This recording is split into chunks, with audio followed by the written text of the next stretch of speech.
It's the Wickersham Leader Show with today's episode, Hot and Cold. Hello everybody, welcome back to the Wickersham Leader Show. I'm your host and your Game Master, Wickersham Leader, and today we are continuing our Donkey Kong Bonanza Marathon, in that we're finishing Returns and we are beginning, or we are going to begin, Tropical Freeze, and... we're very close to the end now. Only 3 days before the whole thing is done, isn't it? Crazy.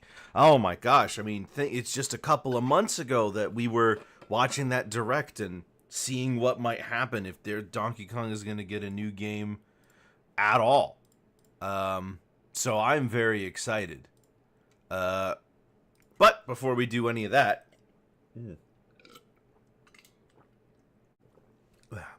we've got 2 games to finish. So, we're going to wrap up the one we started yesterday, last time, and then we're going to start Tropical Freeze, because that game takes a little bit of time.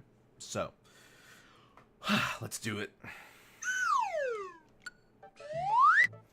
Alright, so, we were at the volcano, with only,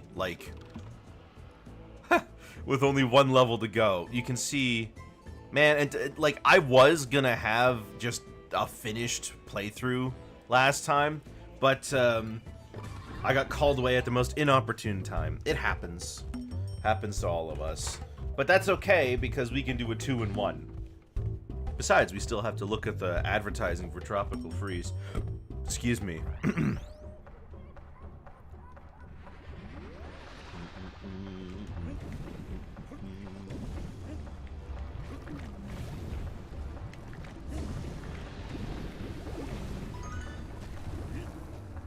All we're doing now is just getting the Kong letters for the last level.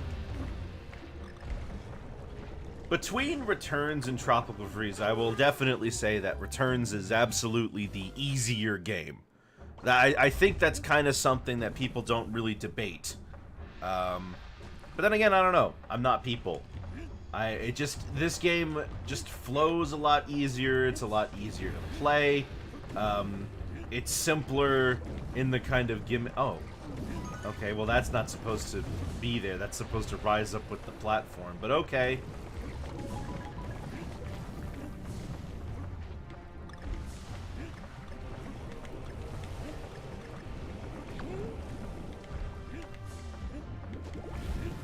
Shoot.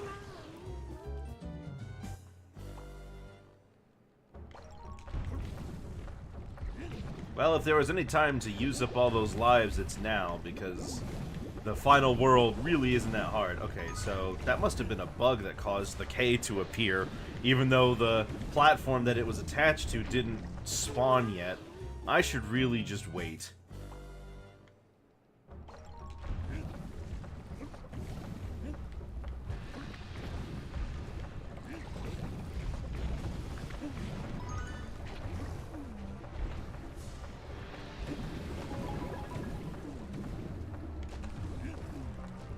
Dang, I mistimed it. Well, guess it's a good thing then that I decided to not do this last time. It's fine, we'll be okay.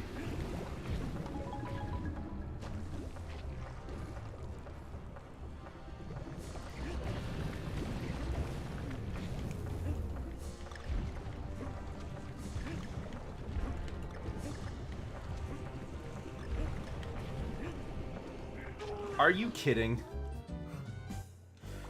Why am I failing these jumps? These are easy jumps.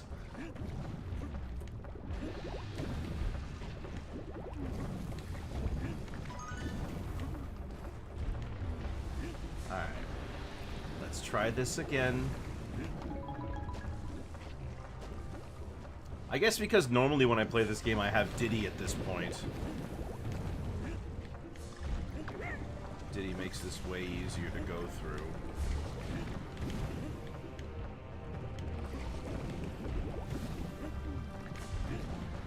Well, there's a checkpoint right here. Oh, right, because this is the level where the lava rises. They don't give you Diddy for this one.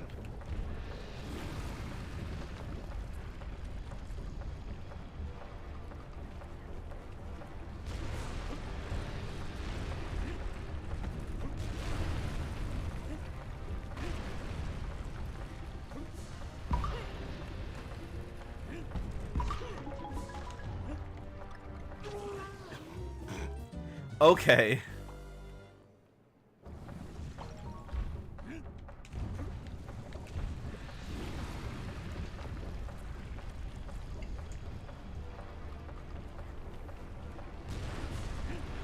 That was a bad time to have a sip.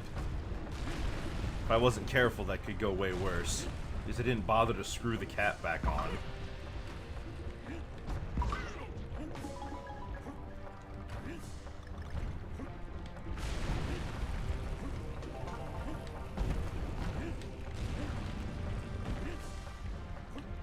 Ooh. Nope.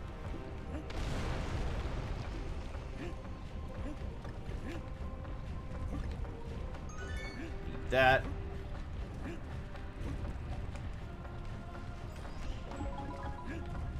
Man, even when you're not really going after the bonuses, you still end up collecting a million coins. Gotta watch out for the tiki goons.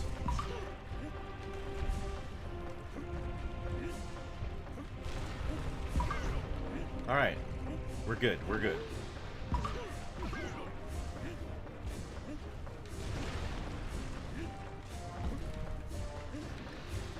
I don't need to go after the puzzle pieces. I could just focusing on finishing the things I jump on.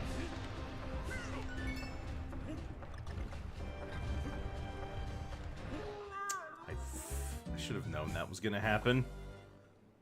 I could have just rolled into it. No, I'm not doing Super Kong. I can't believe they asked me if I wanted to try Super Kong on this level.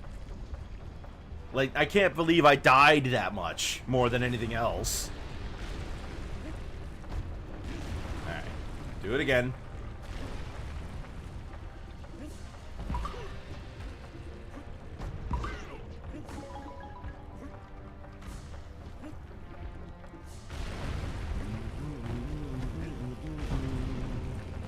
Man, though, we're only 3 days away.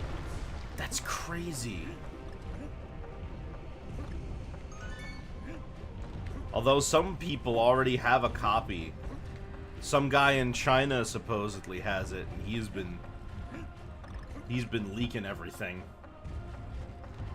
Even if I did see anything, or even if I do see anything, rather, I won't be telling you guys.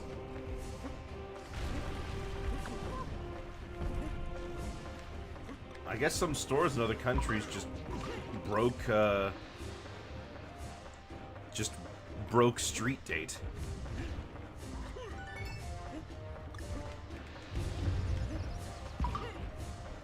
There we go. Underrated ability you have is to stun enemies by ground pounding.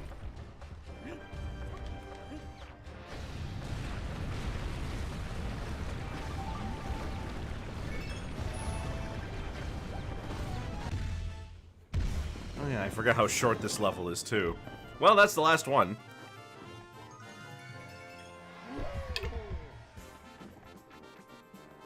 But that's not all, because we still have one more Golden Temple level to finish before we go after the final boss.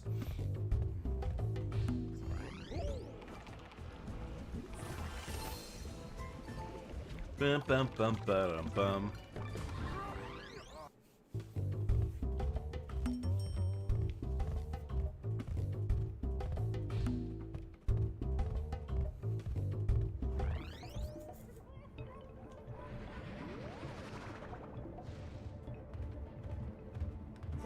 This is a very unusual level type.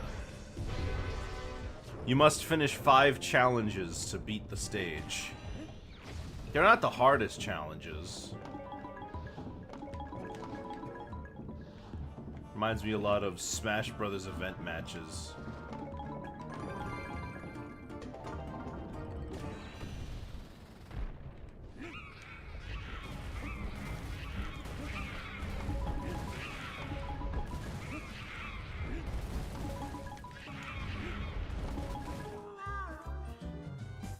Figured that would happen.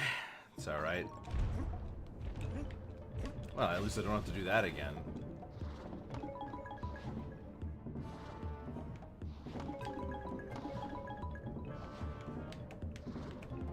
How you feel if DKB a better overrated Mario Kart World game? I mean, I expect I'll enjoy myself more with Donkey Kong Bonanza than Mario Kart World. I mean, I like Donkey Kong games more than I like Mario Kart.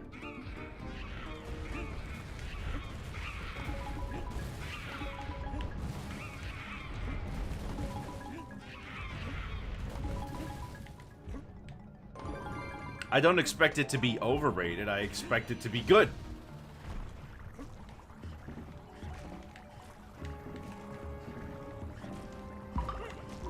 Oh, that's not close enough. There we go.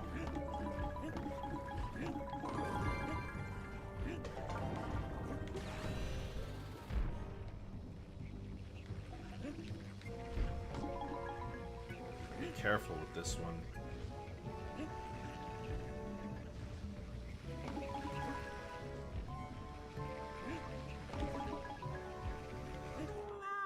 Ugh.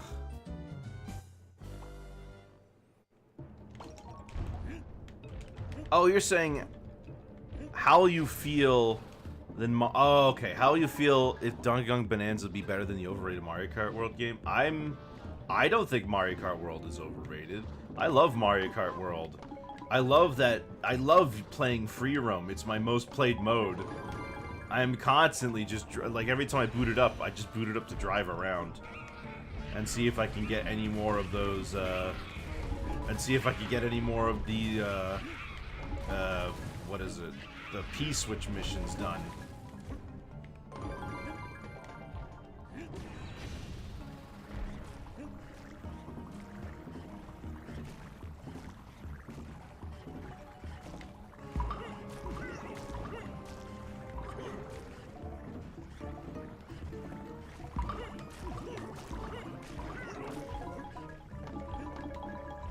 But I do expect Donkey Kong Bonanza to be a more fulfilling experience.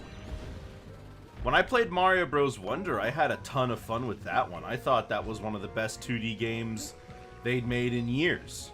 It really felt like it was an evolution of the Mario series as opposed to the new Super Mario Bros. Games, which felt more like obligations.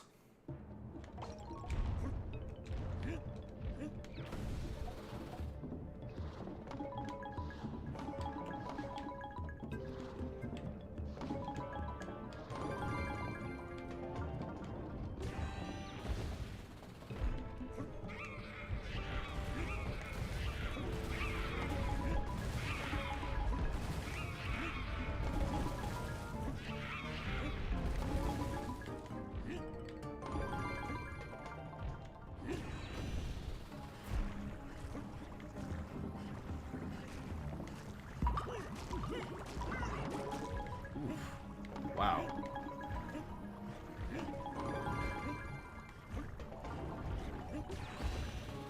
But I played it when it came out, so at that point, so at this point now, that was 2 years ago, I think? Yeah, it came out in 2023, didn't it?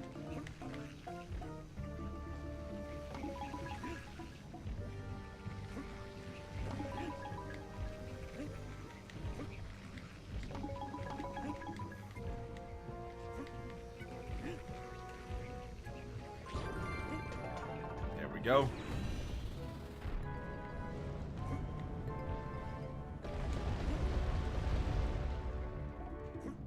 Whoops. Forgot about that part.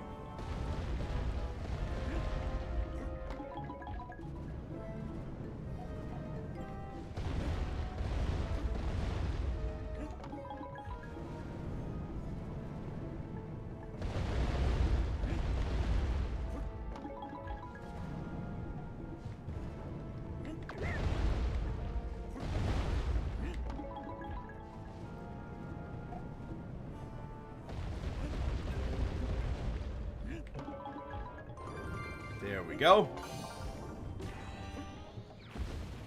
And just like that, we're done. All of the temple levels completed. Now all we've got to do is beat the final boss.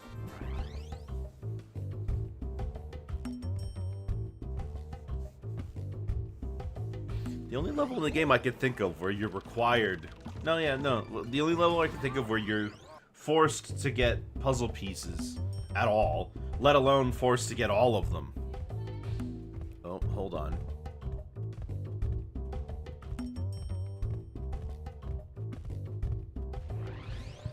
Alright, let's do this. Final boss time.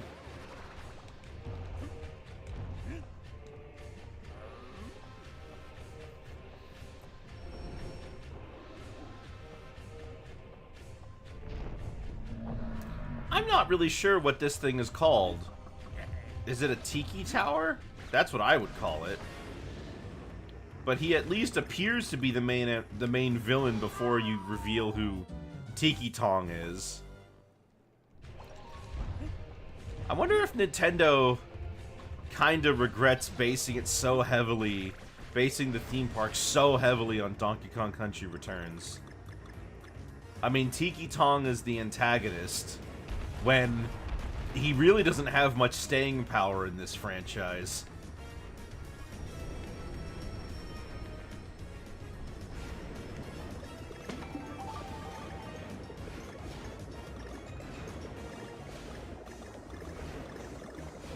Gosh, I hope K. Rool is in Bonanza.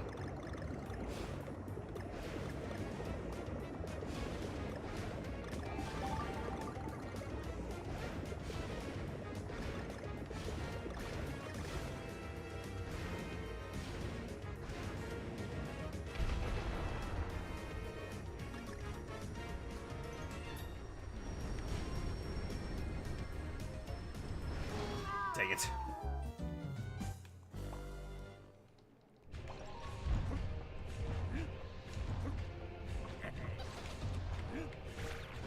The funny thing is that the boss itself, Tiki Tong, is actually quite easy. He's really not that difficult of a boss. Nor is he all that creative. He is, Head with Hands, the Nintendo Special.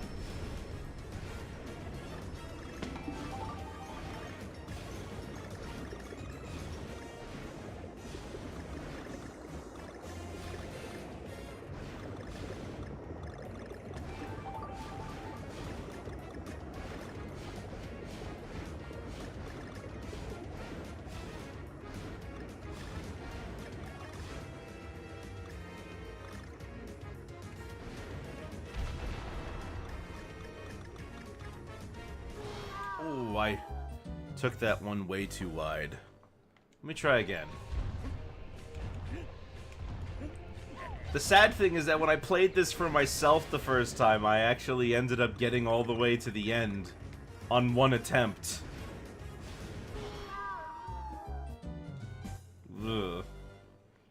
I can tell you, once we get to the actual boss fight, it's not gonna be that long.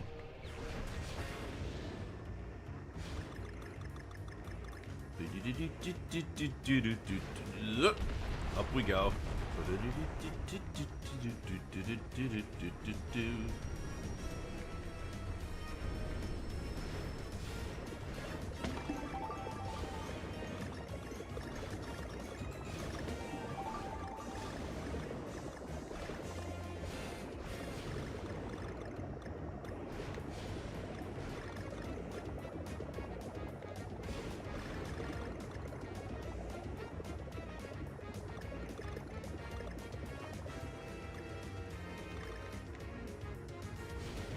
Oh my gosh.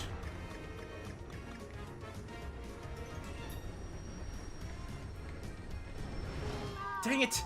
I was getting ready to stay in the middle so that I could boost upwards for the next part. Come on. It's gotta be ready.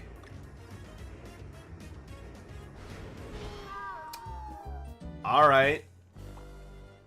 I just know that after that one part at the very end there, that I kept dying at, that's definitely the end of the level.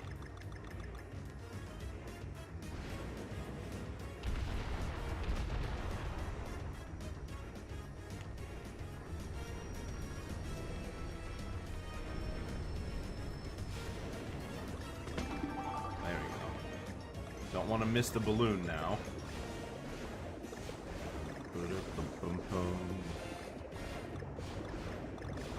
Spikes on the balloon. Sure, I guess.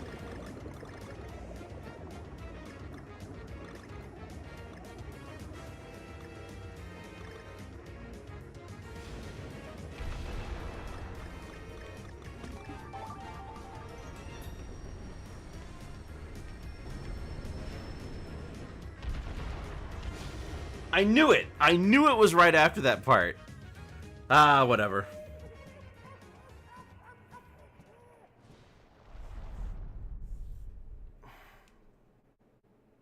And here's another cutscene from the original game that they haven't bothered to really update the fur on. Looked fine on Wii, of course, but...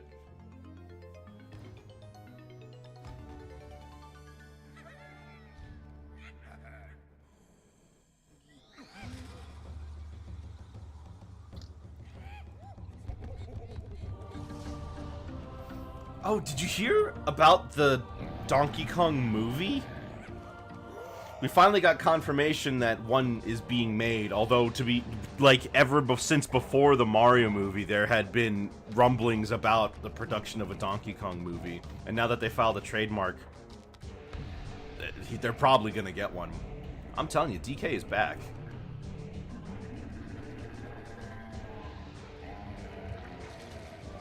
And, like, I don't mean back like how he was back for these games. I mean back like how he's gonna be a major player in the Nintendo sphere again, like the N64 and Super Nintendo days. They see potential in him.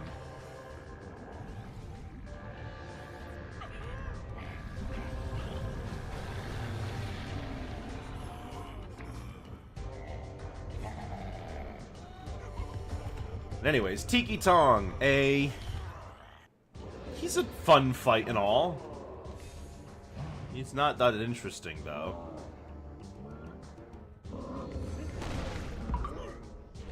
Nor is he all that hard.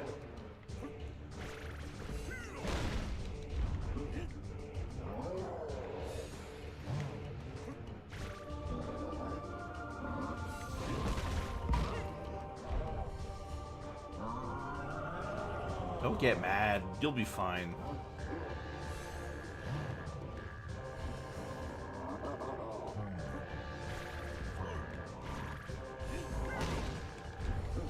You can roll into those to deal damage, but the timing's rather strict. You're gonna mostly be waiting for him to do that. And there it goes, one hand.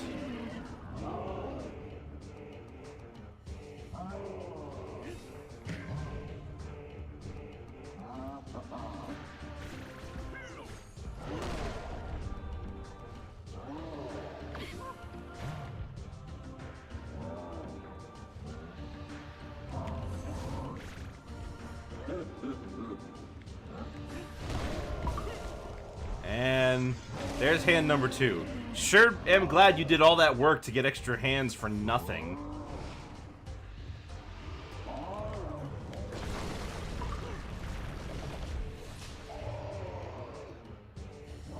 Now he's gonna start spinning and dropping stuff. I think that's called like a Tiki Seeker or something.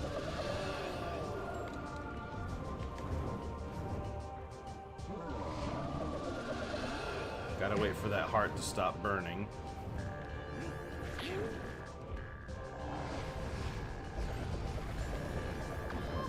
Yep, lost him.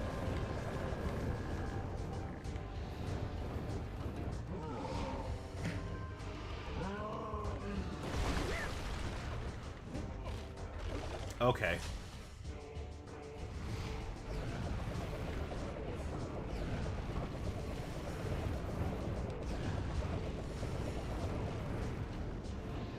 No hearts this time. Give me 1,000,000 hearts when I didn't need them.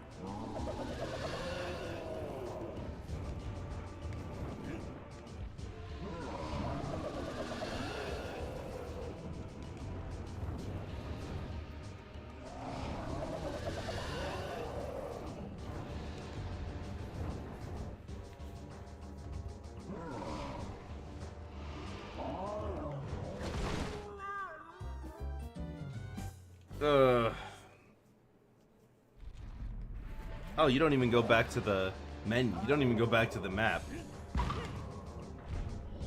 Oh, I also don't get a chance to get Diddy back.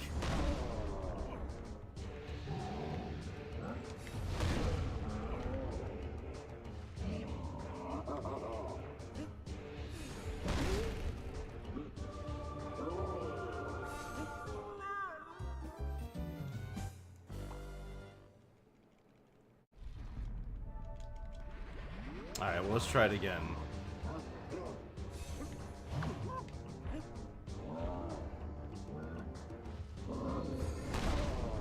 They gave me so many more hearts when it was DK and Diddy together. Wow.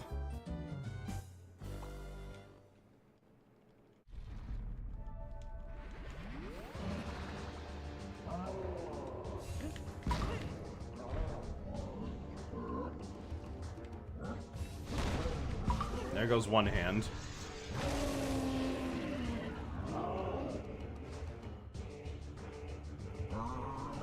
Strange animals appearing on in the background there.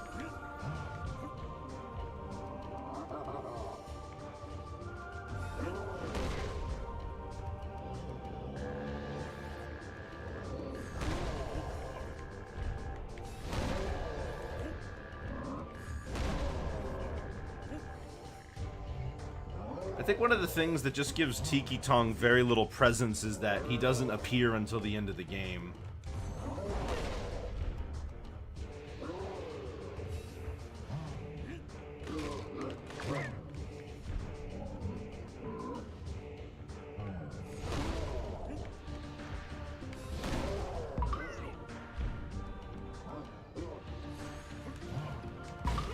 Whoa, that was weird.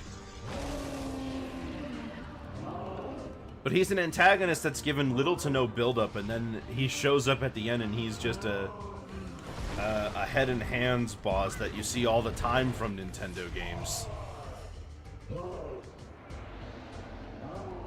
And then he loses the hands and then he becomes a head boss.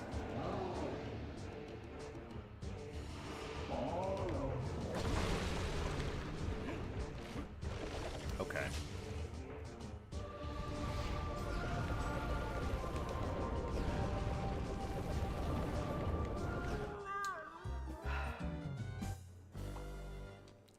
Try it again.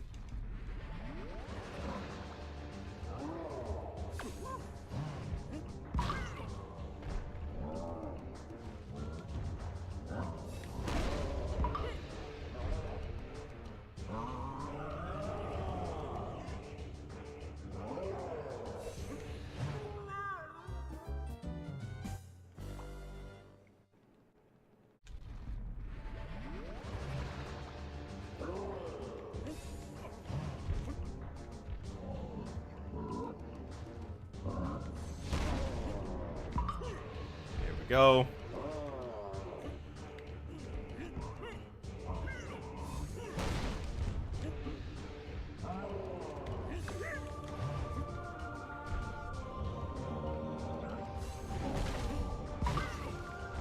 Well, there goes one hand.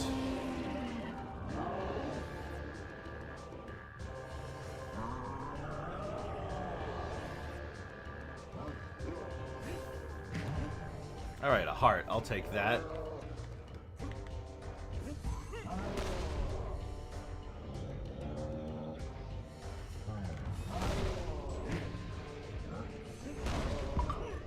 One more hit.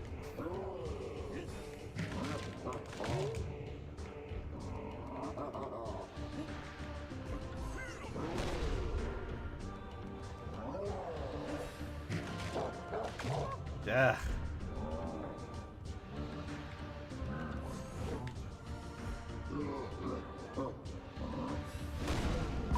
There we go. Just go on to the next phase already.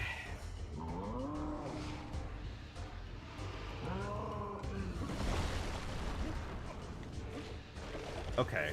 I clearly landed on top of it. But alright. There we go.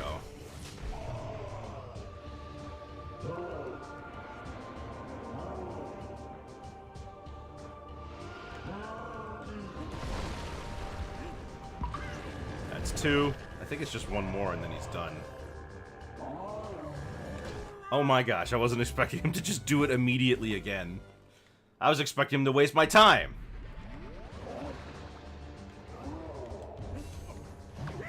Gosh dang it.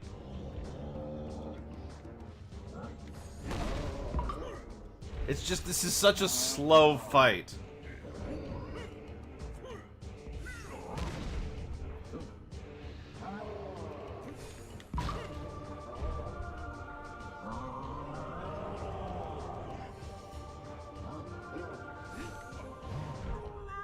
Okay. I bounce harmlessly off of the first one, but the second one hurts me after it stopped moving.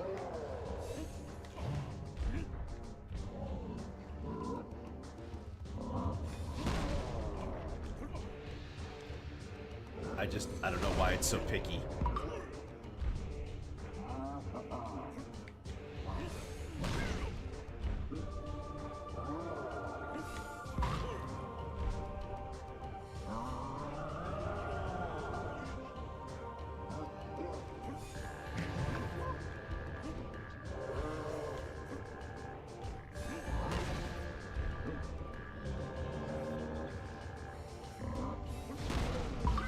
Alright, there goes 1.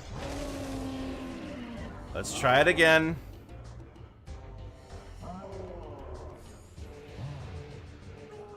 What? Come on, the attack was over. Oh my gosh. Ugh.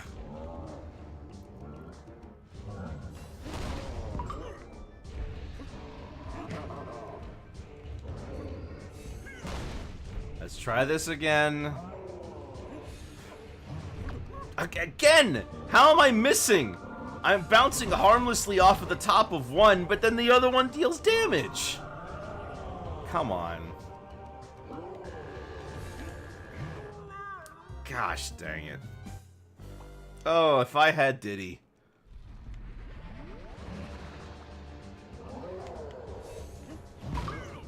Okay, that time it worked perfectly.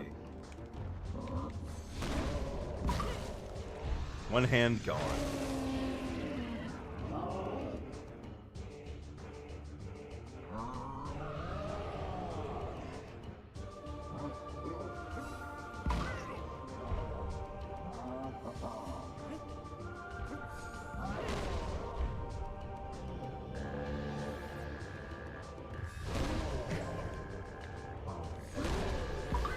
Alright, 2 hands. Now what's he gonna do?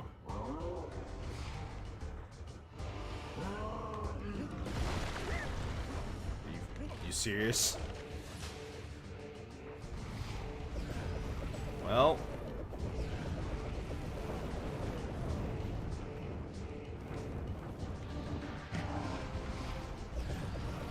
Okay, he's doing it again.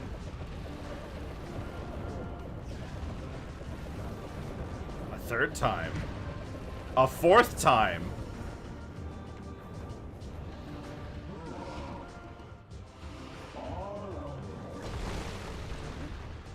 There we go.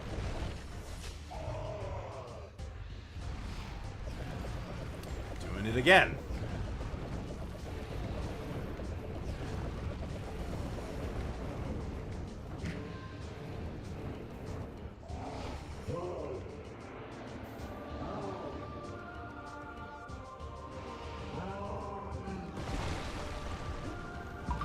Alright, that's 2.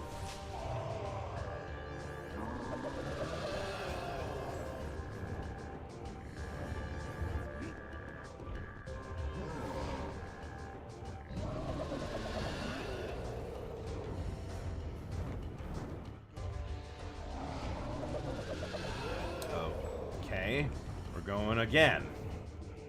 Can we just...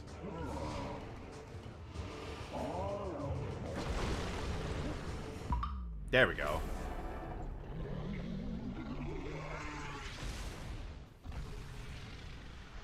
And we see DK perform one of the most powerful feats he's ever performed.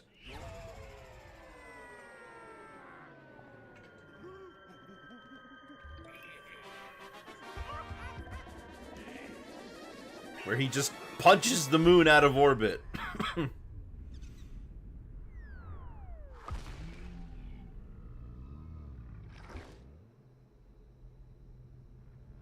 Diddy can also do this, but he doesn't do it by himself. He needs his jetpack.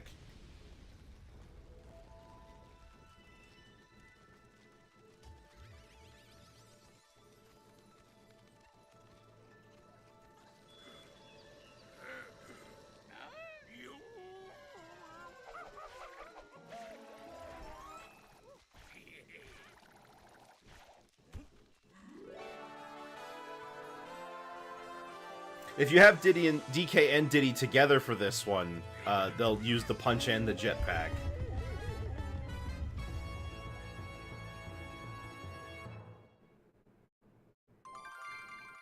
What a nice ending.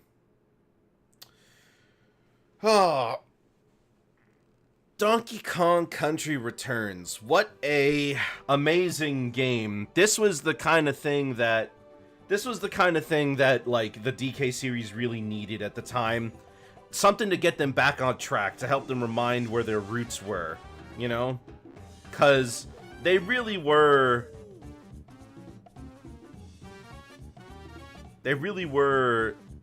you know, in the middle of a lull where they just kind of didn't know what to do with the DK brand. And they found something that I think worked for them here, which is good.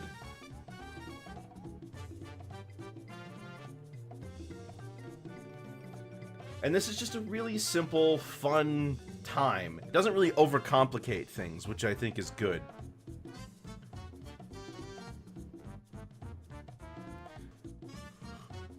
The music being mostly remixes of older songs seems more like a safe, quote-unquote, maneuver. But I think they're actually good remixes, and the new music is great as well. The tikis are kind of boring, but they serve their purpose, and when you're playing the game, you're not even really thinking about it. You're more paying attention to what you gotta do to stay alive.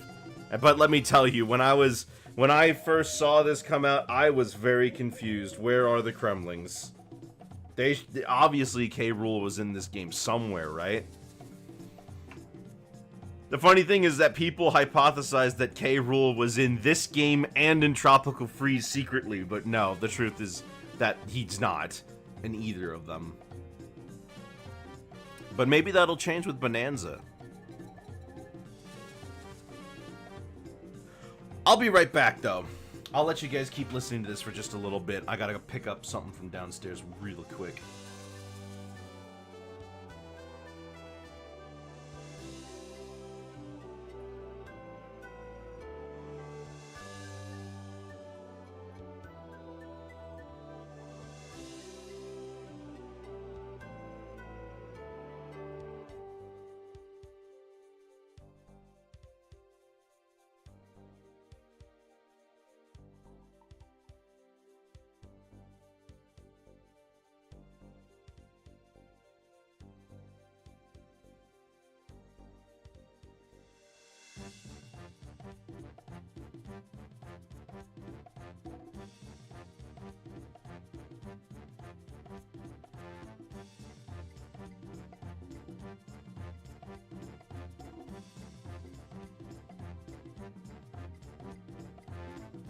Alright, I'm back.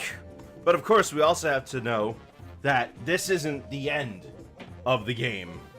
But I will let the credits play out because I like to show off people's work and let them get the recognition they deserve.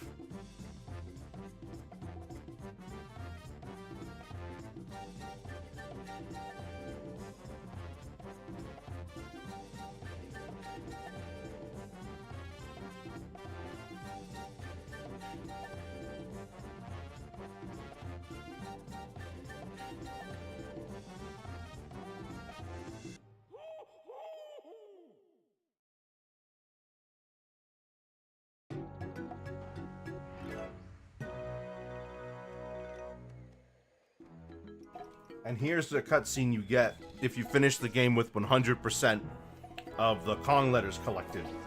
You get access to a new world. Now, in the original Wii release, it was just one level.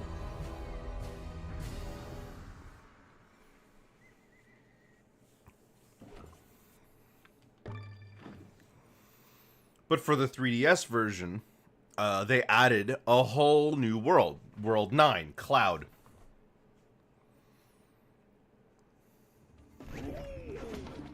So let's get right back into it. Now, the Cloud levels don't have any Kong letters to collect, so we don't have to worry about collecting anything anymore. All we gotta do is finish.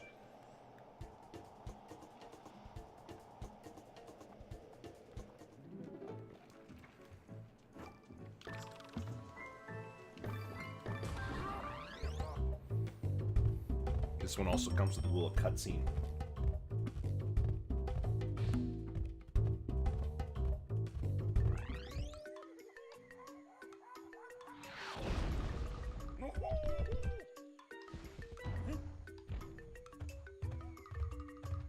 If you don't have enough of these, you just get turned away.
So, the Cloud World has one level from each theme in the game, and then the last level is, the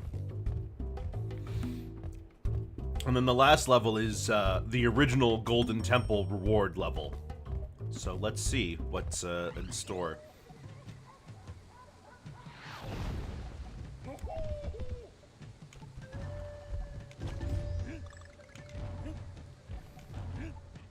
So, unlike the original game, the levels don't, like, seamlessly flow into one another here, since they all borrow assets from levels that already existed. And of course, on the HD version, you get the benefit of being able to play all of these, which, if you're not somebody who is all too concerned with things like small lighting differences or visuals being different between this and the Wii version, it should make this basically the definitive version. It has no motion controls, excuse me, it has the 3DS content, it's still on a console so you get to see it in all its beauty, and it still looks really good.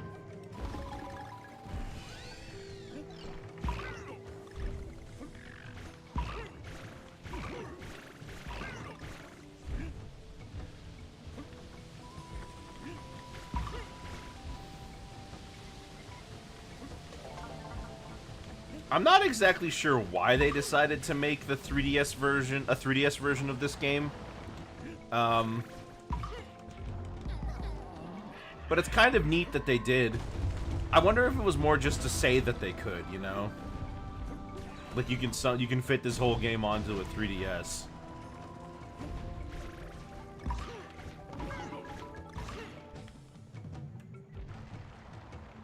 And the 3DS version also contains modern mode and original mode.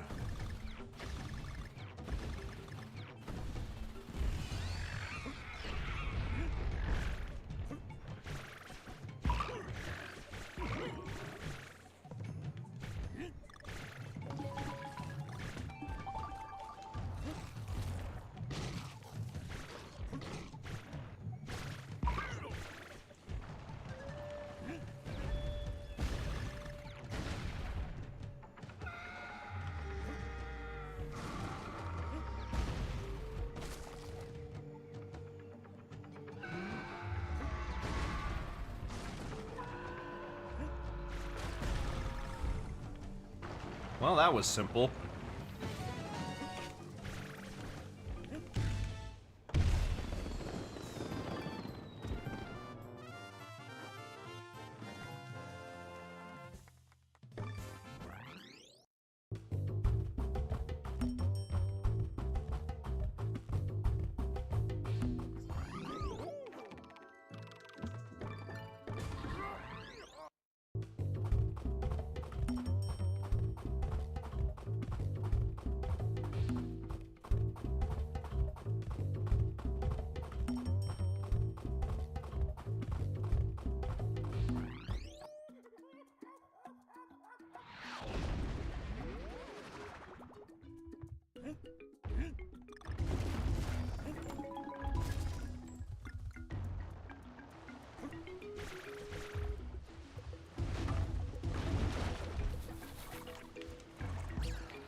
They do use,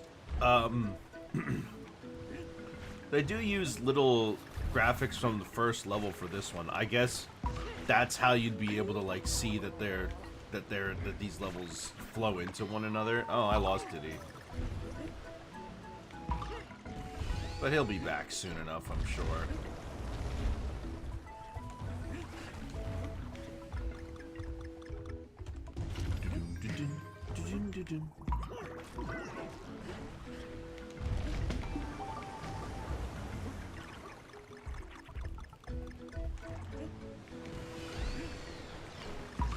Yeah, there he is. Then we'll get the red snaggle, the orange snaggle, excuse me.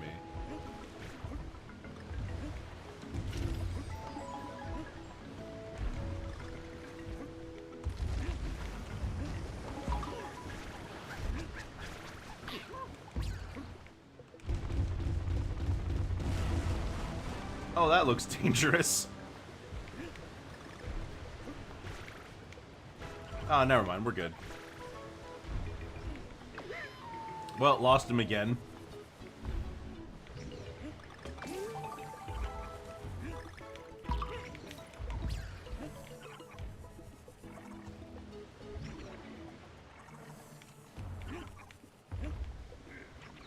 Oh my gosh, I almost just ate dirt.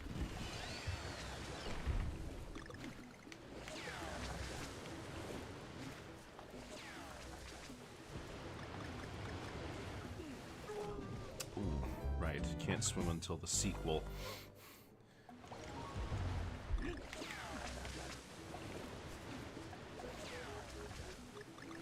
Bum ba dum bum bum bum.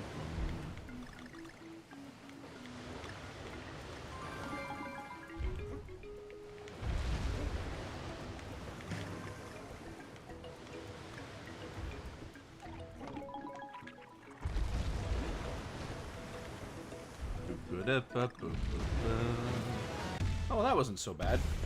Quite easy.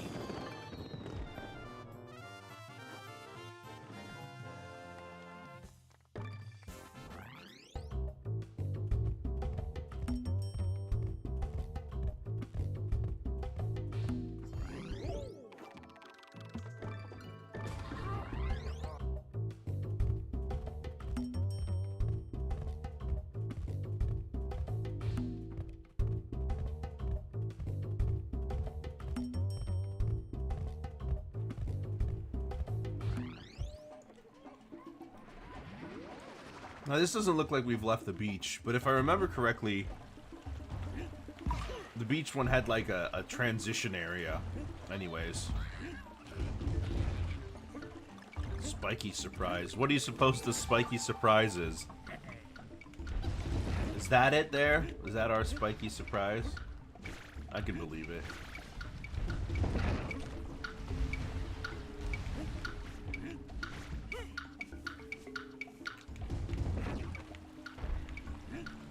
Well, that's not very spiky.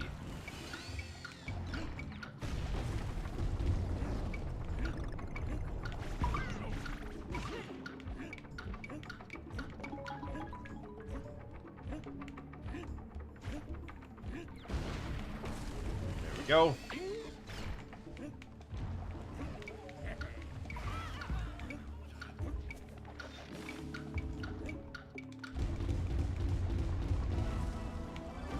Oh, there's our spiky surprise. Ooh, and we get the music from Itty Bitty Biters, too.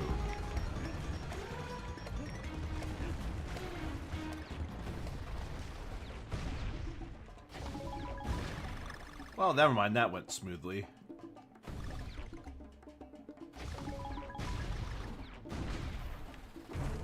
Never mind, I spoke too soon.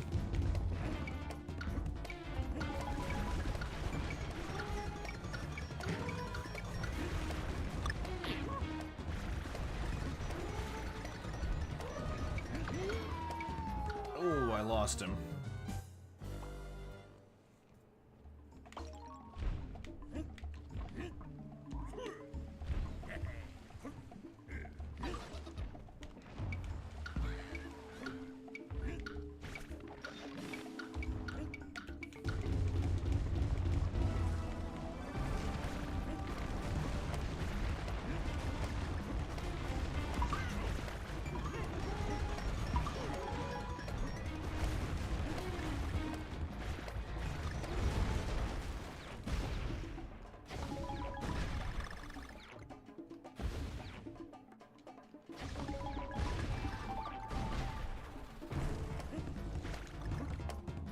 Gotta lock in.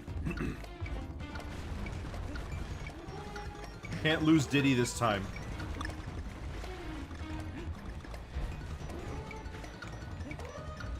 There you go. Oh my gosh, I was near the end? Well, how do you think how do you figure?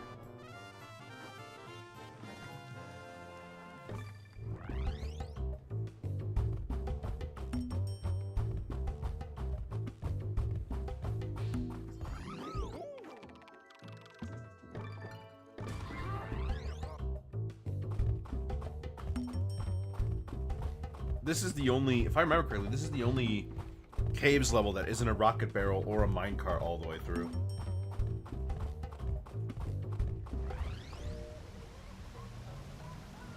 When I replayed it, I was a little bit disappointed because I do love those rocket barrel and minecart levels. Like, it starts out one, right? But then pretty quickly you get off of the minecart and start doing other things. Oops.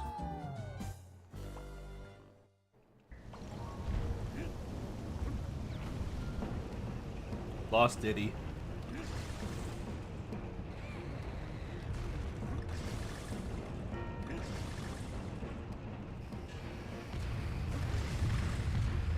Oh, right.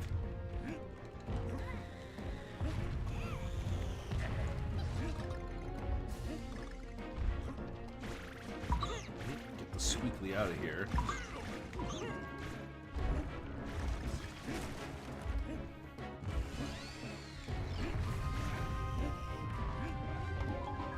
The animation on the moles looks pretty simple. I think, in fact, in some locations you can actually see the mole through the wall, like before they come up.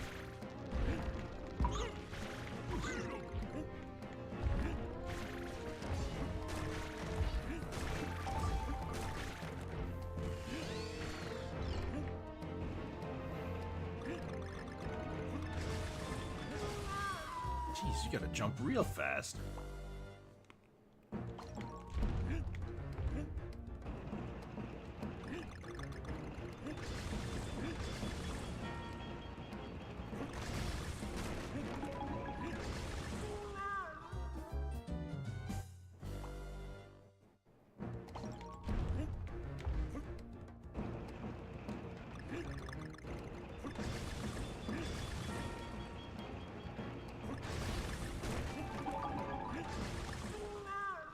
Okay. Something's up with that jump. Hope I can get this before Super Kong shows up.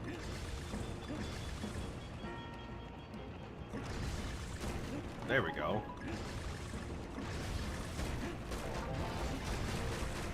Ooh, that was close.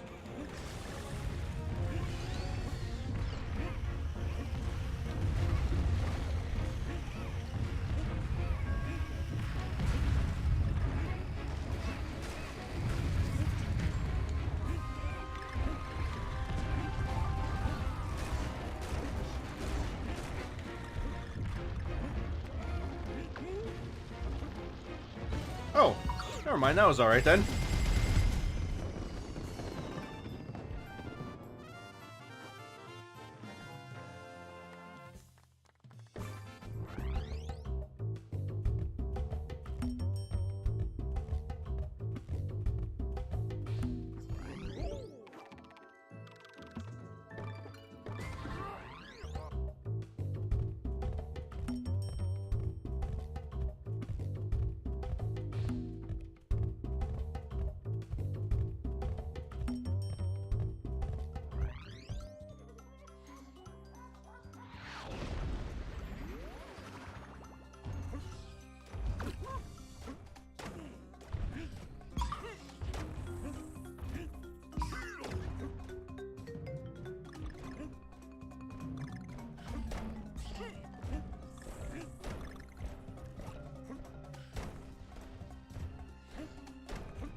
This one was always the one that I thought was like the most fun.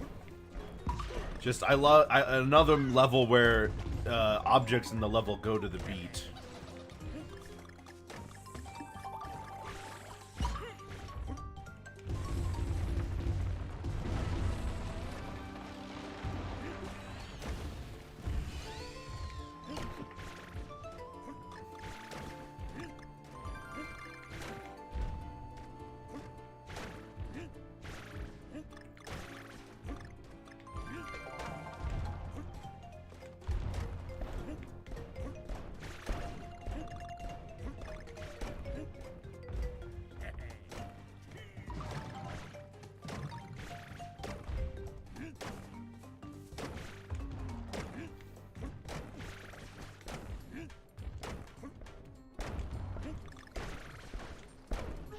mistimed it so badly. That was poor.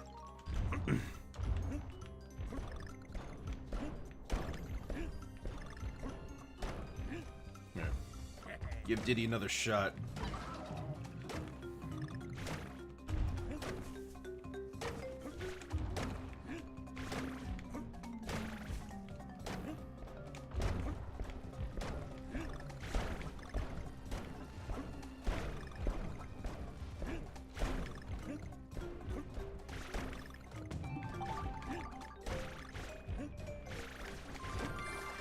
Bananas.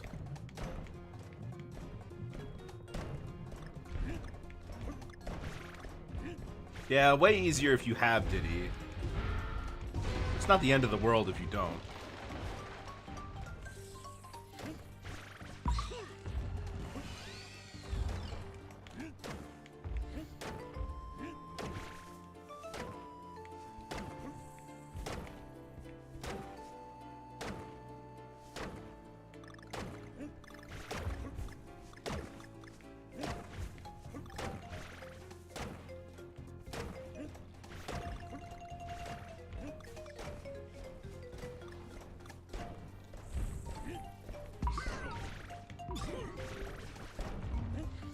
Can't imagine trying to speedrun this one for that gold medal.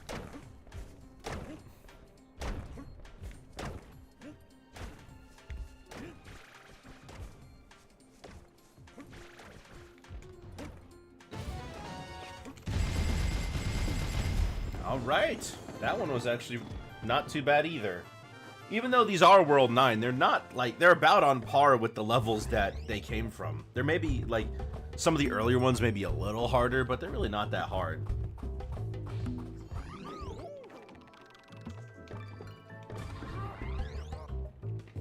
I mean, I assume that a big reason that they even made these is because they still had so many ideas from the first one.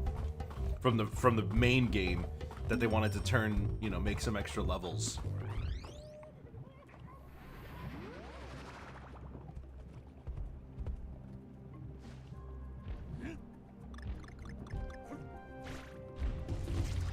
Always something if you go backwards.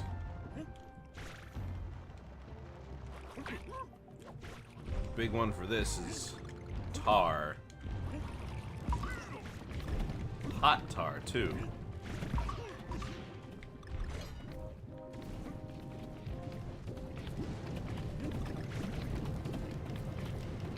And the results of getting hit by this tar is the same as when you fall into tar. So, you plummet to the ground. You're, like, unable to move. Ooh. Not bad.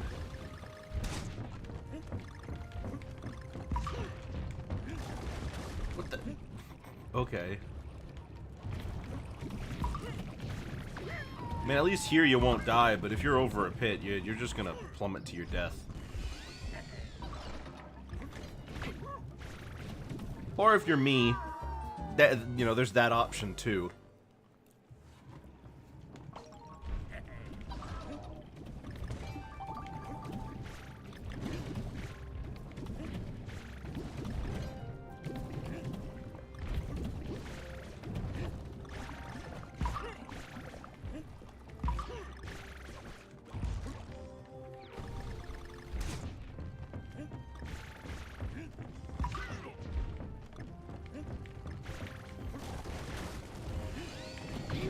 Gosh.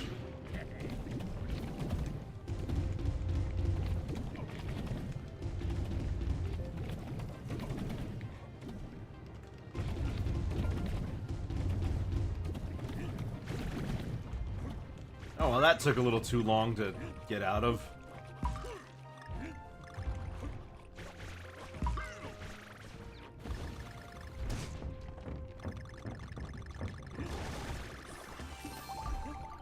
What momentum.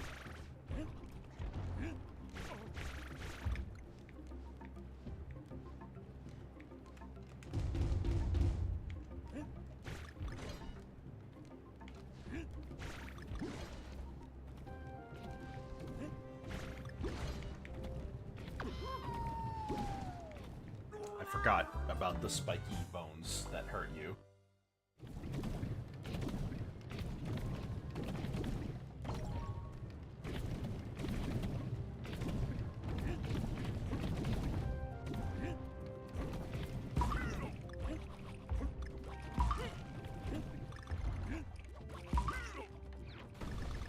Alright, let's do this the right way.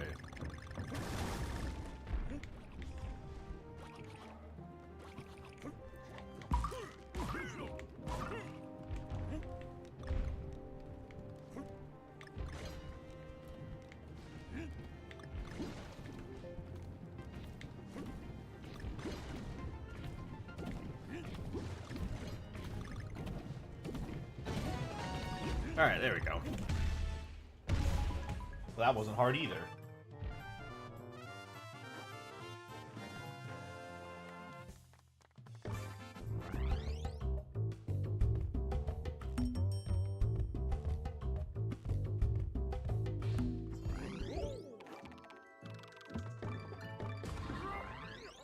Oh, this level's pretty fun. I remember the, building the robot's fun. Seeing it get as you progress through the level.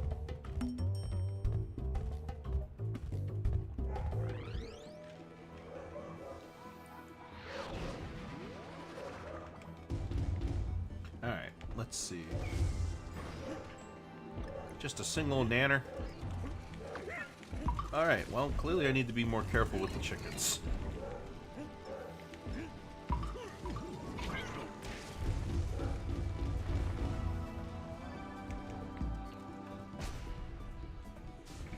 Well, most of it's already finished.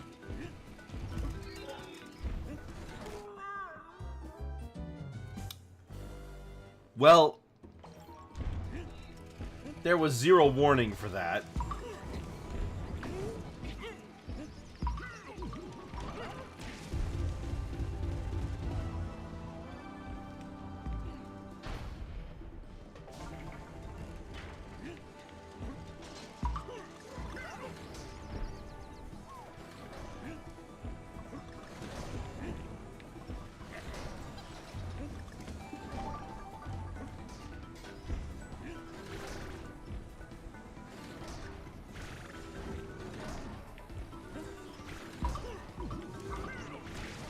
They're not moving to the beat, they're just moving. So this isn't slamming steel.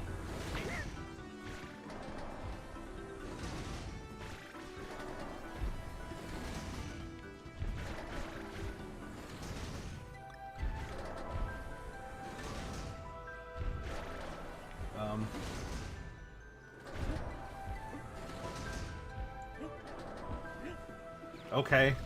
Don't know why that was so difficult.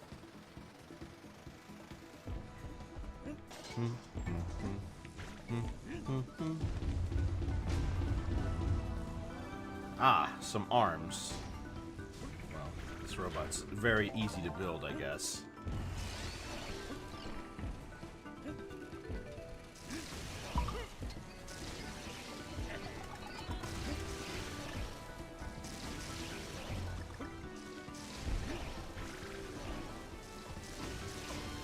Oh my gosh, I got squished.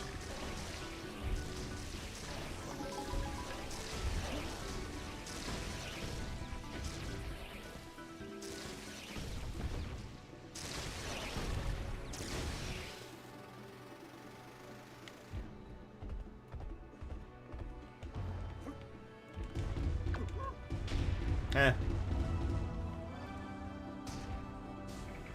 Alright.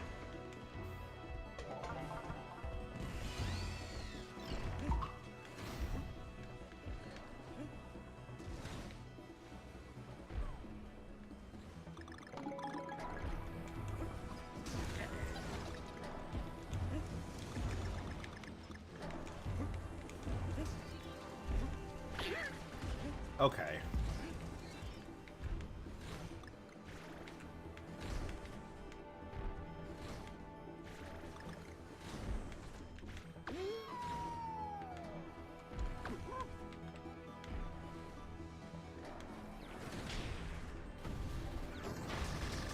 Oh my gosh. Well, that one was a little tougher.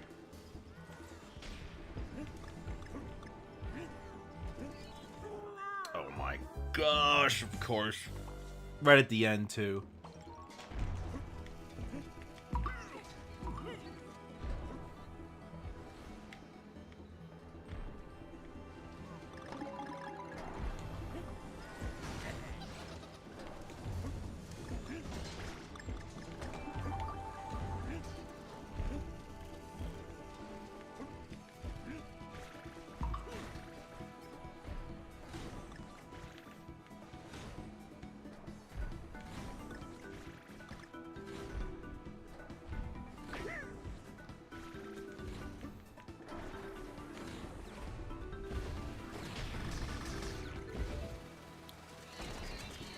Alright, let's try it again.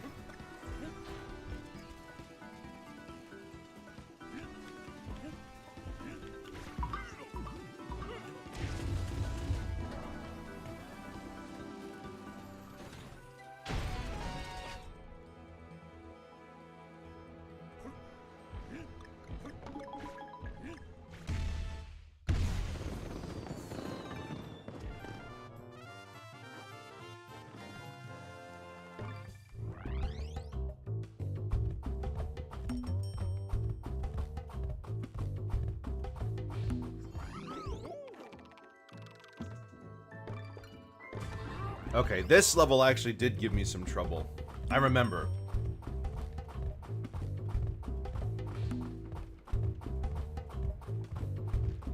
And of course, the final true level also gives people some trouble.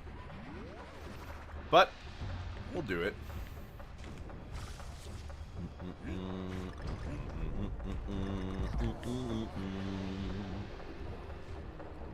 Wow.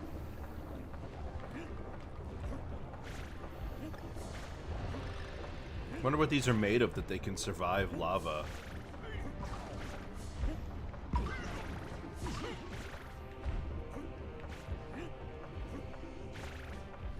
But I really do like how this game does its lava theme.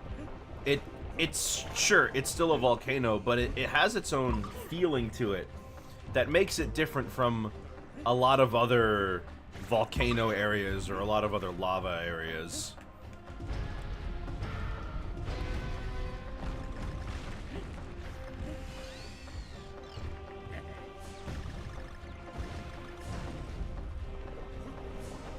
Oh, I forgot about this part.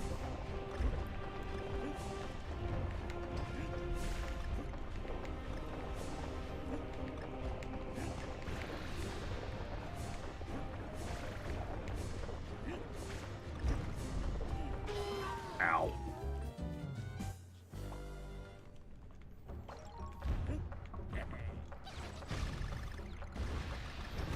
Whew.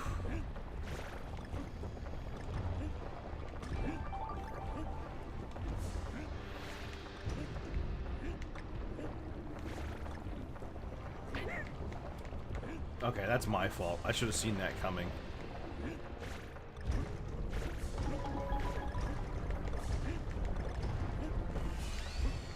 One, two, three. One, go.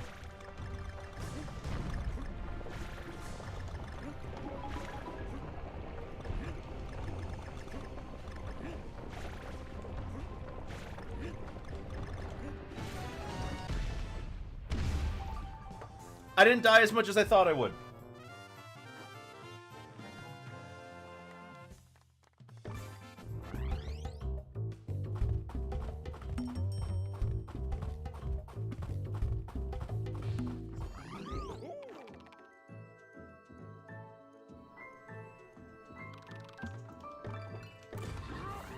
Okay. The final level. Once we finish this, we'll show off some small stuff with ads and things for show some small stuff with ads for Tropical Freeze, and then we'll get started on that.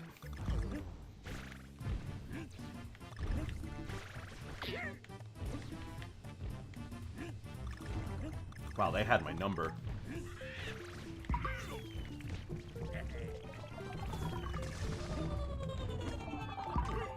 The tie on this guy always befuddled me. Thought it was like a koala DK or something.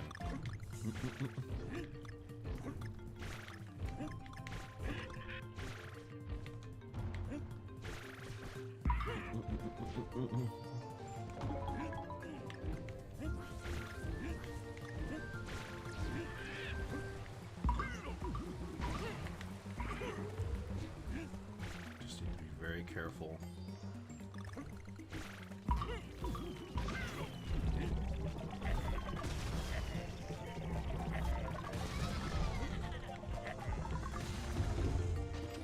Ah, that's what I needed, a heart.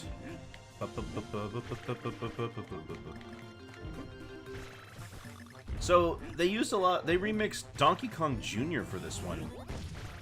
That's something that we'll actually see continue into the next game with its secret final world.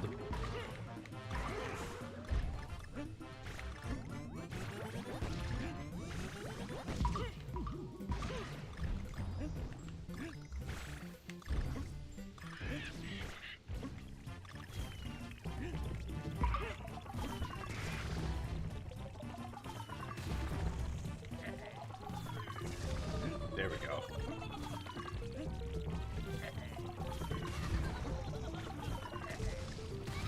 Alright, bye.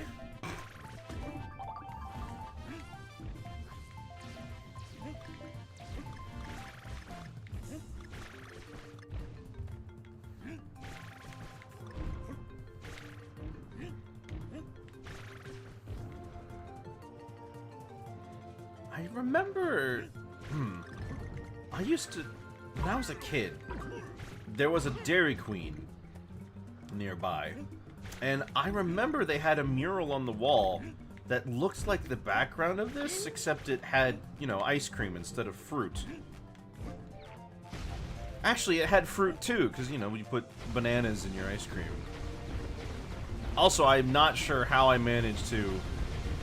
I'm also not sure how I managed to do all that just now. Anyways, your reward for beating this level is Mirror Mode.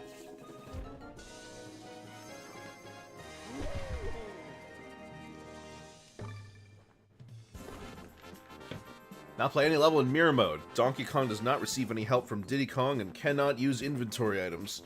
And to make it even more challenging, he has one less heart. Yeah, so one-hit deaths, and, well, if you're playing, I don't know about in modern mode, but in original mode, you are playing one-hit deaths, which is all well and good. Wait a minute, Cranky's got, does he have a key to buy? He shouldn't. Give me some of those banana coins, I have bills to pay. Sorry, man.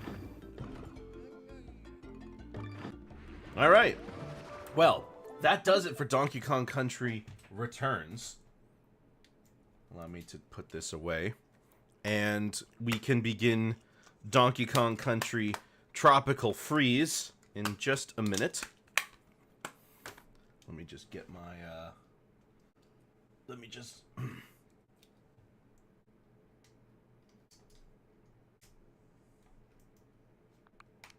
There we go. Now, let me just get, this stuff ready.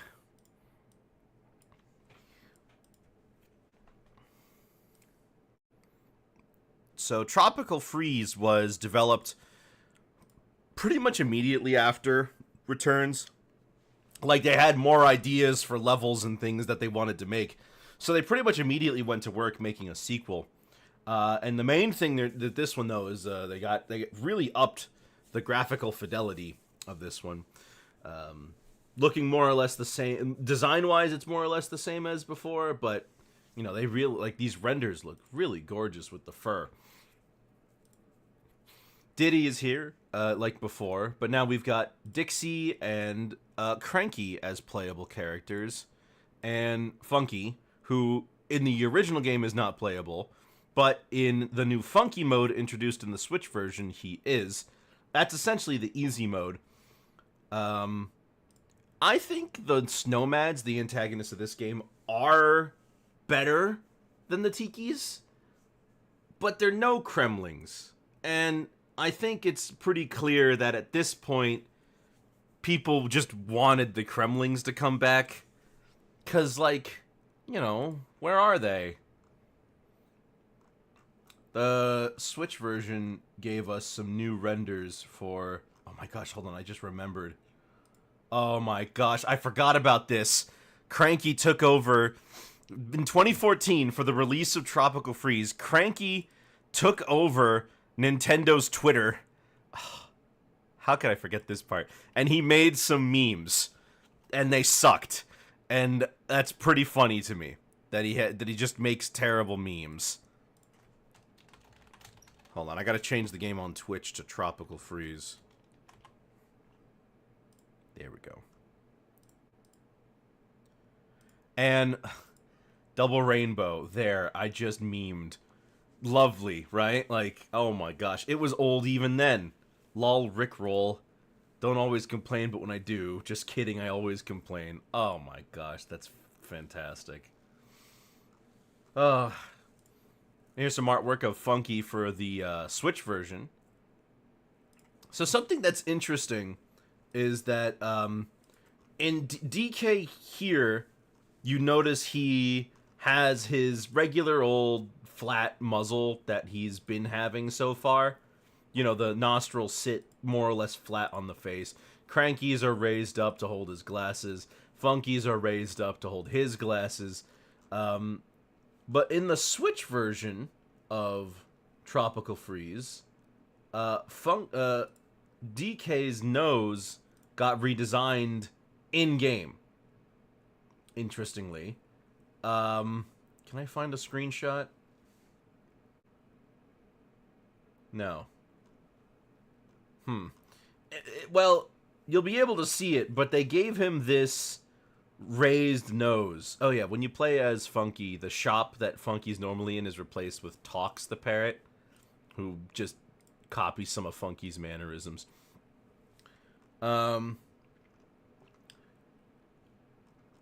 Yeah, so it's this weird mandate that happened at that time. In terms of print ads, I couldn't really find a whole lot, but I did find a couple of train ads in China. No, this is Japan. I take it back. This is Japan. That's Japanese text on it. And the commercials are really nothing crazy. I mean, most of them follow a similar formula. It's nice that they had these animations made specifically for the ads. That's cute. But this was you know, a lot more modern. So now the commercials are going to be a lot more like, here's what the game actually looks like, and showing a lot more gameplay footage and a lot less of like flair. Donkey Kong Country Tropical Freeze, only on Wii U. Rated E for everyone.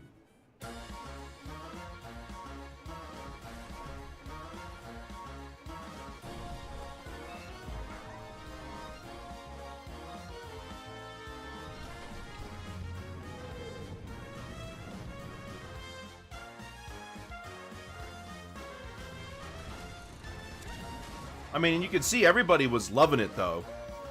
This was like one of the must-have games if you had a Wii U.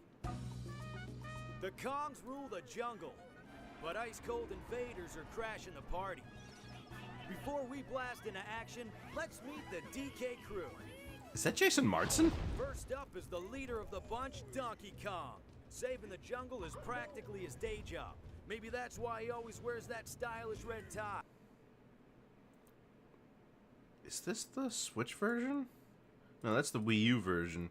Can I get an ad for the Switch version? Oh, here we go.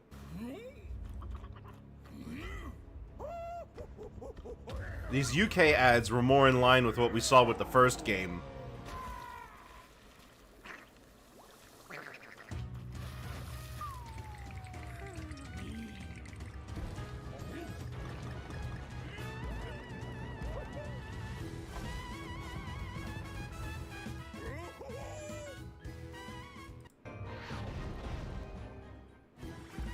Play Donkey Kong games every day? Well, I'm playing them up to the release of Bonanza, I am. But yeah, see, the thing is, at this point in the franchise... Alright, hold on. Actually, here, let me take a look at this. Let me show you. You should be able to see it in this clip. in one of these clips. Okay, look at DK's nose. They raised it. I don't think it looks good here. It looks good in other games, but I don't think it looks good here. Because it's very clearly a quick change. Because if you look at, like, here, look at this cutscene. It's flat on its face. And then the way they raised it doesn't look good. He has that on his model in Super Smash Bros. Ultimate as well. But this is, like, the first... That Switch re-release for Tropical Freeze was, like, the first time they, like, mandated that his nose has to be raised like that. Which is very interesting. Yeah. And Tropical Freeze is more or less just more of the same of what we had before. You know? Hard to complain about.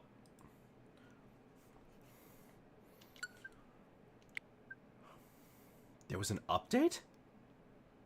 What? What? When the heck did this game get updated?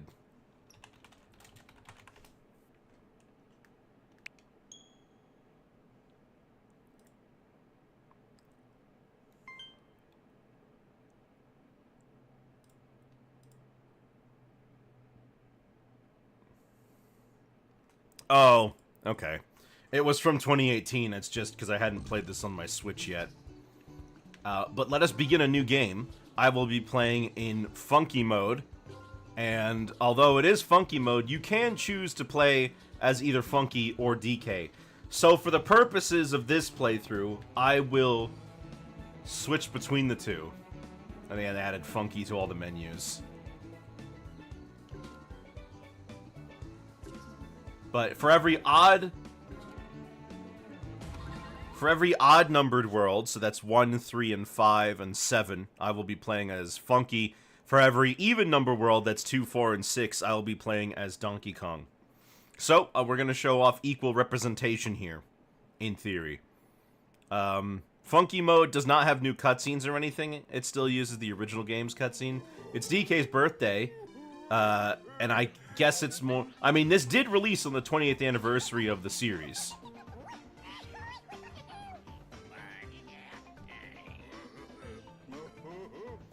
But you can see they didn't change the cutscenes. He's still got that flat nose, and they raised it for the actual game. I'm not really sure why. But this should be a familiar sight to him. Invaders from the ocean trying to take over their home.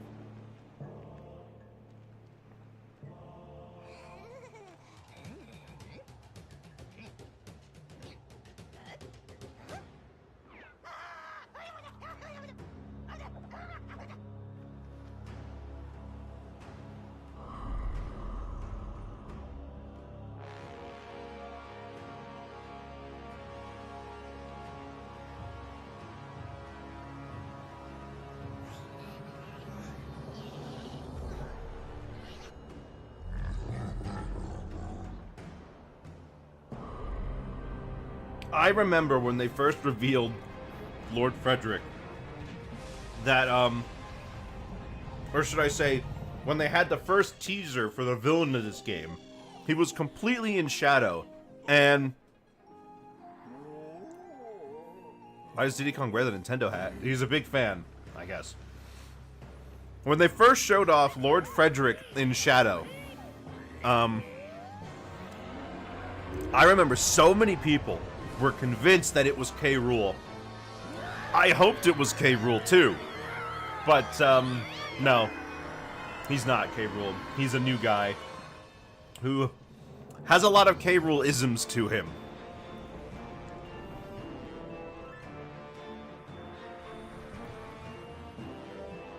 I mean, the Tikis were heavily disliked, arguably more than the Snowmads. The Snowmads had the fact that they were, like, they had fun designs going for them. People thought the Tikis were dull and uninspired. But the games were so good that they just didn't care. It's just everybody wanted the Crumlings back. They really want, you know?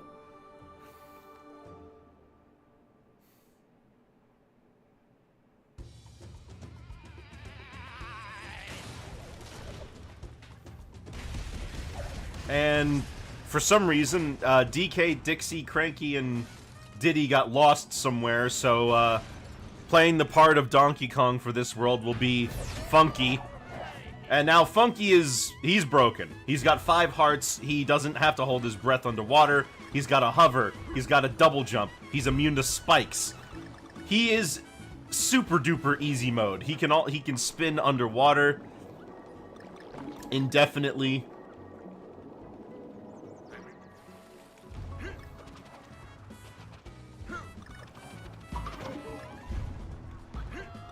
Oh, and I will be getting all the Kong letters.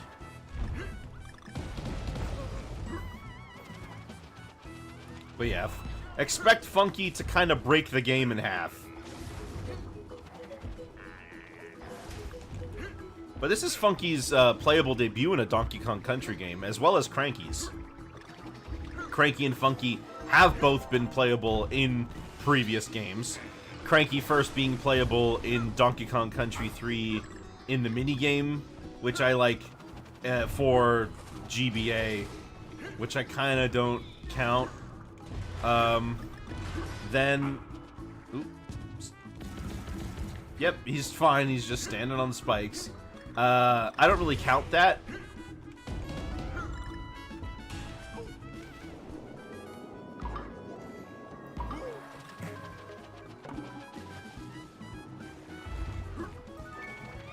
But right away, the couple of new things we got here, we can swim.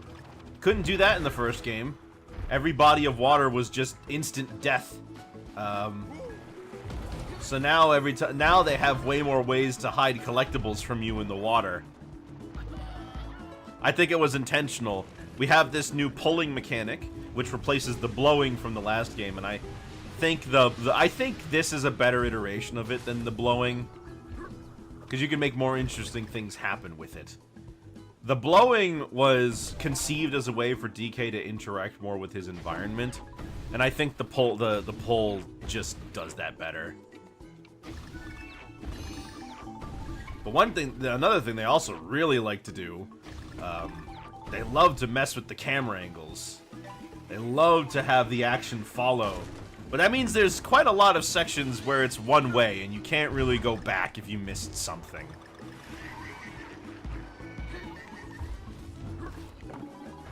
Let's see if I remember the name. So this is a tuck. I think the ones with red pants are called Speedy Tucks. And then the ones with helmets are called Armored Tucks. Oh gosh, I don't remember the name of these, the rabbits. They're like hare or something. That's a Waldo, spelled D-O-U-G-H. That's a pointy no, a pointy tuck has a helmet. I don't know the names. I'm better with Kremlings. And especially since these games don't, don't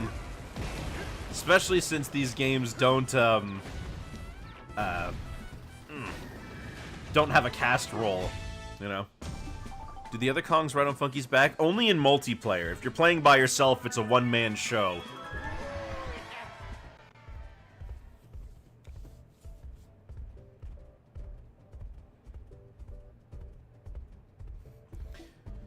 If you're playing in multiplayer, chances are they're gonna get on Funky's back only so that you can just do it for them. And what I recently found out that multiplayer feature was actually intentional. The idea that you could play separately when it's like more simple, but then when the going gets tough, you can jump on DK's back.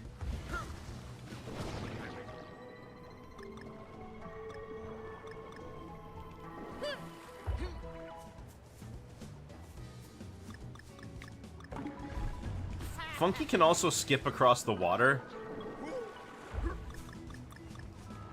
Rarely comes up, I'll be honest. It's not many situations where I really need to skip across water, but they gave it to him anyway.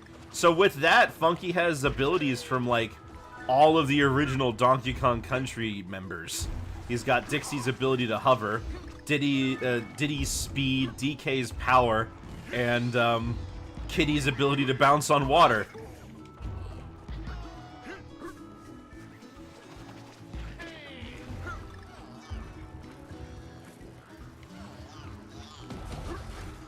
But yeah, every time Funky jumps with that surfboard, allows him to jump on enemies that have spikes on him.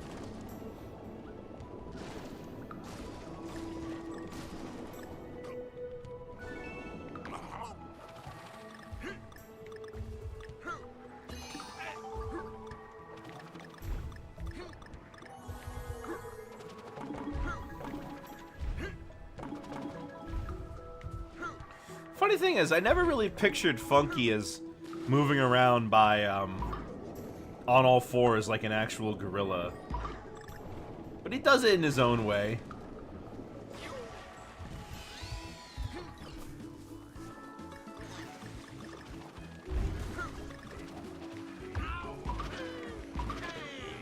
You'd think Funky would be a type of character that would just get left behind in the 90s, but surprisingly, no.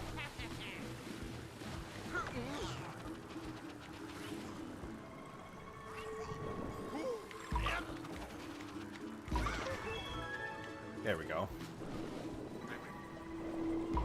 But with Funky, the thing you can do the most is just take risks. It's kind of insane. Hello there, bad kitty.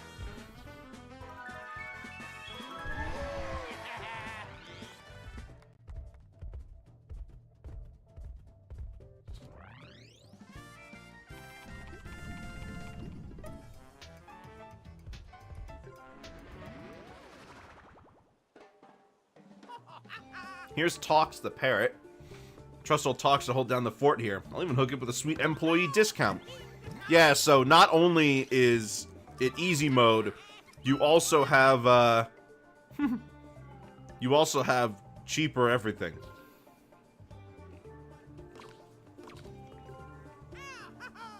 How's my Funky impression? Honestly, I think it's pretty swell. Alright, thanks, Tox.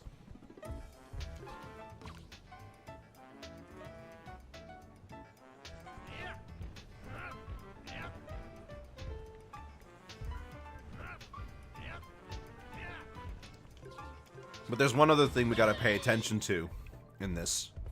Unlike in Returns, where you just pay Cranky 20 coins to get access to another level, you actually have to find the entrance.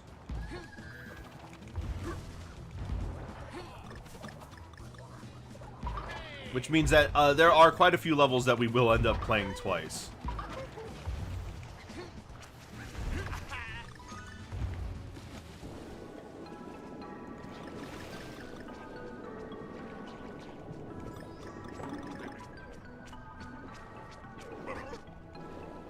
Funky's not invincible. He will eventually die. But with 5 hit points, that's quite a lot.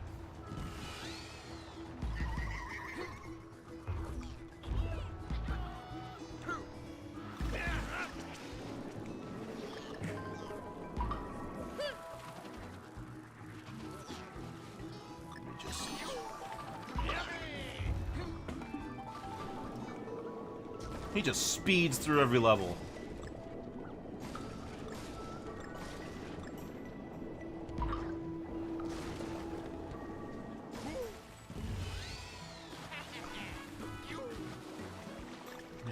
Trying to remember where it is. I think it's down. Yep, here it is. Normally you need Dixie for this, but Funky doesn't care. He was born in the water.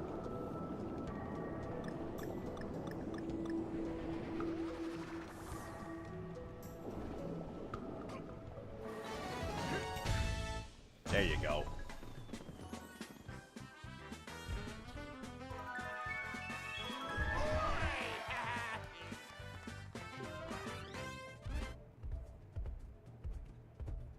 When it comes to K. Rool being in Bonanza, that's been the burning question, hasn't it?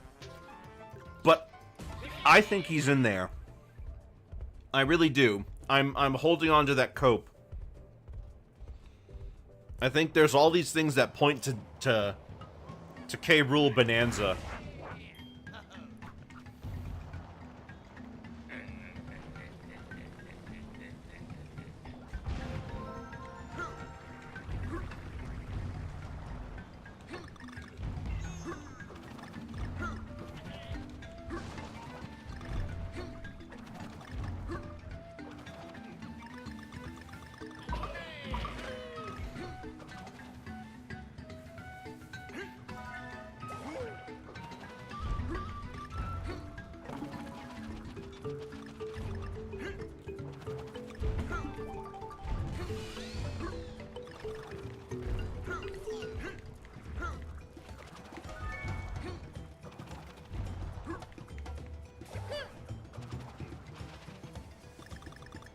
I think all the Kremling Copers are absolutely right on this one.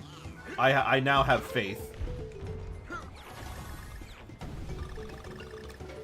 If you really wanted to, though, I'm pretty sure now there's information out there because people have the game in their hands early.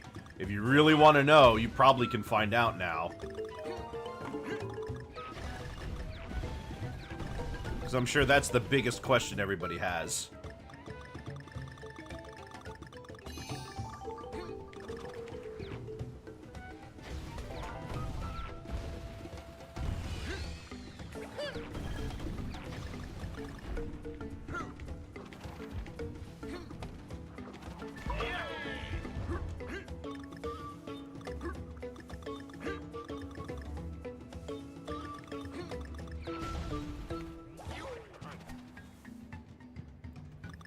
But I hope he's there. He deserves to return to the series. It's just like, after Smash Bros., how could you not bring him back? There was a clear, large fan outcry for him. Although it is really funny that the theme park they just released has a now outdated design for pretty much everything.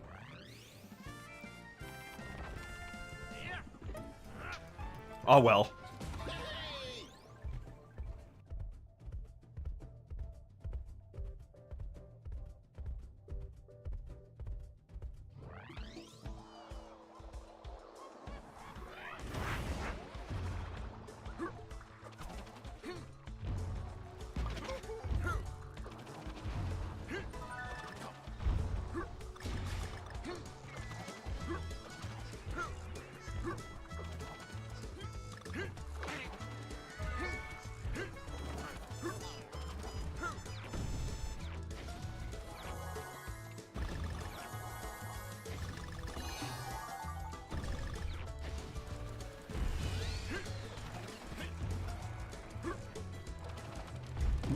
Normally, this level is the funky tutorial, the cranky tutorial, excuse me.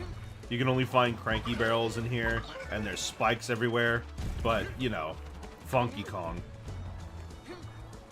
I hope we get to see some other Kongs in the new game, too, actually. We know Diddy and Dixie are in the game, but we don't know about anybody else. But I wouldn't be surprised if it was just Cranky, Diddy, and Dixie. You don't need everyone.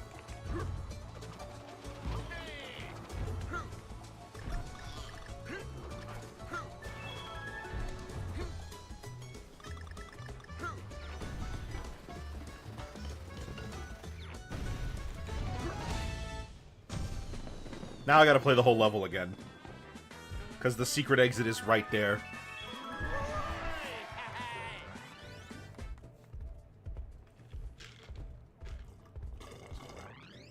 I really wished unlocking the secret exit gave you the normal exit, but that's not how it works.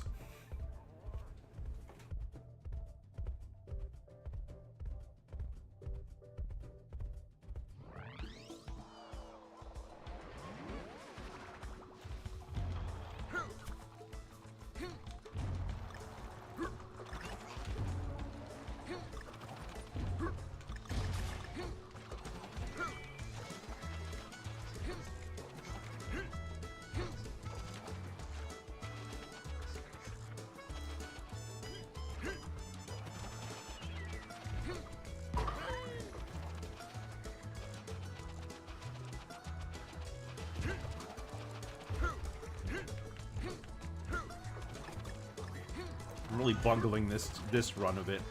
It's not as cool as the last one was.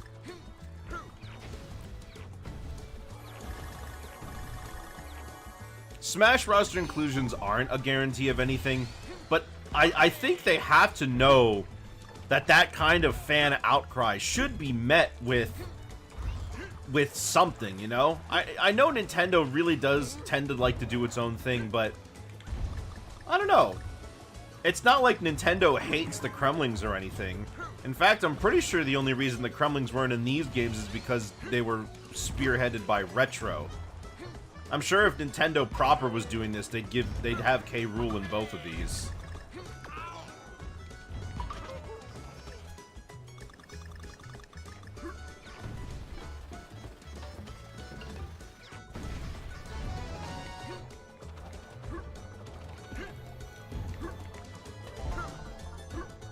Look at this.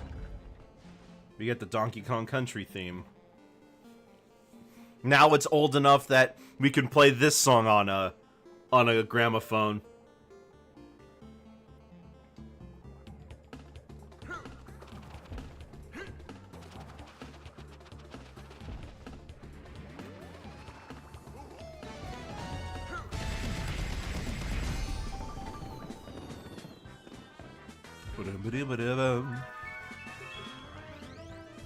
This loads a lot faster than Returns does.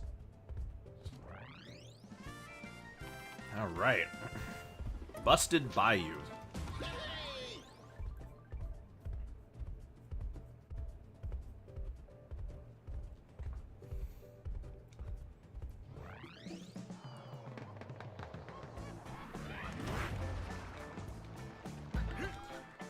I know, so I guess to elaborate on the point, I know Smash roster inclusions aren't in and of themselves necessarily meaning anything, but I think the important thing to consider is that K. Rool is in a unique situation compared to a lot of other Nintendo characters. He was the main antagonist of the franchise before more or less disappearing for 10 years. Not a lot of other characters can say that. And it's a character that Nintendo fully owns from a franchise that they're interested in doing more with, including that movie that was trademarked. I think it would behoove them to listen to the fans on this one.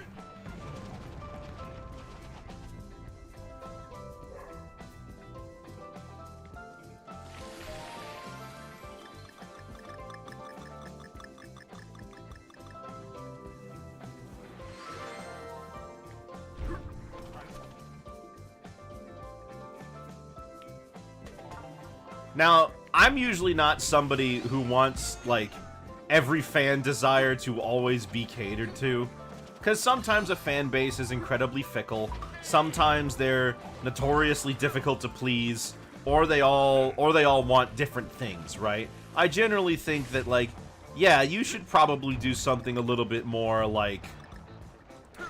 you should probably do something a little bit more like what you feel would be a good game, as opposed to what do you think would be a fan crowd pleaser, right? But I think this is a different case. I think this, because, like, K. Rool was such an important part of DK's identity. He's such a cool villain with an awesome look and, like, a really cool gimmick of the costume changes. Although he doesn't really do them anymore. I mean, it's been so long that, like, I think having regular King K. Rool would be appropriate here.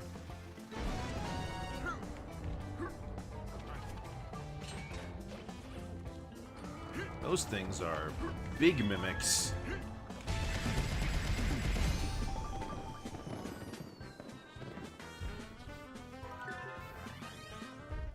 I think they're in there.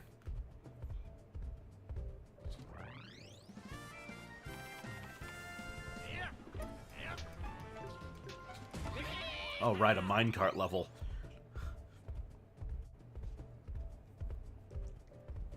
So right off the bat, compared to Returns, Tropical Freeze adds health to minecarts. No more one-hit deaths. You get 2 hit points in regular mode and 3 in funky mode.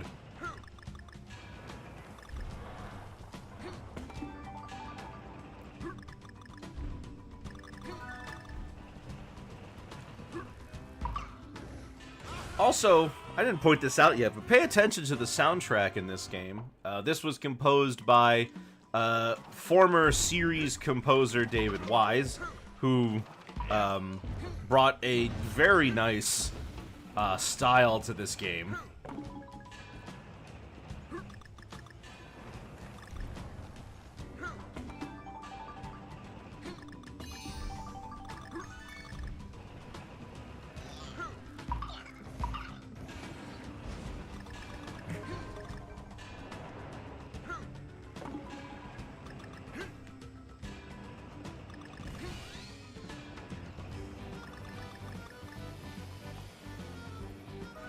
There we go.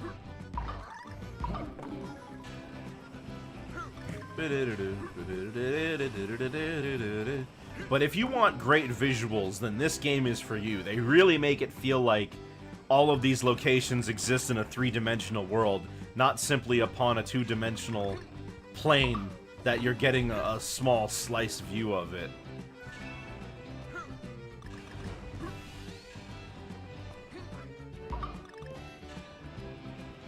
They do lots of camera tricks here to really sell the depth.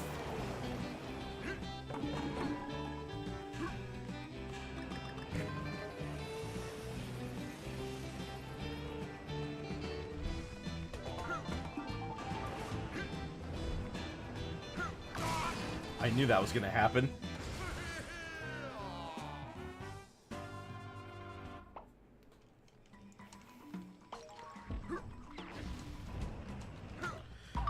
I think the most interesting thing that has happened in terms of King K. Rool discourse is there were people who believed that Nintendo didn't own the Kremlings, or that they hated Rare.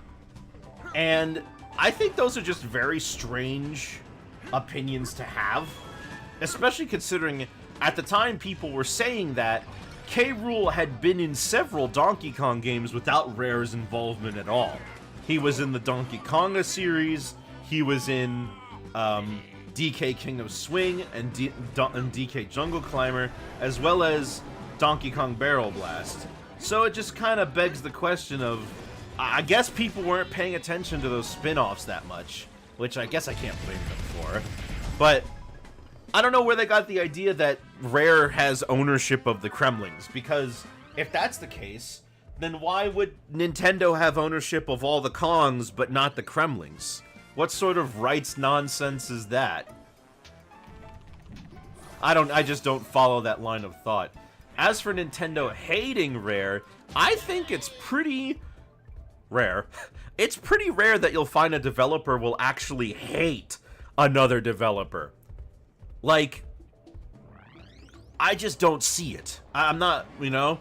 Like, they hate Rare. Really? Is that why they keep using their designs for all the characters and they still reference their games and use their music? Is it because they hate them? Oh, these enemies are called Hot Hoots. The regular versions are just called Hoots.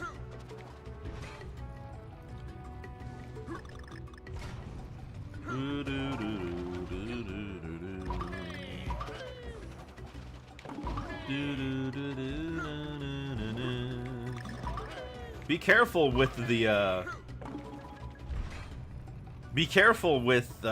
the hover. It may seem like a winning maneuver most of the time, but it reduces your momentum to nothing. Sometimes I've actually missed jumps I would have made because I didn't have enough momentum to make it.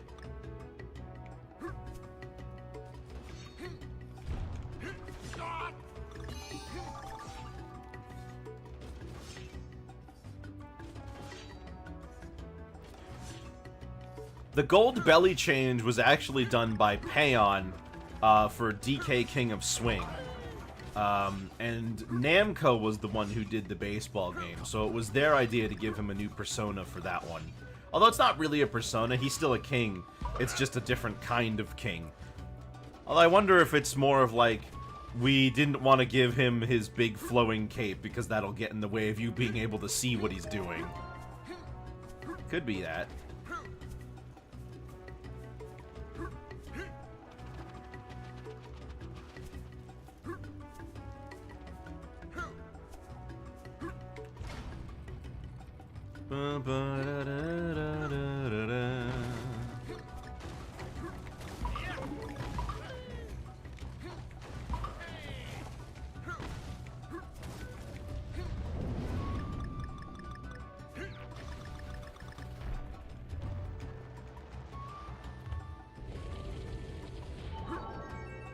So this is more or less the same thing as it was in Returns.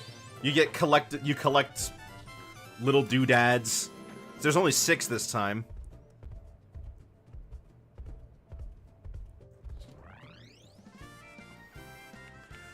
But yeah, The removal of K. Rool's gold belly was done by Payon for DK King of Swing, and the design just stuck. And I assume that's because Nintendo didn't see a need to redesign it. They also took the opportunity to redesign quite a few other characters in small ways.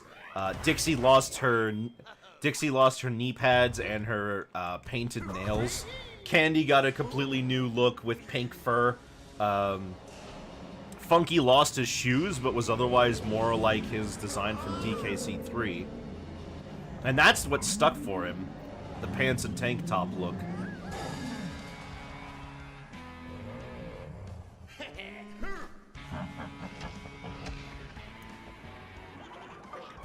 It is really cool that K. Rool made it into a Mario sports game. I always liked that the Kremlings... I always like when they use the expanded DK cast in Mario games. It's like playing as a crossover character.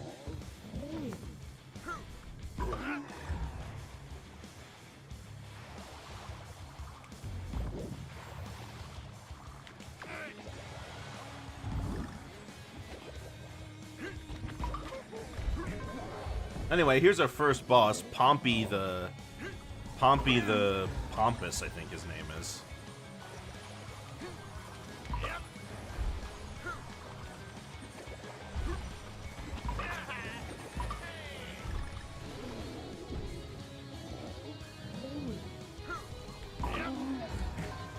It makes me wonder, though, just a little bit, if they're perhaps overdoing it with the music. This is like final boss music.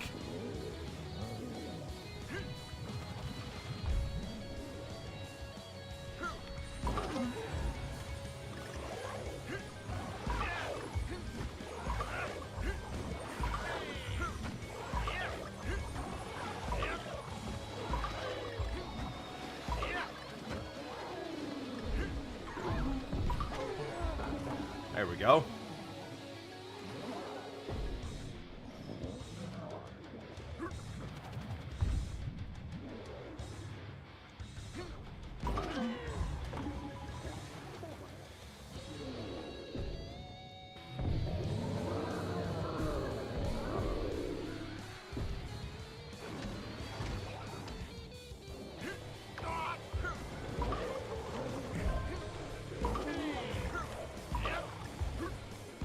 Wow, incredible how the big guys.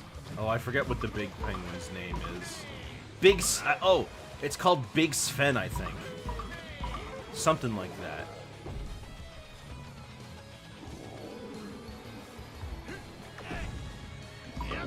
Excuse me. You don't get to upstage the Funk Man. Everyone knows that.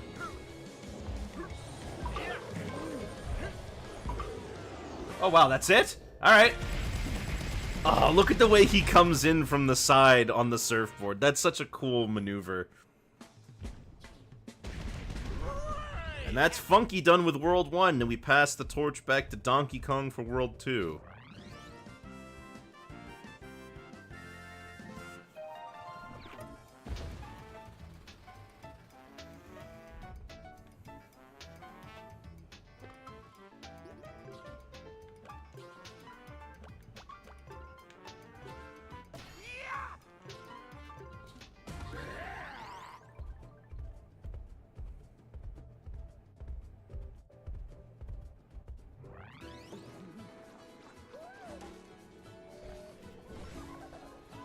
Oh, I forgot what the rats are called, but the pigs are called schnauzels. And Dixie Kong. Nice. She's my usual go-to pick in any case. We won't be able to quite blast through like we did with Funky, but that's okay. Variety is good. Keeps me on my toes. Although I may be tempted to ruin the order so that World 3 is still DK, and then we pass it back to Funky for World 4. Because Funky doesn't need to breathe underwater. It'll certainly make World 4 a bit easier. But DK has 3 hearts. With Dixie, he gets more. With any Kong, he gets more. Quite a lot, actually.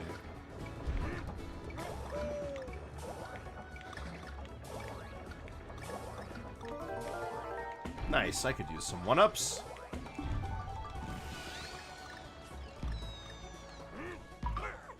And let's show off Diddy. Diddy is unfortunately just kind of outclassed by Dixie in all areas. He's not nearly as useful as he was in Returns, which is sad to see. If I think what Diddy should do, what should have done instead of just his normal thing he had from the first game, is use his jetpack to give DK a second jump. As opposed to Dixie, who more just extends his current jump. Diddy would allow DK to get more height. He probably wouldn't be used as much as Dixie even with that, but just the fact that it's an option is important. You know, the fact that it's an option, I think, would make some people more likely to pick him. Because right now, he just is a worse Dixie, and it's not even close. Everyone who's played this game will tell you that in a casual playthrough, everyone will use Dixie. But what do the pros use, you may ask? Cranky. Cranky, by far and away, is the fastest in this game, and it's not even close.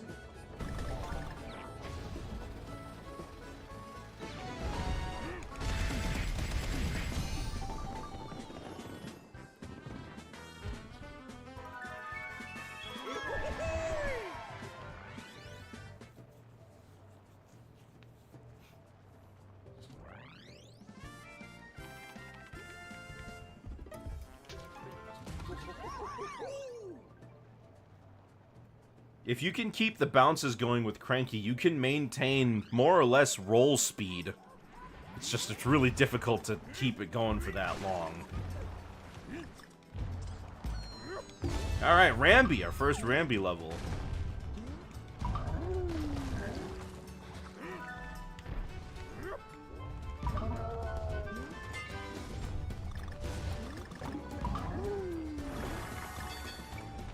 Nah, I'm okay, I don't need that.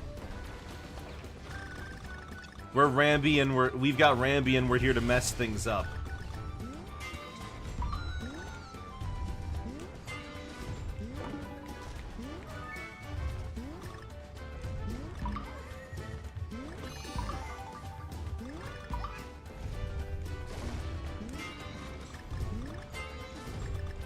If Wrinkly Kong wasn't a ghost and she was instead a power-up in this game, what would she do? Honestly, I'm not really sure. You got kind of a... You don't really want to overbloat it with options. And I think 3 is a good number. You got one that extends your jump, one that... well, you got 2 that do the same thing, more or less. And then you got a third one that's a more challenging option that rewards skilled players. I don't know what Wrinkly would do. She doesn't really have anything that screams ability, you know?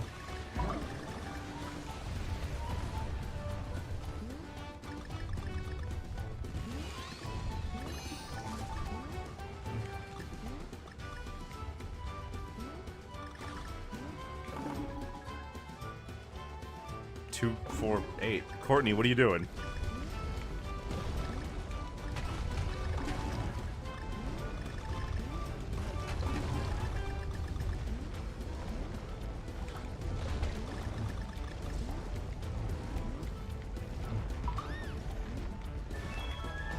Oh, there we go. Got it. Just in time.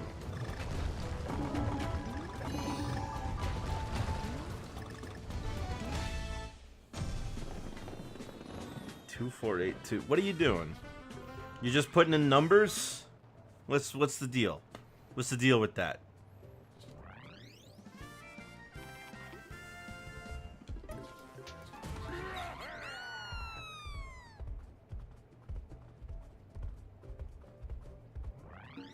Well, if you don't knock it off, and you're gonna keep spamming the chat, I'm gonna have to, like, you know, mute ya.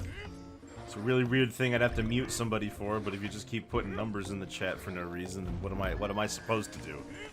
Let's use Cranky.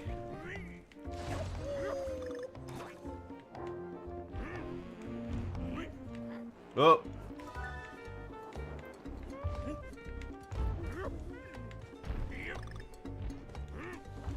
So Cranky, he bounces along he immediately launches himself downwards with momentum. He can bounce off of things like, enemies that are on fire, or enemies that are covered in spikes. He can also bounce off of spiked floors. Enemies that take 3 hits to kill will instead... Oh no, they still take 3. Never mind. I thought they only took 2. Enemies that are normally shielded from attacks from above will take damage.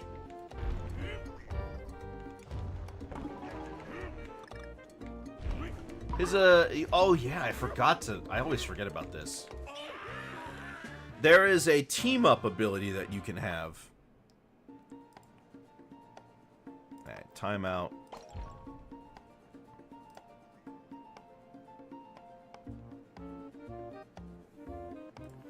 There, now they can't talk. But one of the things that you can do is there's that yellow meter to the left of DK's health. You see that? That is... I forgot what the name of the ability actually is, but essentially it's a power-up that's a screen nuke and gives you some other benefits. Kills all enemies on screen, and for example, Cranky and DK will turn all the enemies into coins. DK and Dixie will turn all the enemies into yellow hearts, which, in addition to healing you the normal way, they also heal you over the health cap, so you can have more health than normal. Then Diddy will turn all the enemies into life balloons.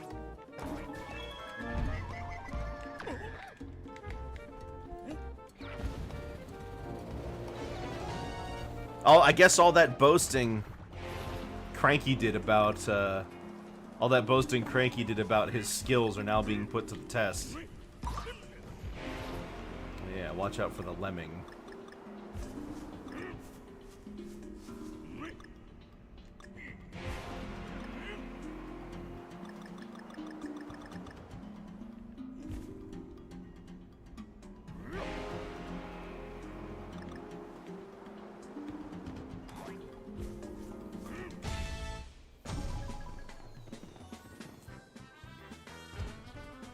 I'll try to use more of the different abilities. Kind of wish the new games brought back the ostrich along with Rambi. Well, I mean, do you need Espresso when DK has Ostrich Bonanza, which more or less fills the same role? The Zebra lets him go fast, and the Ostrich lets him glide like Espresso does. From what I'm seeing, the Bonanzas are more or less the animal abilities.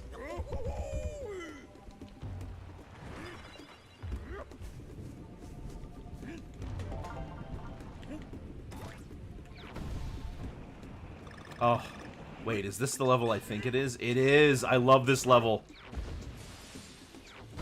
I love the minecarts in the DKCR games.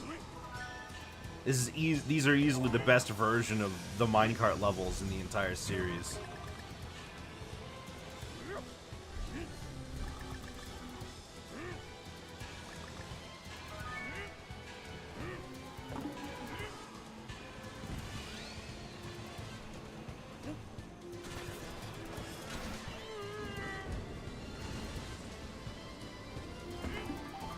Because the Ostrich Bonanza doesn't only take cues from Espresso, they also take cues from Squawks.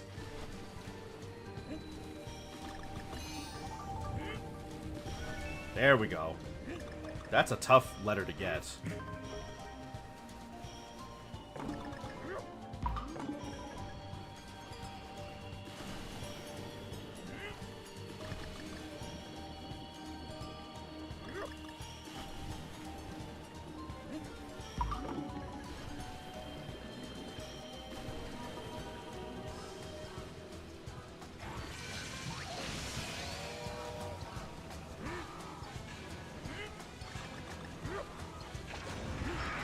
Oh.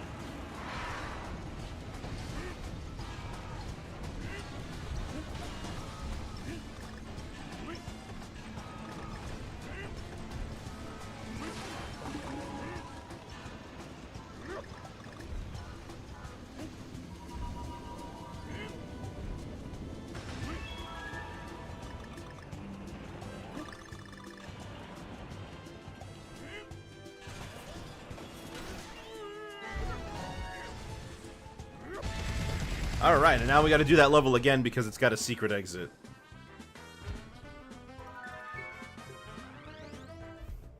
Gosh, the way it changes from the toboggan to the minecart is... oh, it's outstanding.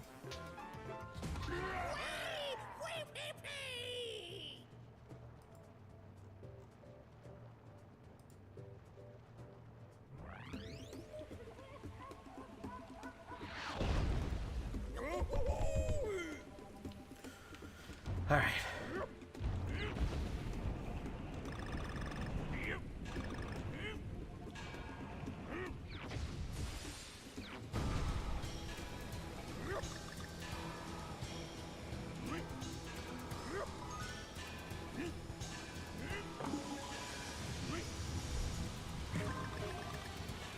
I should probably show off a bonus room or two, just to show them off.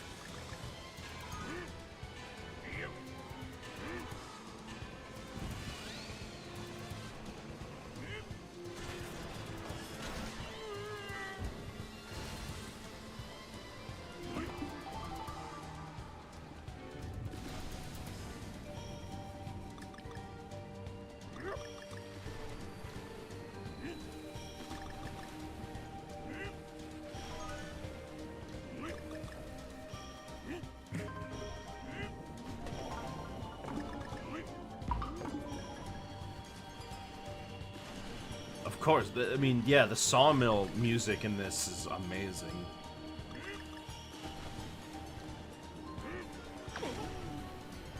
Alright, so here are the bonus rooms. Unlike in Returns and in the 3 Country trilogy games on the Super Nintendo, the area you go to doesn't actually, like, match the environment you're in. Instead, it's all within this, like, golden bonus temple area. Not sure why. Maybe it was easier that way. Maybe they thought it would look better. I don't know.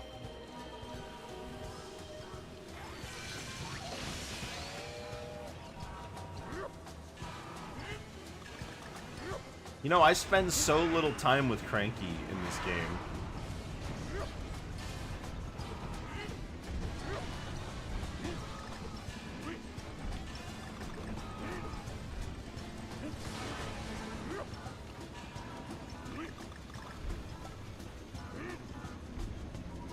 Anyway, we got one jump to make that's very particular here.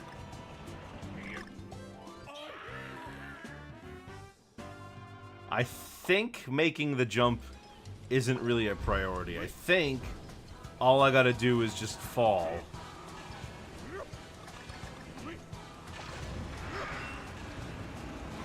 Lost Cranky, but I gained some peace and quiet.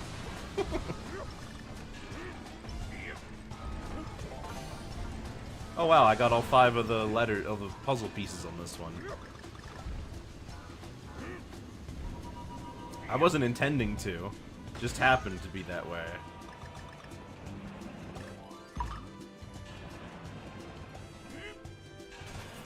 There we go. Here's our secret exit.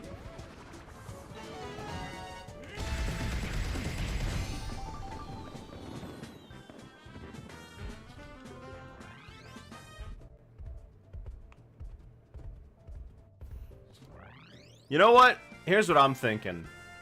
Instead of trying to make it, like, perfectly even so that Funky and DK each do half and half, like one after the other, I say I'm gonna do 3 and 4 with Funky, and then I'll do 5 and 6 with DK, and then we'll do the Secret World with Funky. I think that's fair. Really, I want DK to be in World 6 for the thematic reason, but I want Funky to be in World 4 because of the water.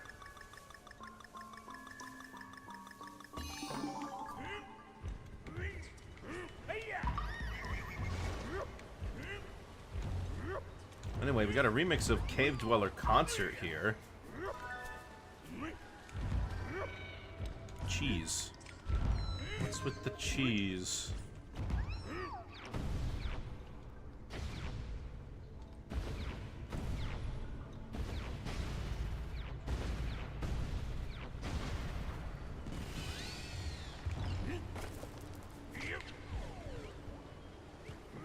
Oh, no, never mind. I guess I'll take Cranky.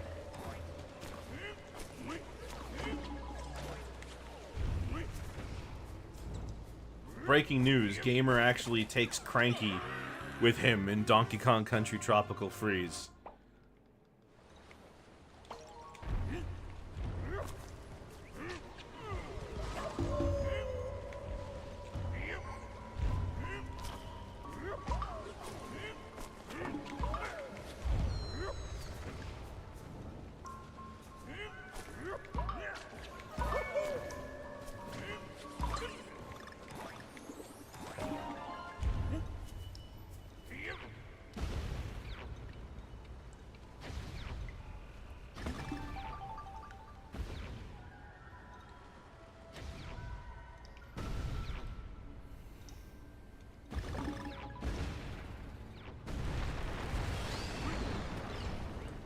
Let's take Diddy.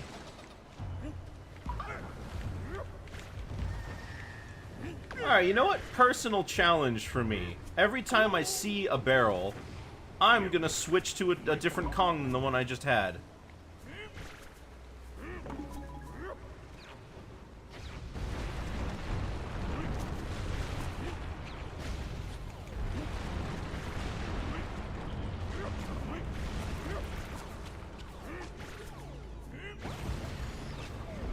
Whoa. Oh my gosh, it actually worked.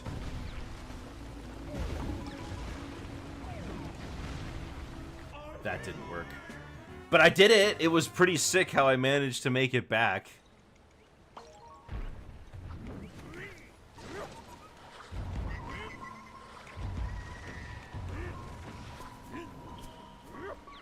So I'm curious what people think about Diddy's new design going forward, with the separated eyes and the loss of the Nintendo logo on his hat. They also made his chin a little bit bigger. Oh, now the letters count. You don't have to collect them again after you get past them. Interesting.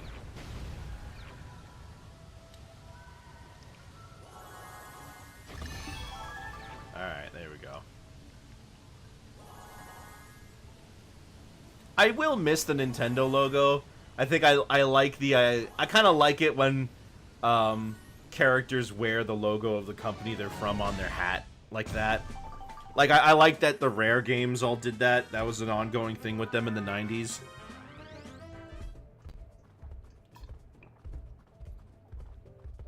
Dixie had a Rare wear pin. Banjo had a Rare pin on his backpack. Timber had a Rare pin on his hat.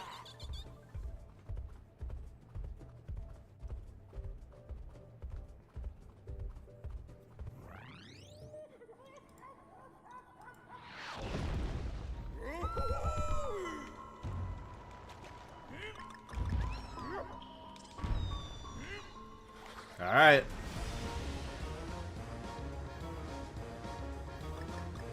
Same thing with the minecart. Now we can get hit 3 times. Because we're playing on easy mode.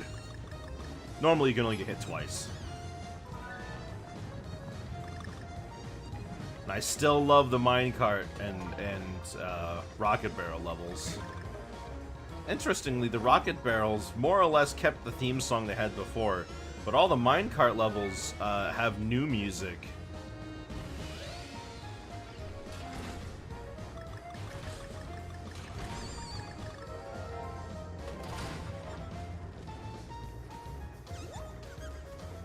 Oh my gosh. Almost took damage from that.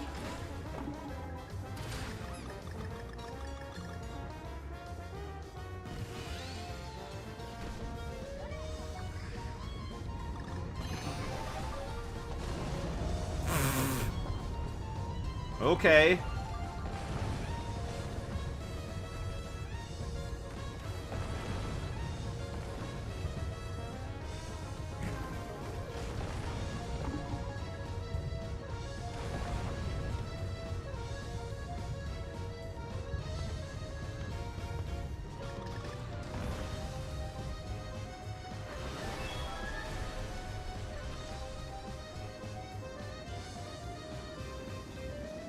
Personally, don't get the big deal with the eye thing. The mouth color is a light hue, so it's barely noticeable.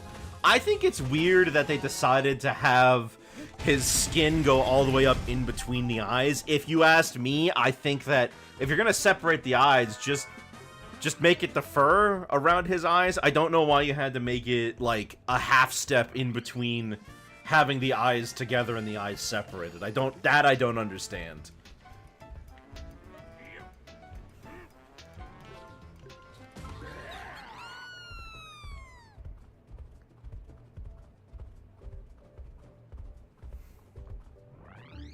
Dixie also got a design similar. She's more or less wearing the same thing, but except now, she's got a, oh, okay, I guess I'm stuck with Dixie here. She's more or less got the same thing as she had before, except now she's got a guitar pick on her beret, which is cute. I like that. Hey there, bruh. Welcome, welcome to the final game of our marathon before Bonanza.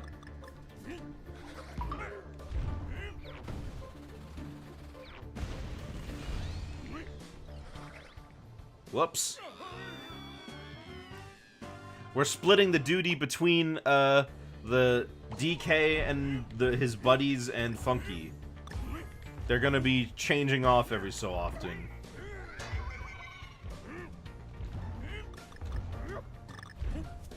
I do appreciate that Funky mode doesn't lock you to Funky, and you can still get an easy mode while still having a little more challenge with DK, because Funky just breaks this game in half.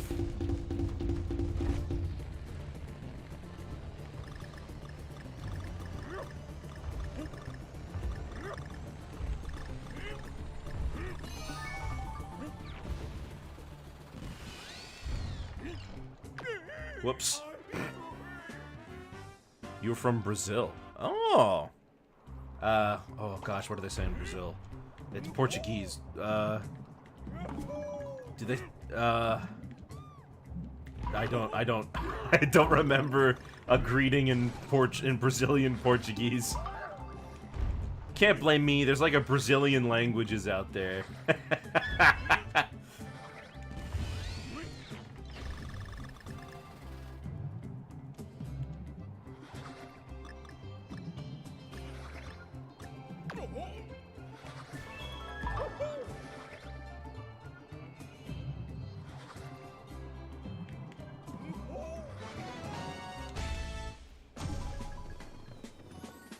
You know, there was someone else who used to show up quite often who was also from Brazil.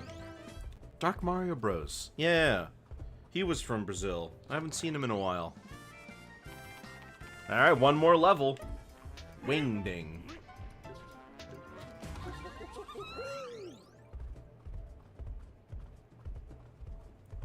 You know, people miss Diddy acknowledgement. Yeah, I don't know, I think DD...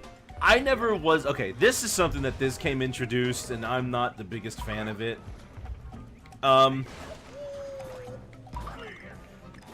DD for Diddy Kong... I don't know, it just rubs me the wrong way, because now it means that it doesn't stand for Donkey Kong anymore. The DK just means donkey. But, like... It could have still just said DK, but in blue.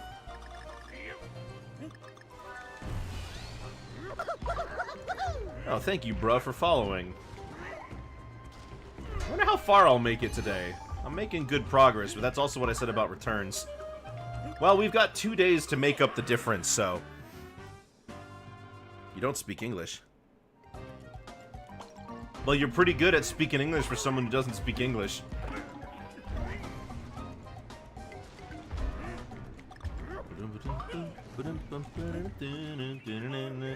I totally bungled that.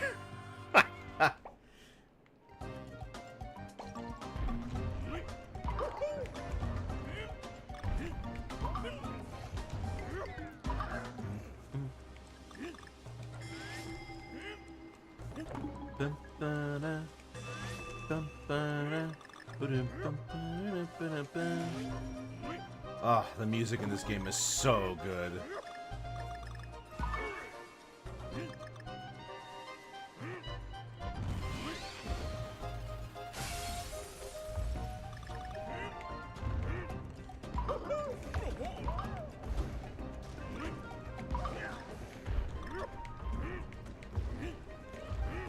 Well, since last time I took Cranky, I'll take Diddy.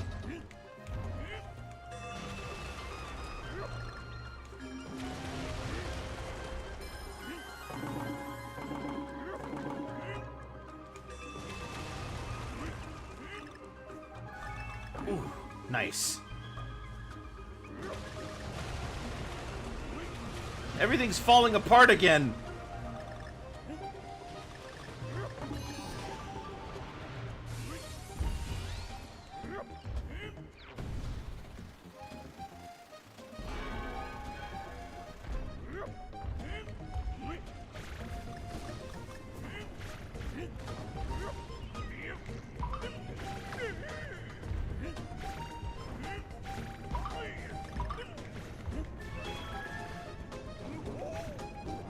My voice is satisfying.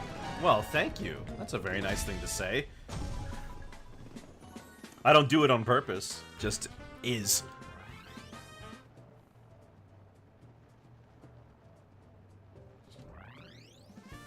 Alright. Now it's time to go back and try out that temple level. I think we'll have enough time to finish World 3.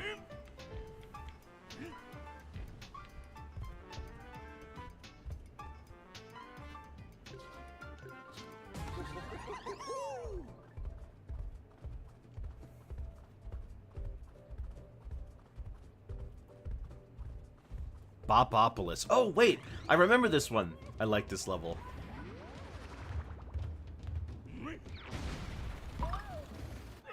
Except when I do that. Gotta hold down that button.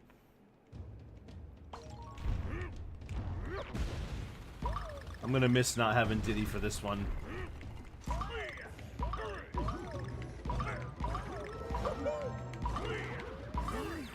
Yeah, got a 1-up too.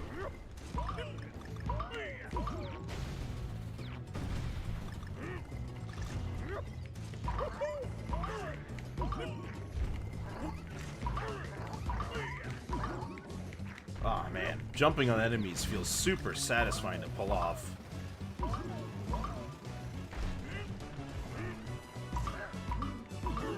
Plus, this level gives you tons of coins.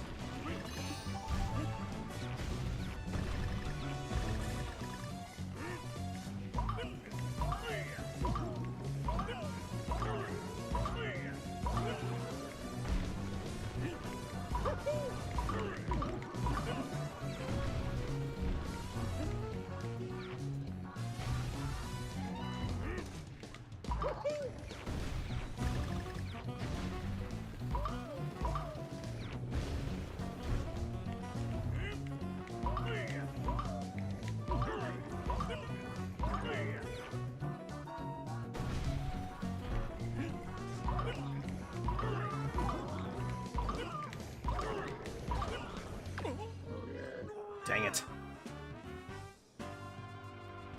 I was on a good roll, too. I think that was the end. Oh well. Can't win them all. Not the first time, anyway.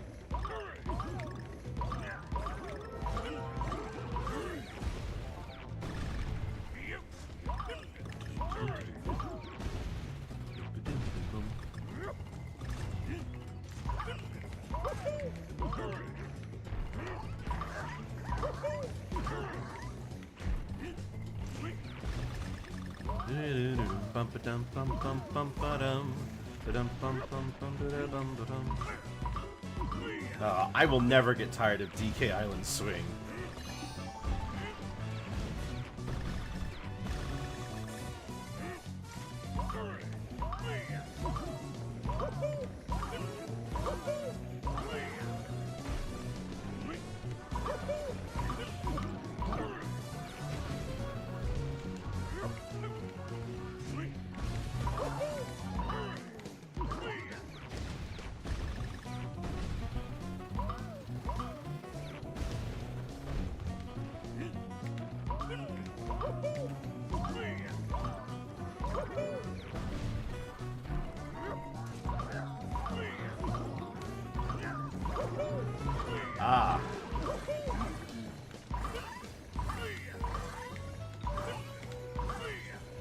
Oh my gosh, so many one-ups. Love that. And that's that. Excuse me, I'd like my pretty pink present, please. I'd promptly like my pretty pink present, please. Ooh, that feels good to say.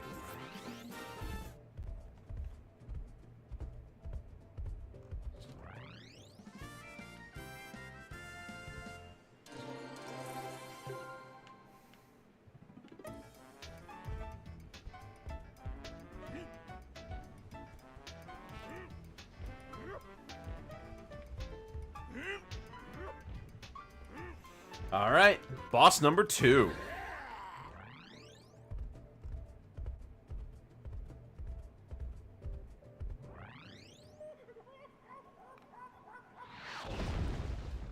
Hold on, what is the name of this guy?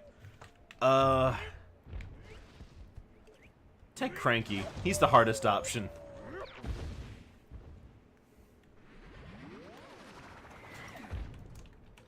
What's this guy's name?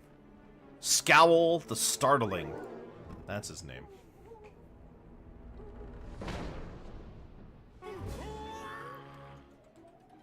Why was he doing this?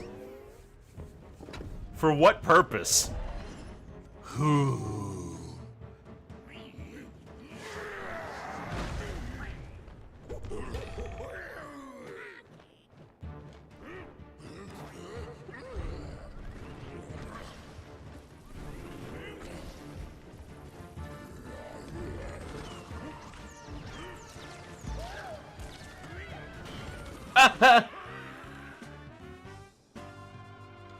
Well, I didn't expect that. Cranky deserves his time.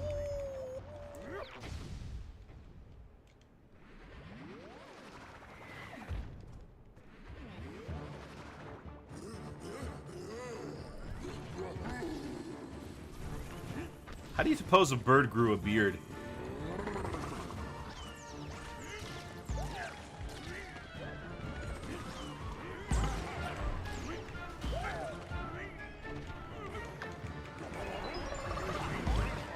Ooh, nice.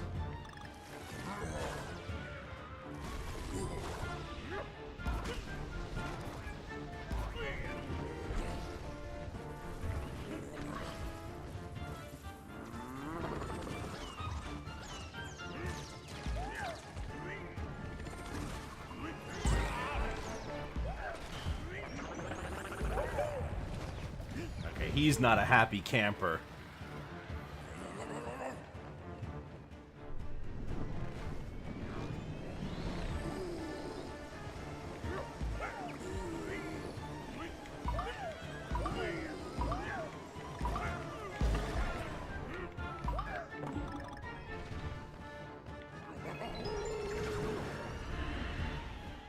Whew.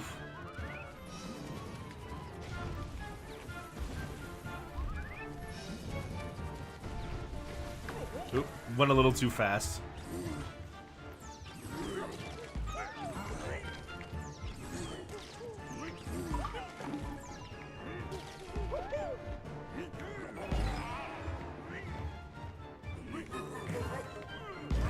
Ooh, good hit. Right in the eggs. Alright, last one.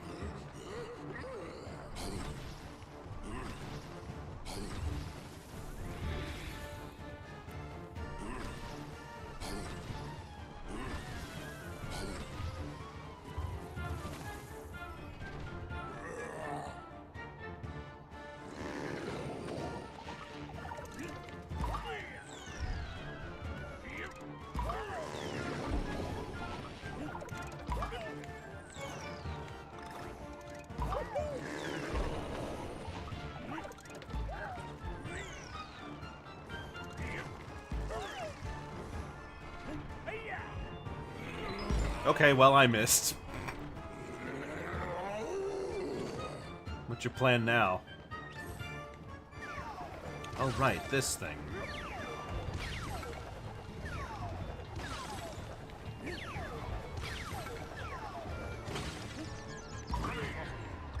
Alright. Should be one more hit thereabouts.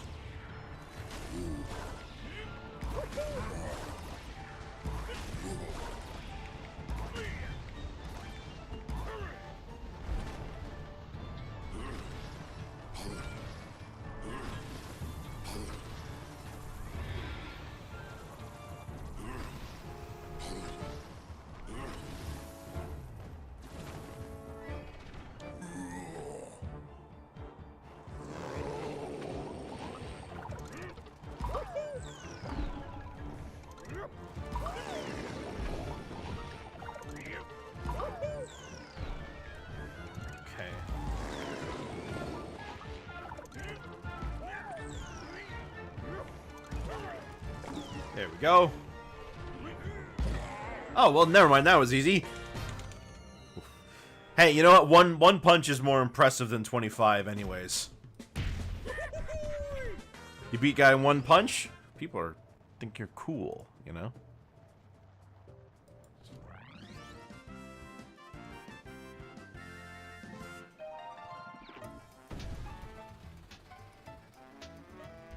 Alright. For the next two worlds, we're going to be using Funky. So, see you later, Cranky. And DK. I wonder, if I switch back to DK, does he have Cranky? He does. Okay. Interesting. Well, Funky for now.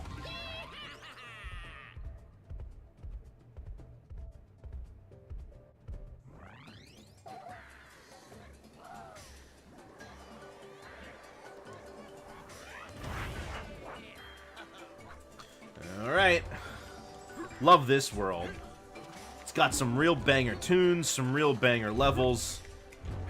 Some, like, oh my gosh. Can't go wrong with this one.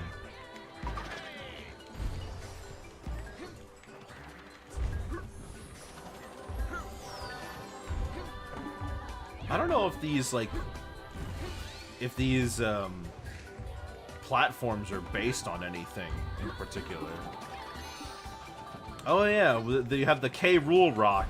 I just picked up the crown, but I think this one was confirmed to be based on K. Rool. It's got like the big eye and a nostril with the big pile of bananas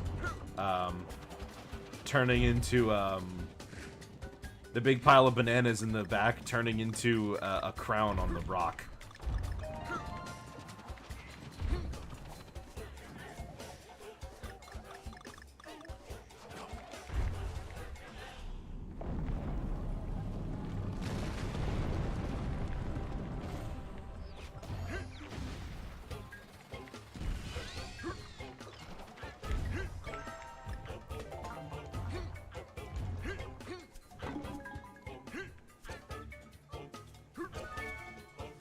Go.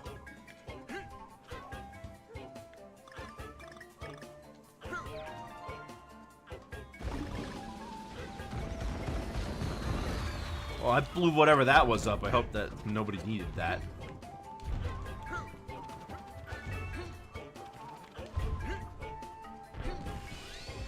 Croc.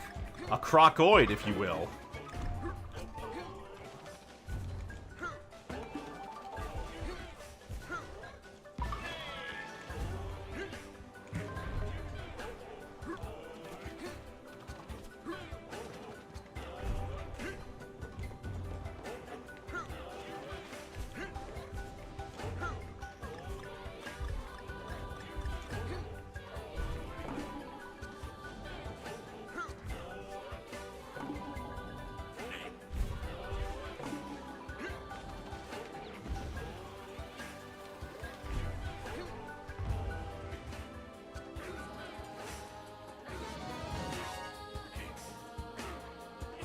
So I see a bull, an elephant, and I'm not sure what those other two animals are. Is that supposed to be a buffalo and like a meerkat or something?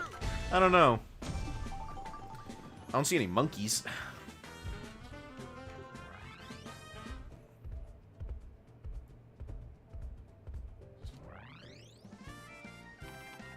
I wonder if in Bonanza we'll be able to go to DK Island. Like at the end of Odyssey when you... Excuse me, at the end of Odyssey when you got to go to the Mushroom Kingdom in the post-game.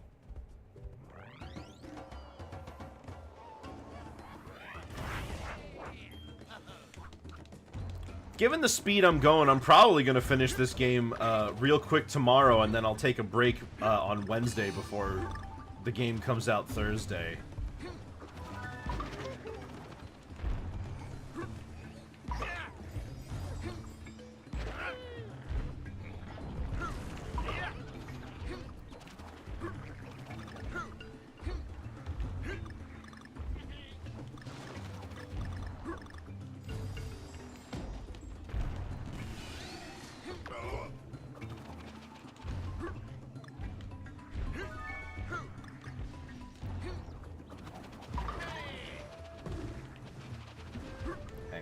Jump off that. There we go. I didn't even need to do that. I'm not going after that.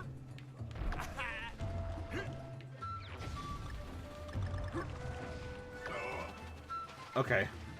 He can't bounce off of enemies that are on fire.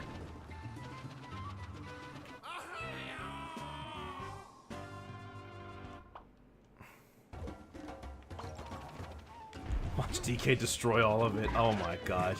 That would be super funny. I wonder if I'm really gonna get much use out of that painting mode. What a strange thing to include. But also, that's a very Nintendo thing to include.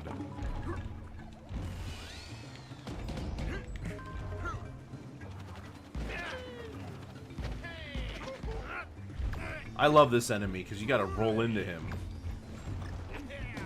Yeah, you gotta butt heads with him.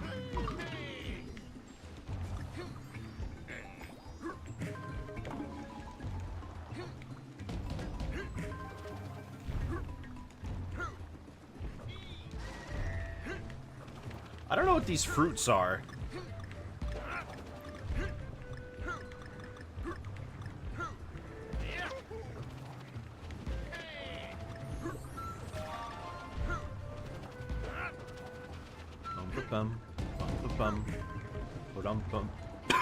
Oh, jeez, excuse me. I'm ruining the vibes.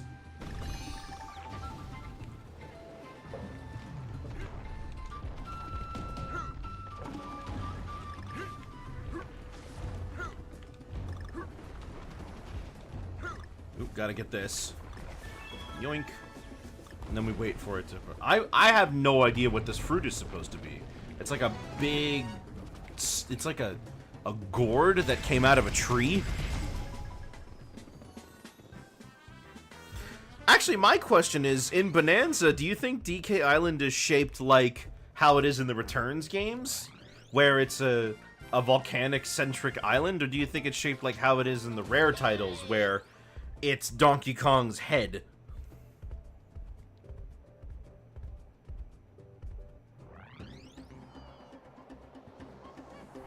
I'm gonna go with DK's head. I think that's what I'm gonna predict. If they show it at all. Mind you, we have no idea if they're even gonna show it.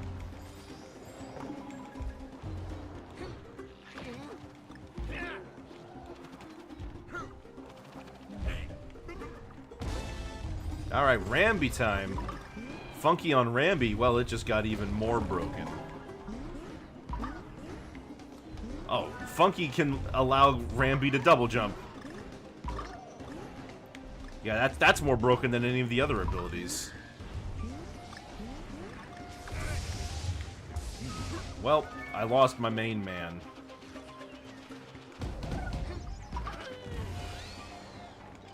It's okay, we'll live. Never mind, we got him back.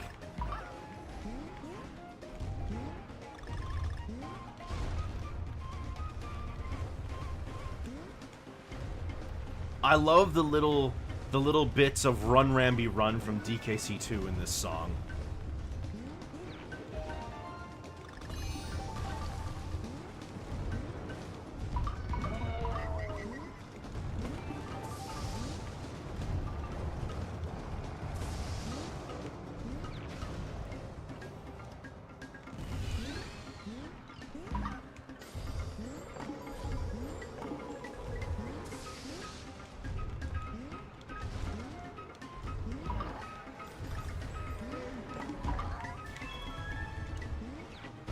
This is one crazy storm.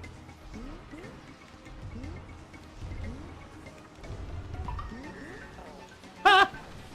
I can't believe I lost Rambi. I like died right at the end. Well, the only thing I got on me is to finish.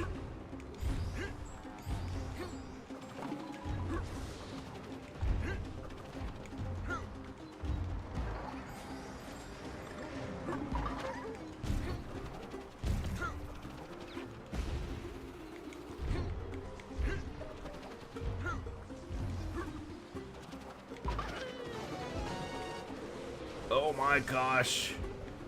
Whew. Really didn't need to fail that again. Is the painting mode like you make levels to destroy with DK? No. The painting mode is you get like a block in a couple different shapes, and you can add on to it, paint it, remove it, shape it into whatever you want. Entered the big DK mountain head as a volcano.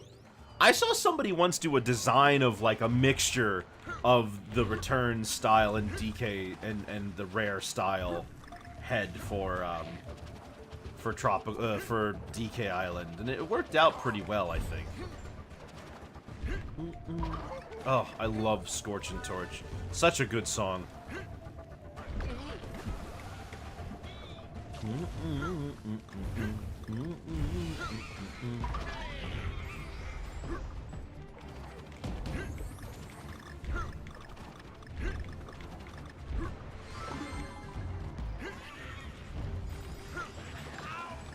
I am taking a lot of damage.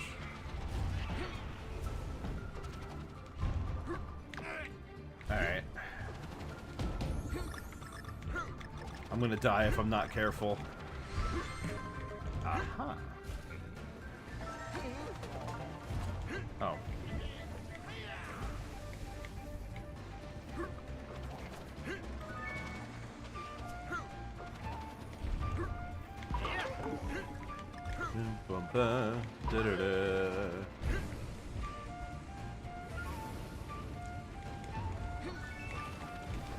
There we go.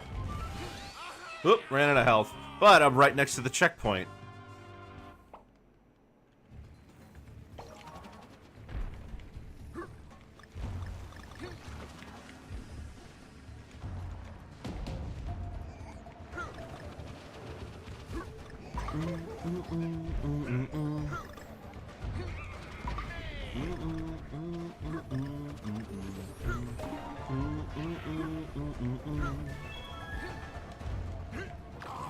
Oop, can't jump across this one.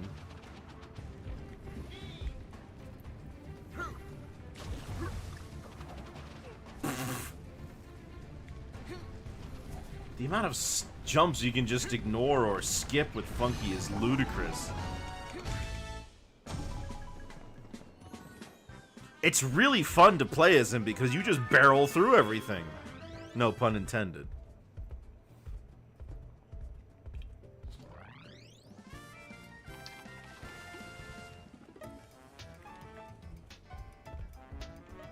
Alright, this level's got 2 alternate exits.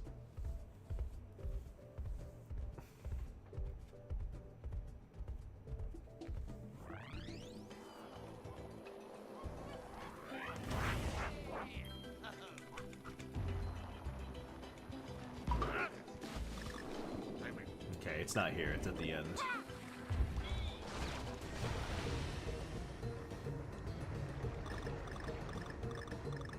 So I do have to play this level 3 times. Fun.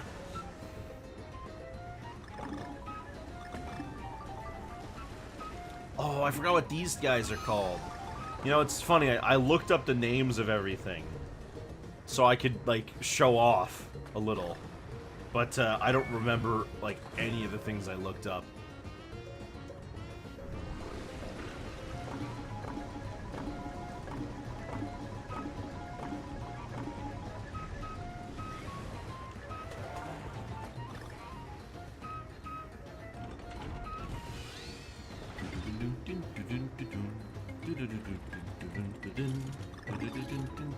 Some sort of fishing village, but who lives here? Is it just the Snowmads?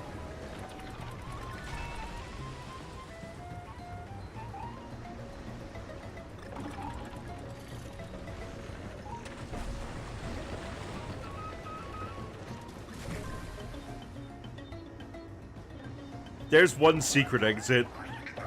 We're gonna get the other one first.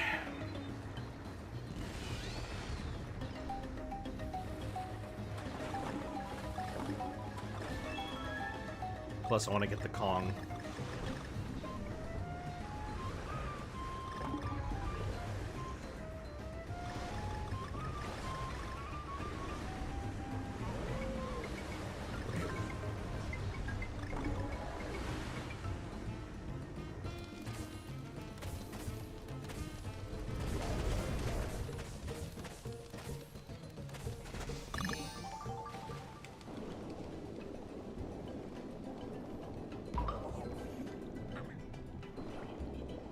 Did he die? He fell really far, whatever he did. Anyways, here's secret exit number 2.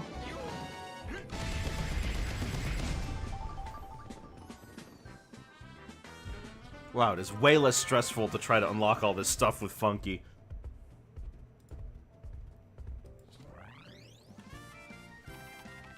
Alright. Now we gotta do it again.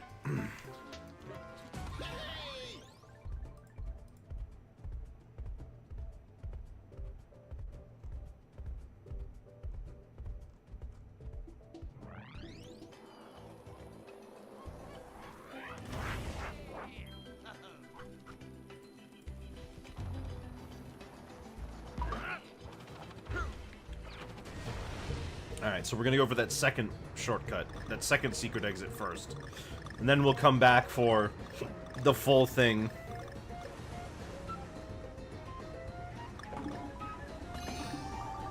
My life counter is almost maxed out, and I'm not even on World 4 yet. Excuse me. Hope those hiccups aren't too bad. Uh-oh. They already caused me to hit something.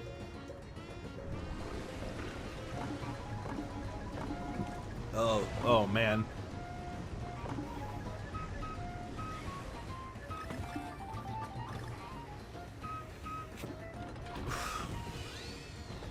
Okay, I've got bad hiccups right now. Really bad.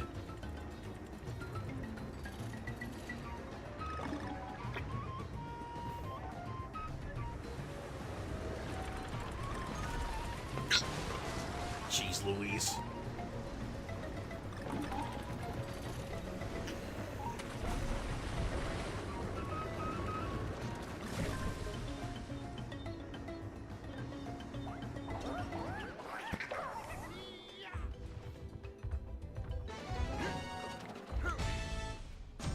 Alright. Secret exit number 2.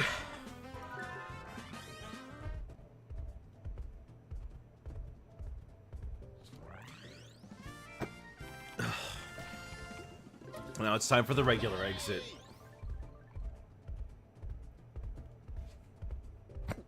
Oh.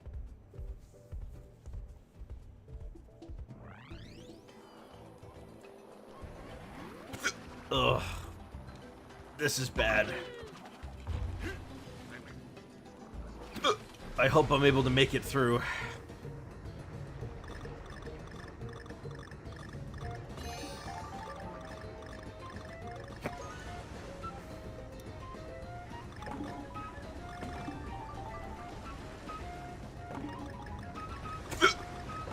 Oh, gosh, it hurts.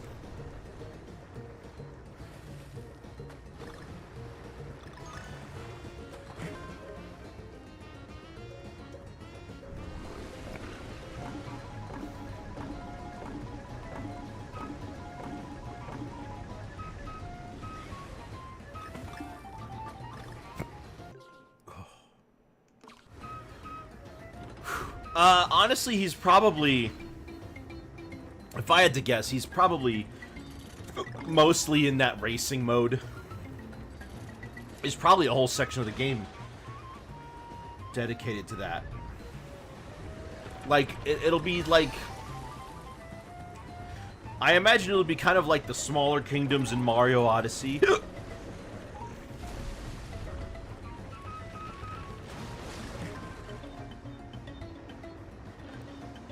Something like the Ruined Kingdom, where there's just that boss fight and not much else. I imagine the racing layer will have just the one with Rambi and not much else.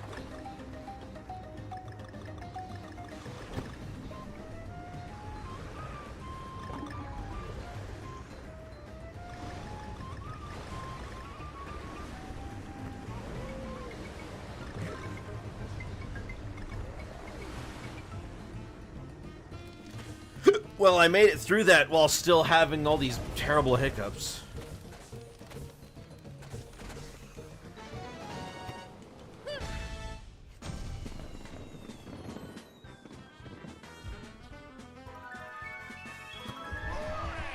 Alright. Oh gosh, my throat. I have some water.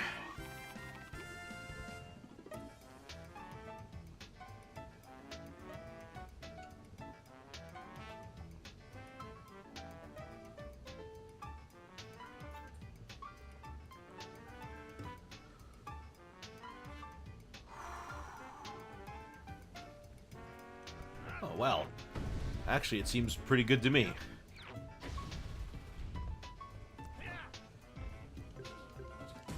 Cannon Canyon. Like DKC 1's Barrel Cannon Canyon.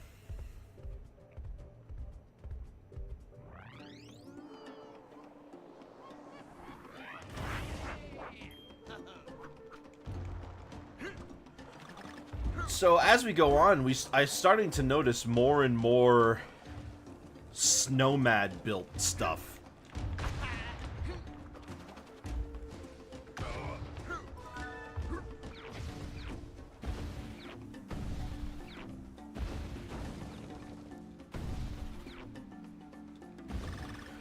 In World 1, it's almost like they just arrived.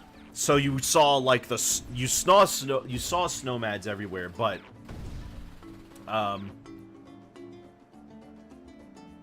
like, you saw them everywhere, but they, didn't have a lot of permanent structures on the island, right?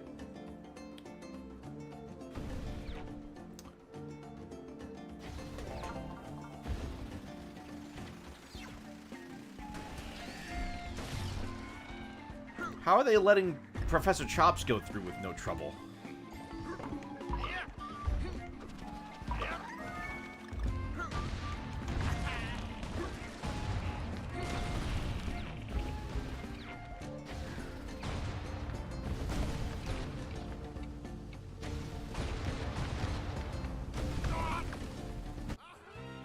Heh.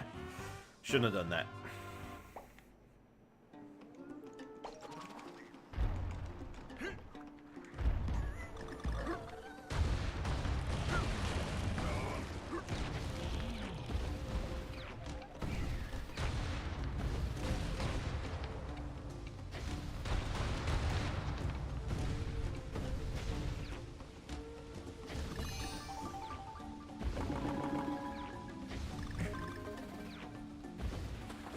Oof. Thank goodness.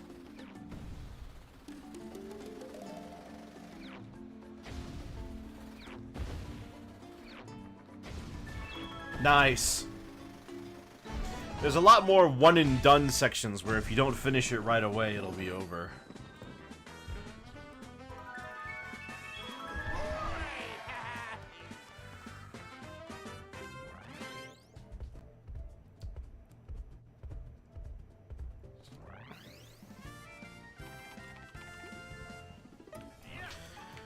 Alright, rickety rafters. They let the pig through because he's a warning that Kongs are close approaching. Oh, really? Alright, yeah, of course.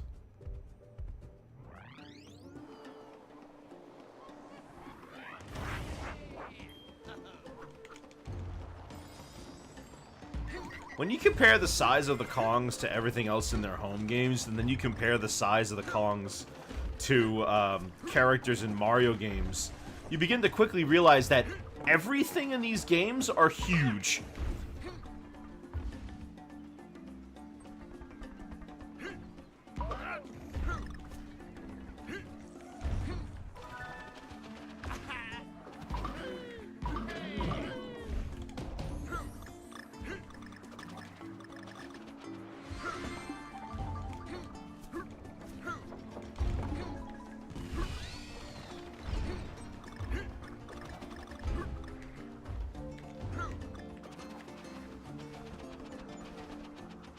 I thought that would get me something. I gotta be real careful.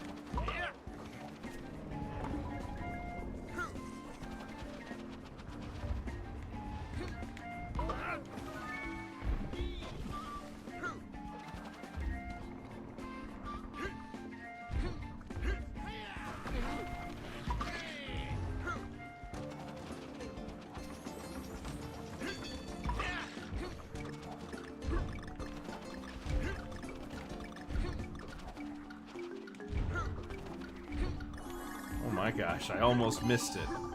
It was right there, and I almost just lost it for, like, no reason.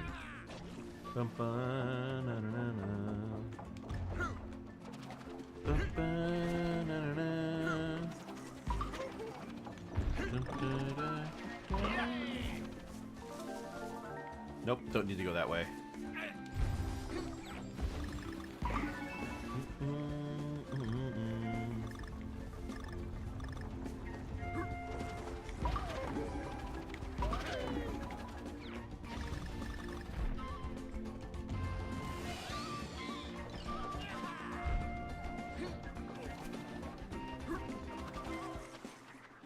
Oh, died.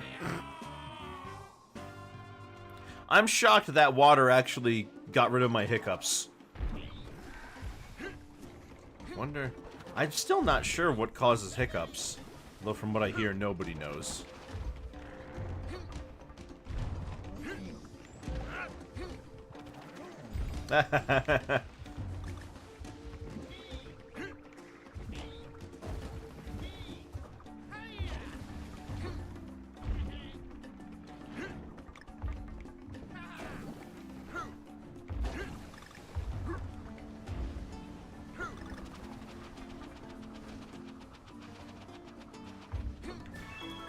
Yeah, that works.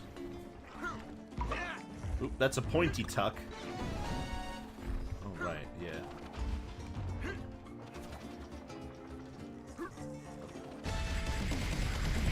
It was off screen. I didn't even see it.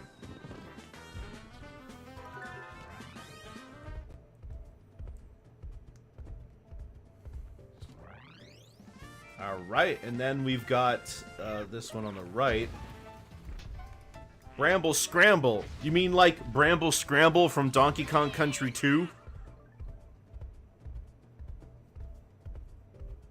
Not to be confused with Bramble Blast.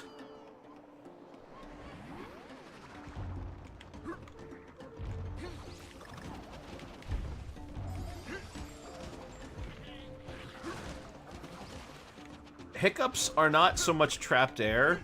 I mean, they are, like, it is involving trapped air when it happens, but hiccups is a spasm of the diaphragm. It's just your body is like, oop, gotta move this really fast for no reason.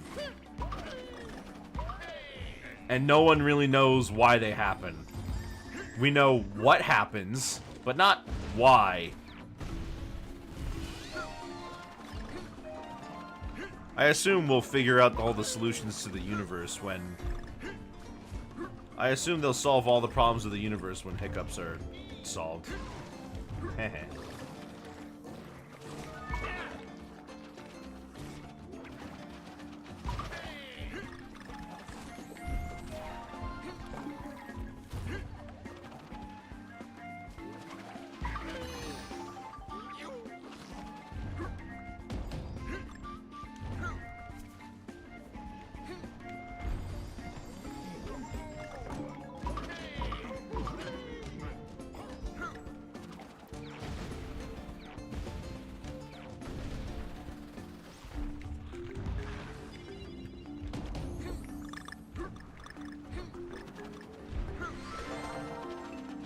that's a very fiery hedgehog or whatever.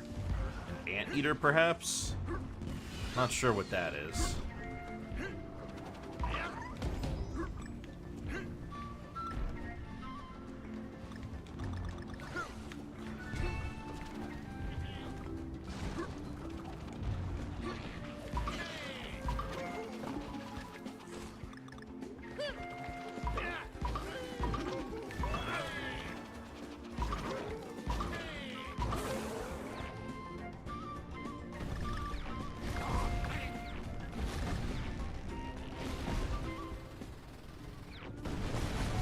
Alright!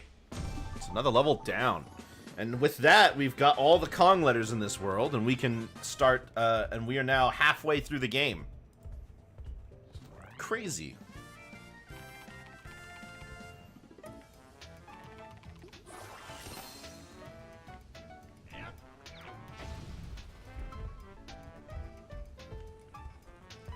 Alright, precarious pendulums.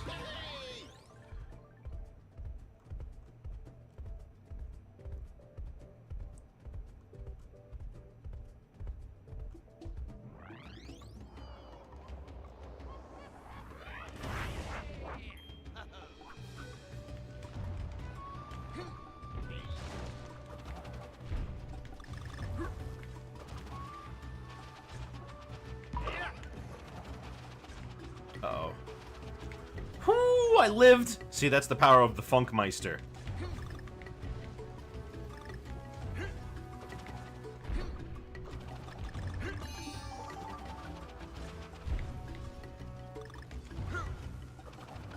Don't you let anyone ever tell you you can't do anything. Funky believes in you. Never mind, I can't do anything.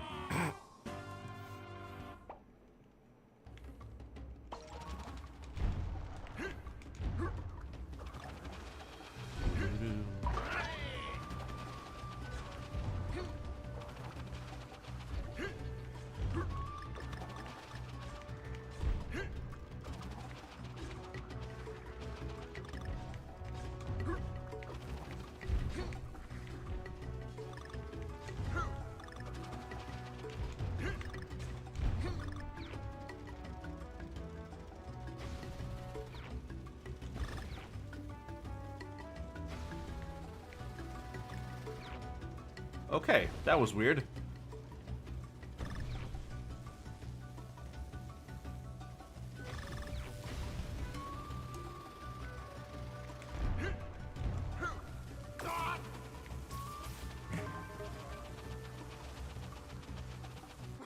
Where did I pick up that heart from?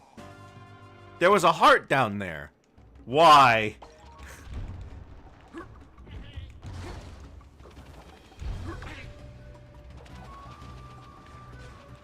I must say I'm confused as to what was the heart down there.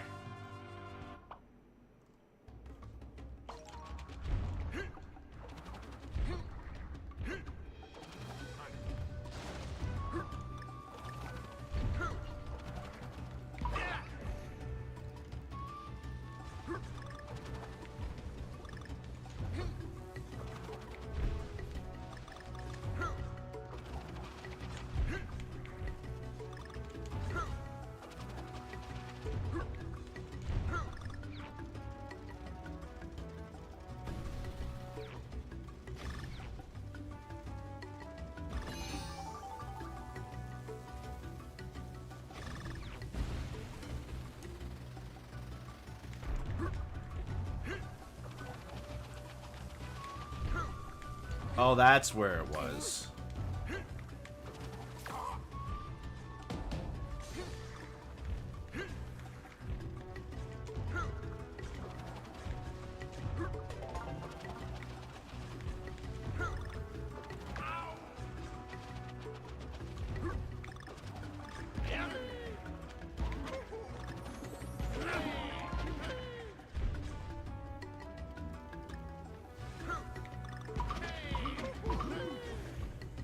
Maybe I should be a little more careful about this.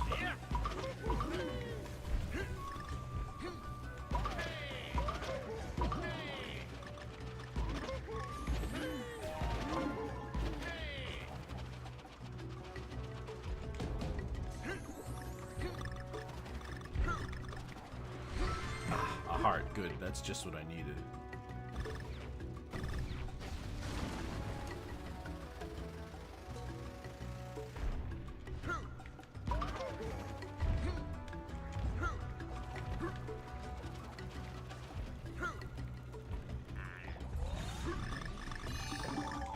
Alright, and we're done. That's World 3 finished. Well, we still gotta fight the boss, but you know.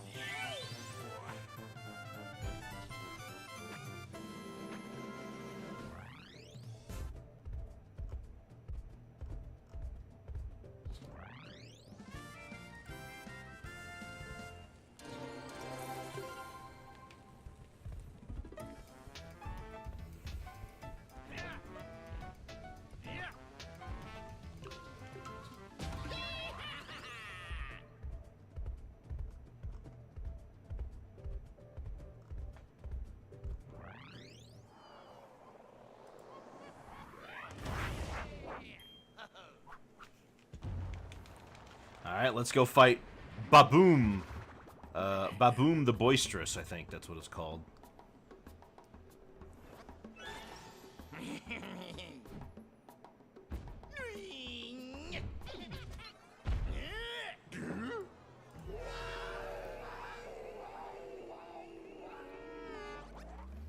I don't know if this is one guy or if it's three guys.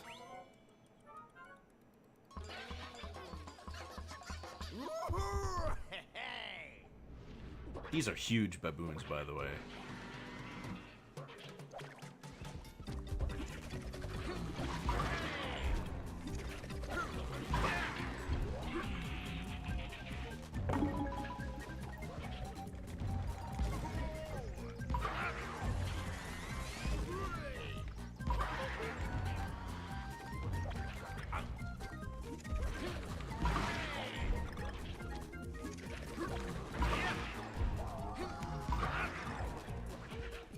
Alright, we lost one. The other two get reset. Since I don't have to wait for their helmets to come off.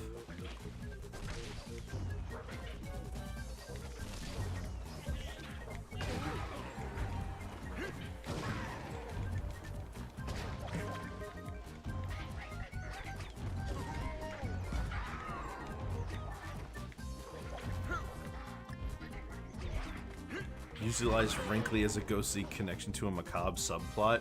It's not really in the wheelhouse of the DK franchise, is it?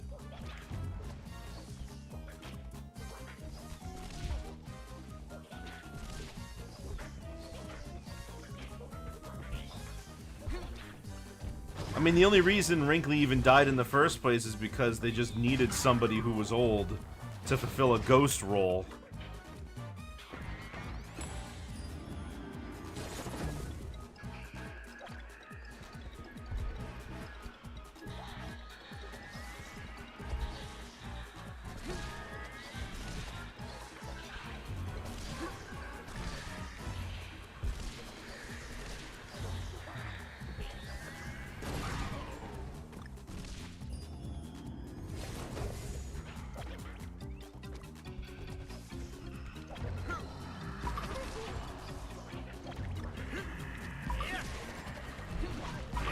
There we go.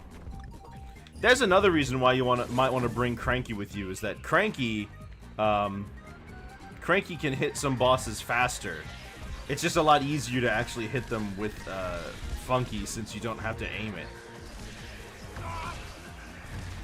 Honestly, I wouldn't be surprised if at this point the speedrunners use Funky, because Funky mode just makes it go by so much faster.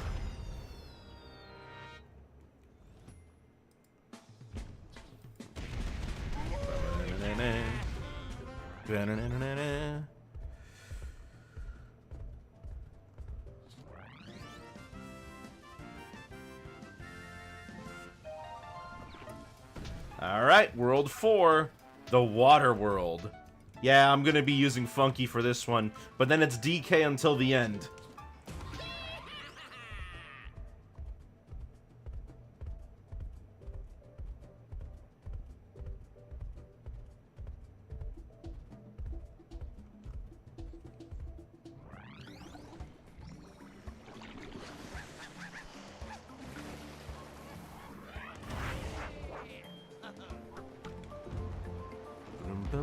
Boom. Oop. In order to kill that guy... Hang on a second. Dang it! I forget they respawn.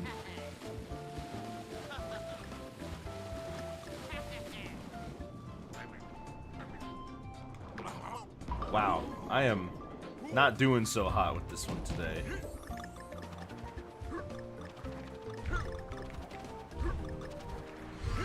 A puzzle piece. Why not? So, the main reason I want Funky for this world is because he has a snorkel, which apparently means that he doesn't have to hold his breath. I don't know how that works, but whatever, I'm not a scientist.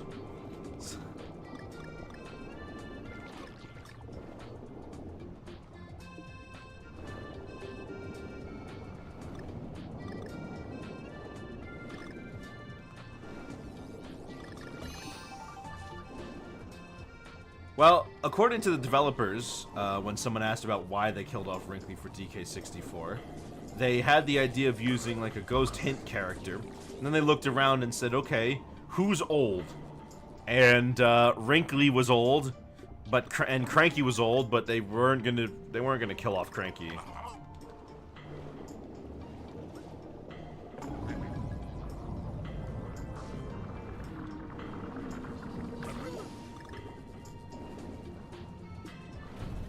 I'm actually surprised a little bit that the games afterwards stuck to that story.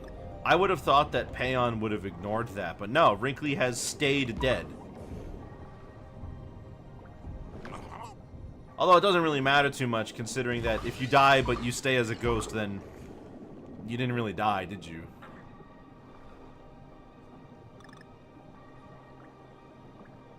They gave her a new hat, though.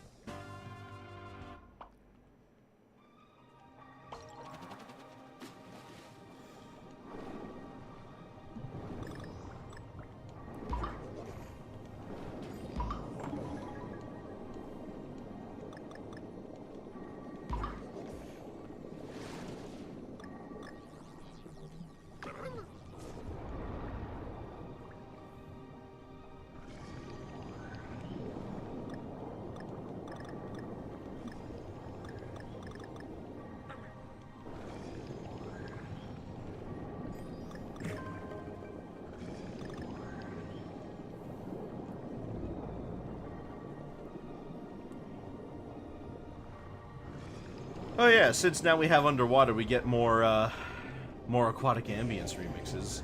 Although pretty much every single water theme in this game has aquatic ambience in there somewhere. Okay,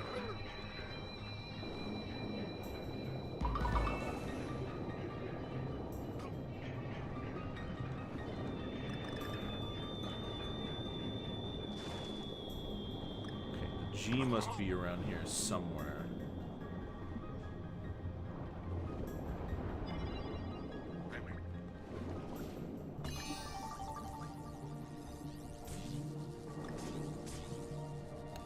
Interesting swimming controls too, since you just, unlike the other games, you don't like tap to go up, you just point in the direction you go and they go there.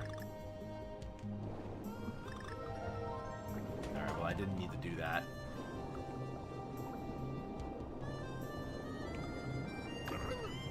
I don't know if the puzzle pieces really work as a collectible that really entices people to get them all. Because it's not like they unlock extra levels or give you a different ending or anything. The Kong letters do that.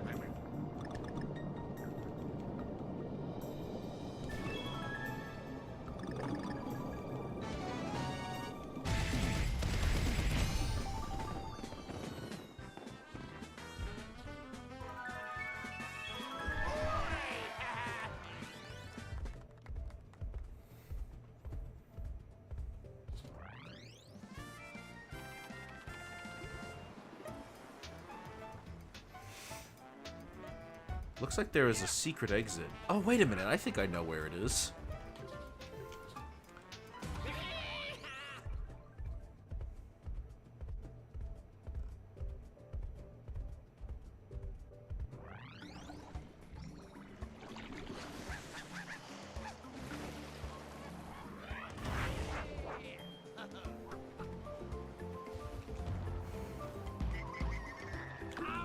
I keep falling. Oh my gosh. Even with invincibility frames, you cannot get past this penguin's poker. Alright, so I think it's in that one room that's like the tunnel with the things above and below.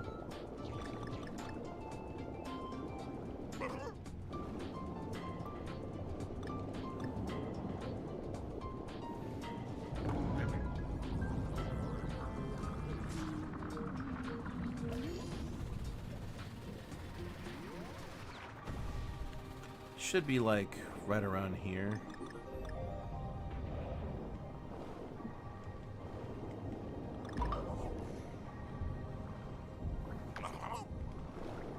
Actually, it's beyond that.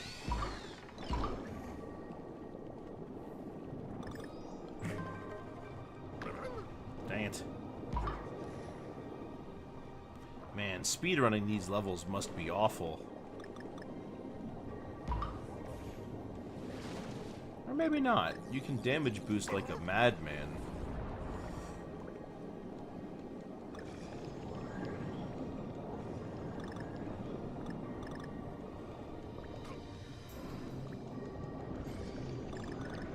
Anyways, if I remember, yeah, that's the one.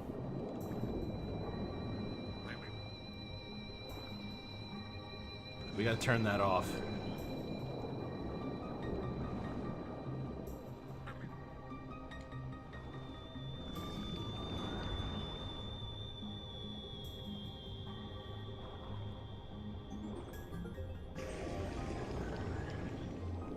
Then you go back.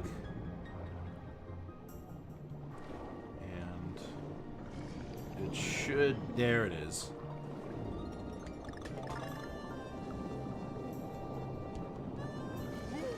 There we go.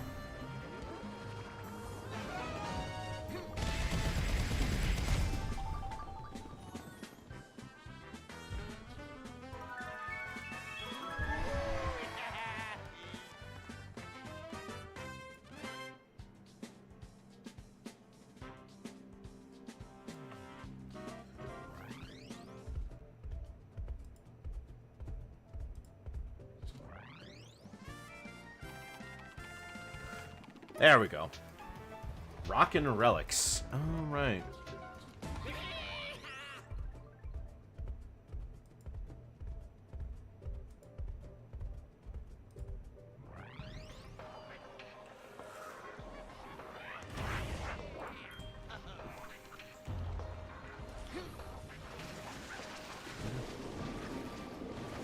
Whoops.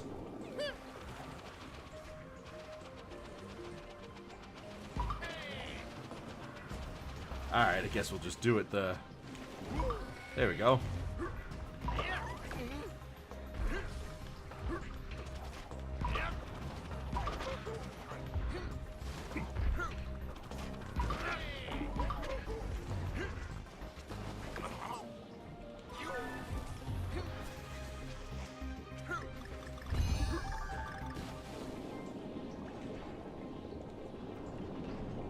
What I don't remember is if this level also has a secret exit, because it might.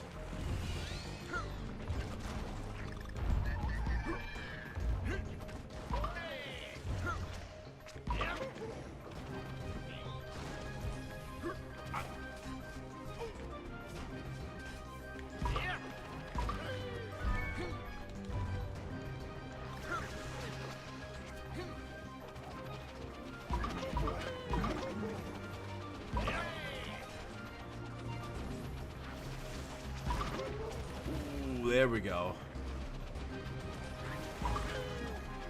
The chains, if I had momentum. I mean, that's ultimately the killer, isn't it? Wait a minute. Let me make sure that there's... I got a K and an O. Okay, never mind, I'm good. I was thinking, I don't want to, like, be missing one.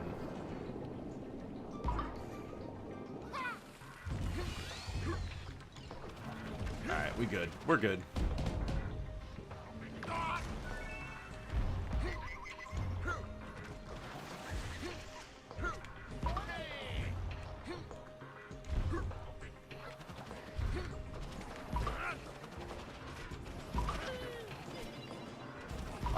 Well, there it is.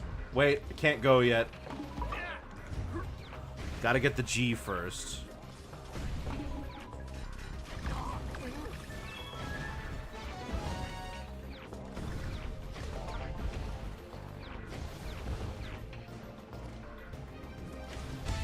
There we go.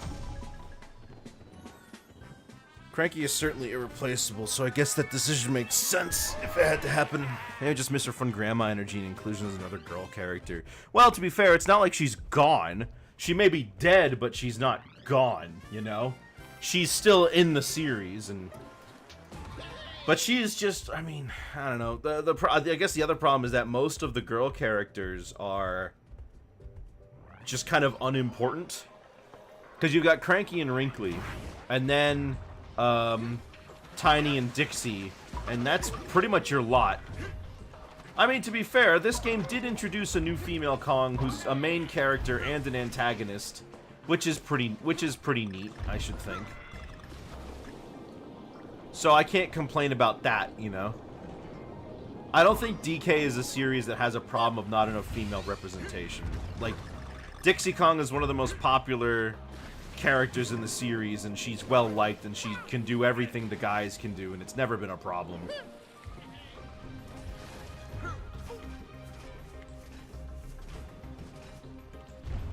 But yeah, I kind of wish Wrinkly was left alive so we could maybe, I don't know, get her and Cranky banter.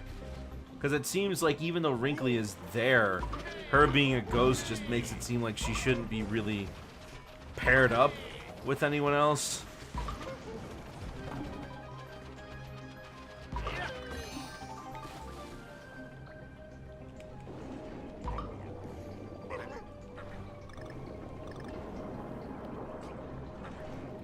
Apparently the sawfish is called Mama Sawfish. Didn't know it was a woman.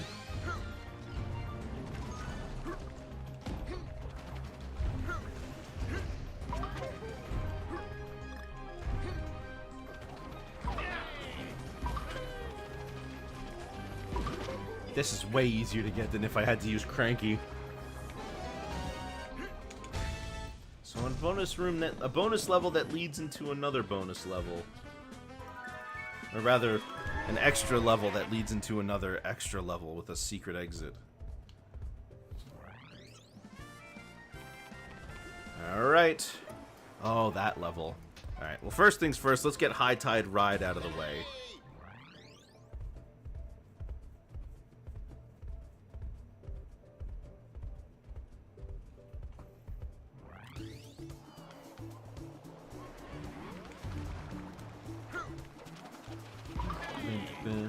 Wait a minute, this is the title screen, you might be thinking. No, it's actually different. Nice.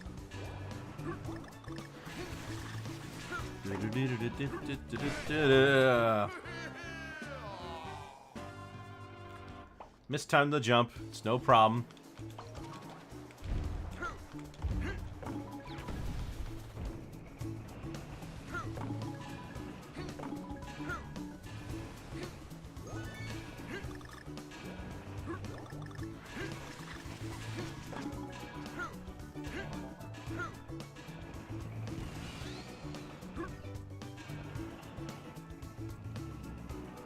Man, those cartwheels are always wider than they look.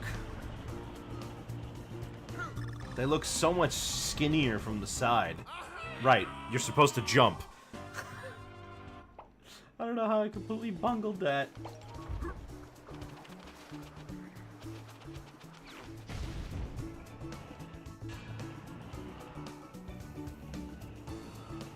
But we're really playing with the camera here in a really fun way.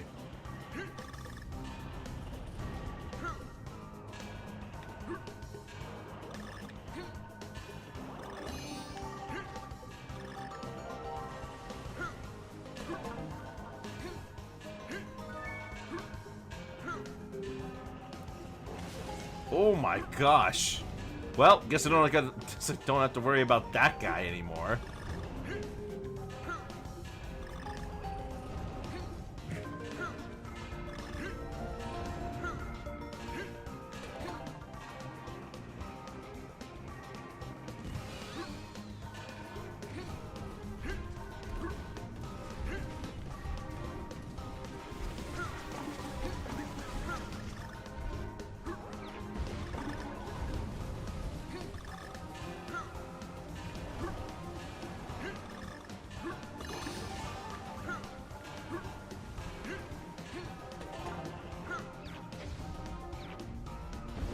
Where's the N and the G? There they are.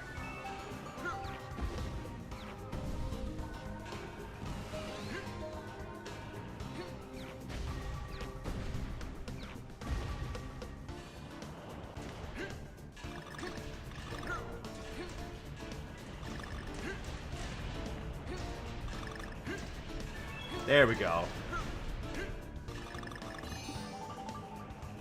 I like the music. Oh, I'm gonna keep saying that throughout the entire game, though. This game has an amazing soundtrack.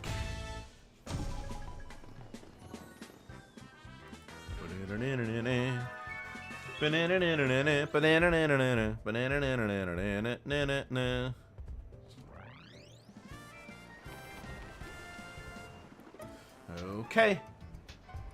Let's try Shoal Atoll. I wonder if this one has a secret exit.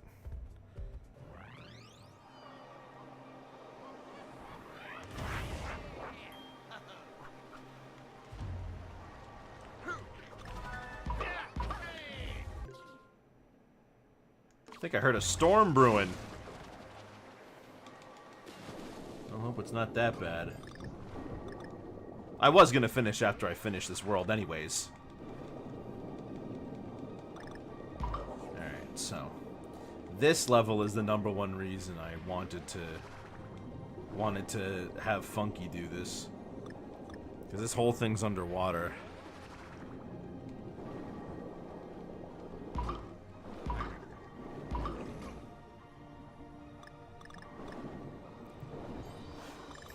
Well, if I had to guess the rare barrel cannon idea, it probably started as expanding on Donkey Kong as a character. And the thing he's very well known for in the original arcade game is throwing barrels.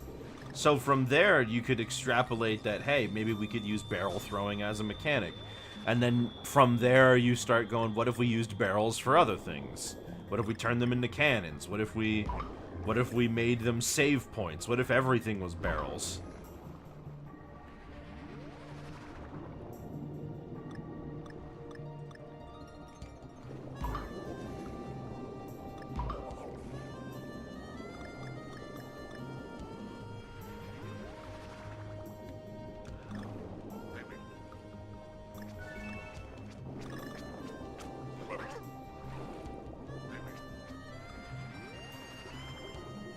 There it is.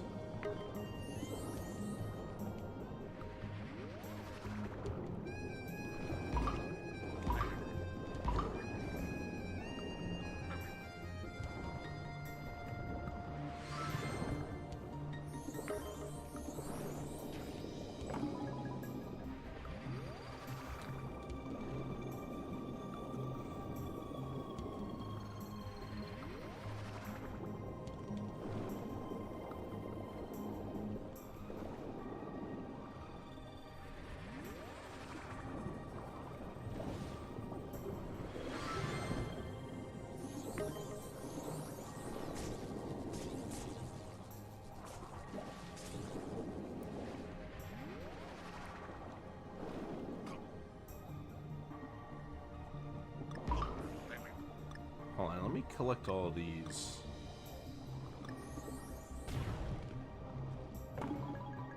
Okay, they don't go anywhere. Let me just make sure that none of them go anywhere. Oh, well, mine's in that one.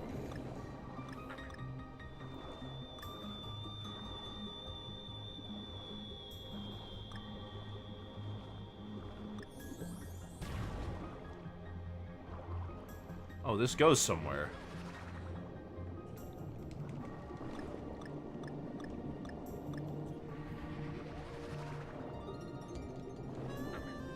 Wait a minute.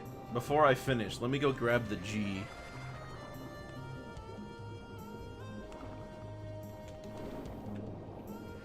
Now, where is the blue chest?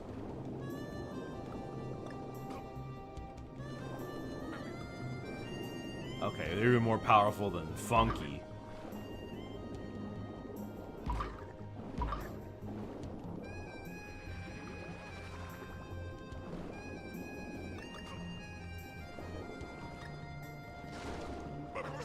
Oops. Should be somewhere around here. Oh. Oh, that's a bonus room. Alright, I'll take it, but not what I was thinking.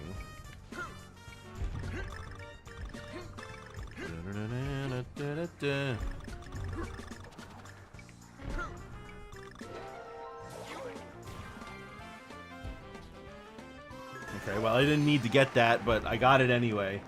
Okay, so clearly where I'm going isn't the correct place to go. Let me try...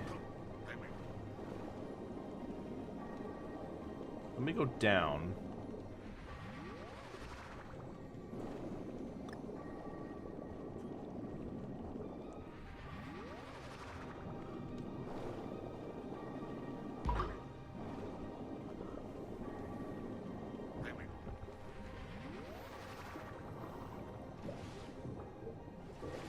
Nope.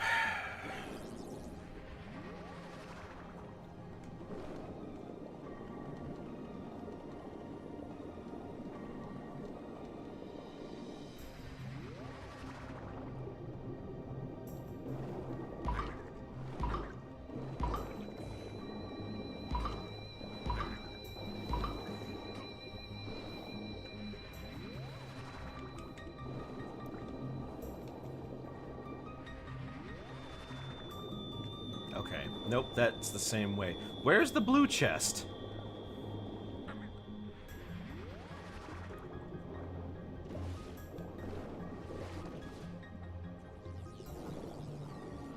So, Rare, as far as... So, what Rare owns of DK64 is Jetpack, the game that they made. That's theirs, not Nintendo's.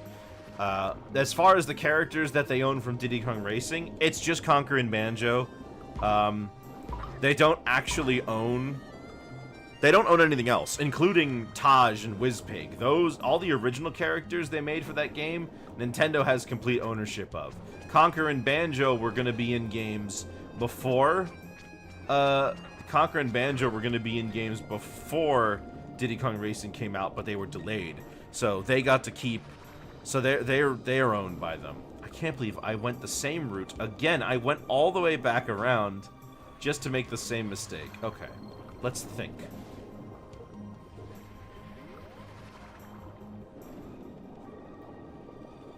Blue chest, blue chest.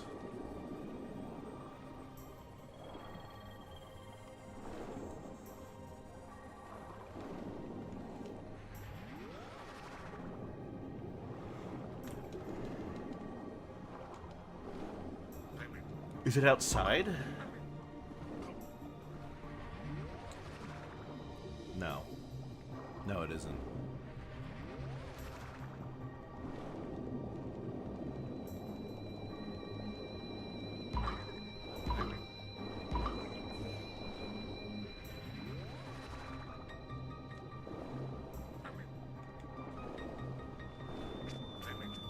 Alright, well... We gotta go this way. Okay, nothing there. Well then what the...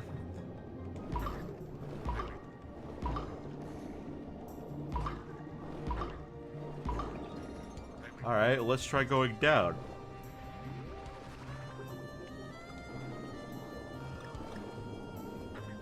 Nothing in here. Where is the blue one?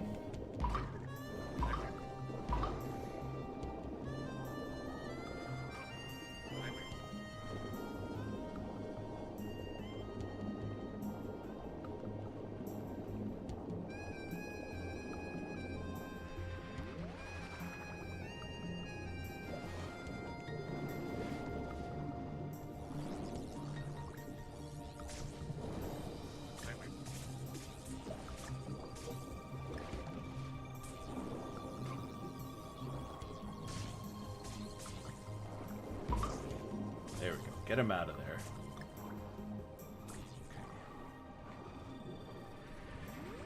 Let me see. There's something I'm missing. But what? Maybe if I go up here, I'll find out. Oh, wait a minute. I remember now. You do have to go down there. That's right. You need... Yeah! The game forces you to take Dixie with you. There we go. Alright. That's how... My fault. That's how it got thrown off. Alright. And the yellow key opens up the yellow container. I don't know how Tip Tup's copyright works, but I'm pretty sure that neither company are really all too concerned about what to do with the guy, because Tip Tup appears in the rest of the Banjo series. He's probably in some sort of weird gray area. Not even co-ownership, like only one of them probably owns it, but who cares? It's Tip Tup, you know?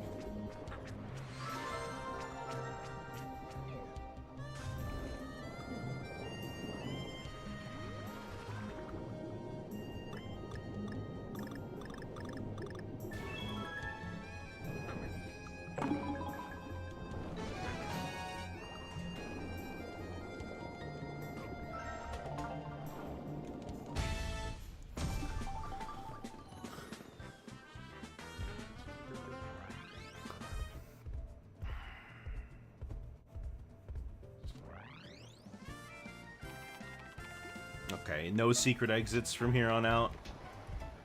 Doesn't look it. Great, then we can just worry about getting this all done.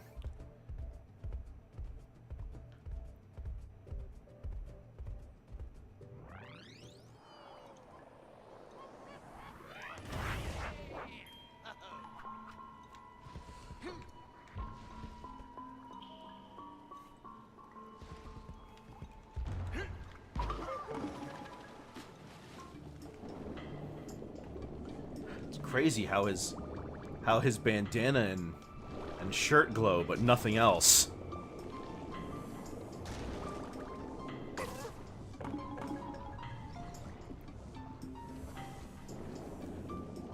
I'm sure there's somebody whose favorite character in Diddy Kong Racing is Tip Tup, but I'm sure even they will agree that, like, Tip Tup is very inconsequential to both the Donkey Kong and Banjo-Kazooie series.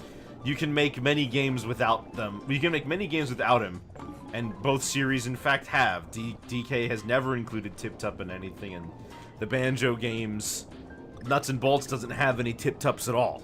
The closest they get is they mention Tank Tup. Like, I'm sorry, but who cares? It's Tip Tup, you know? Ooh, we're missing something. Gotta go back.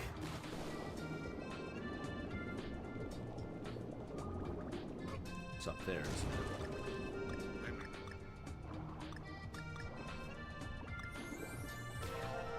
Nope. It's like tradition. Water levels need a light gimmick.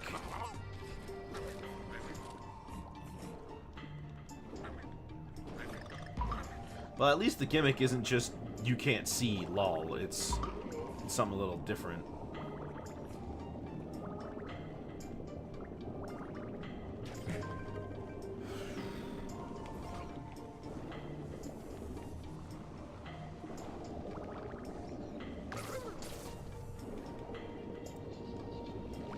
Who is Tank Tup? In Banjo-Kazooie, the Tip Tup is...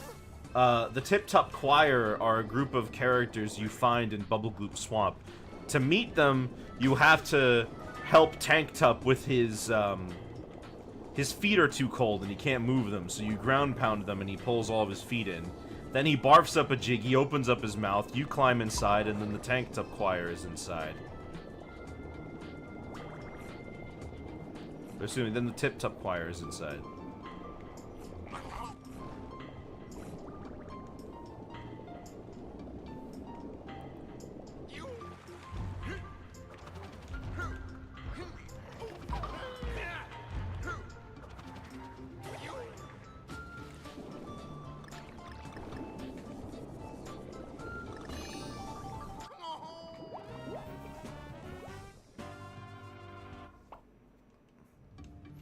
Do I still have the K? I do. Okay, I don't have to go back to get it again.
The giant sea turtle. Yeah. It's not hard to... I mean, kind of hard to forget him.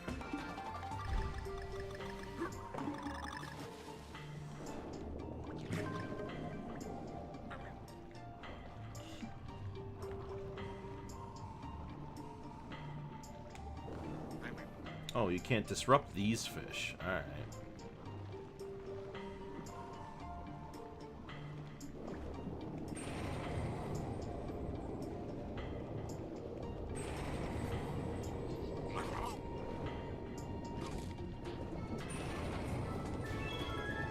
There we go.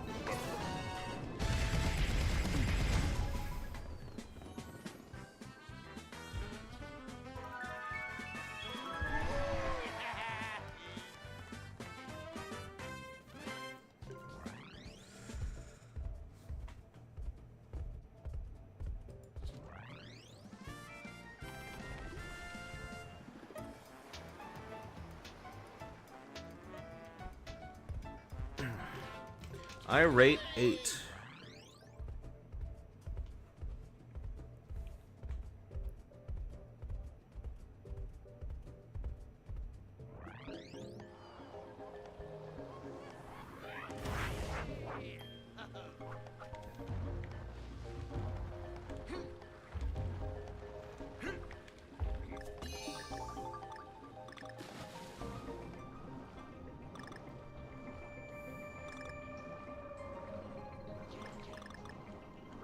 I would probably say the biggest tease of this entire game are twofold.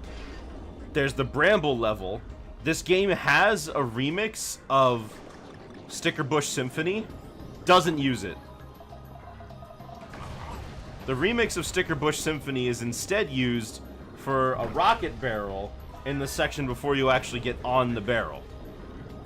Then, there's a Beehive level in World 5. Doesn't use a remix of Flight of the Zinger.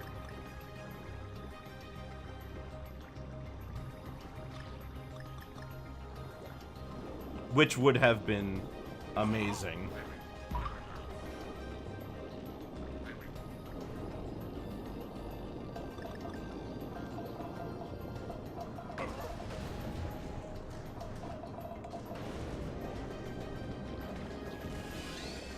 But we get Lockjaw's Saga.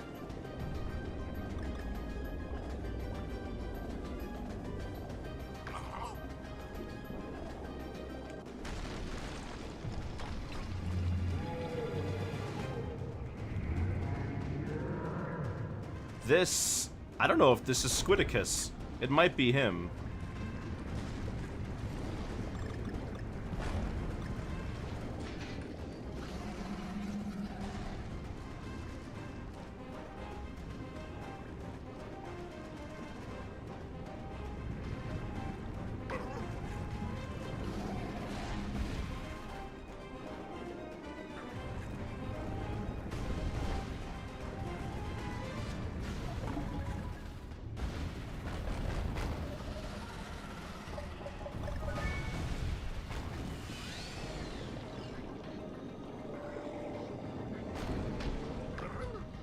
I think it's our buddy Squidicus.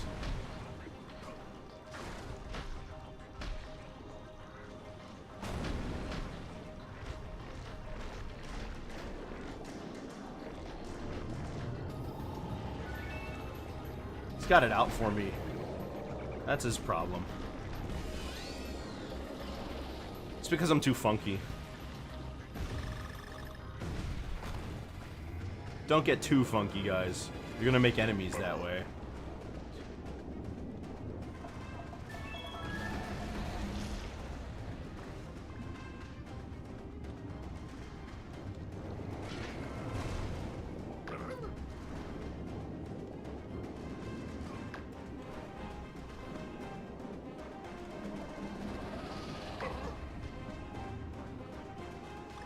Alright, no more.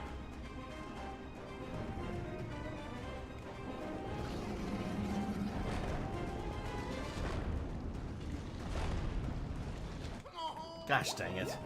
Now it wants me to speed up after punishing me for speeding up? I see your game.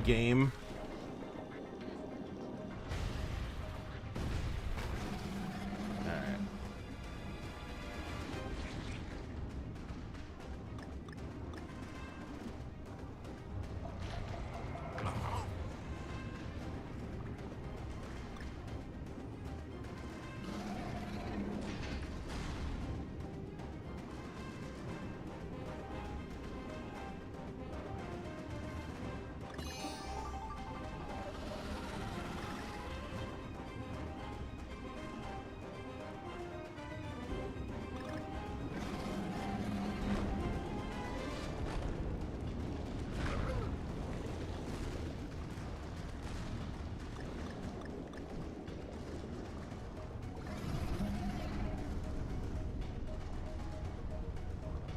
Why do you hate me?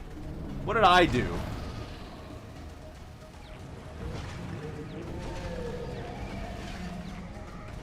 Well, we killed him. That would probably count as something.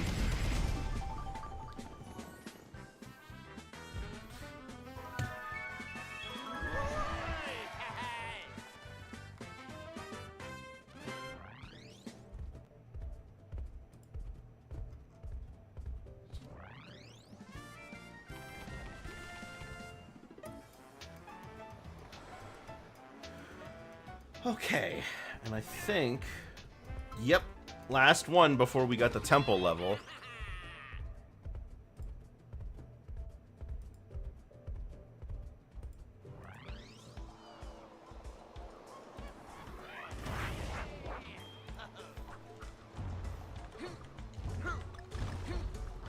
Boom, boom, boom.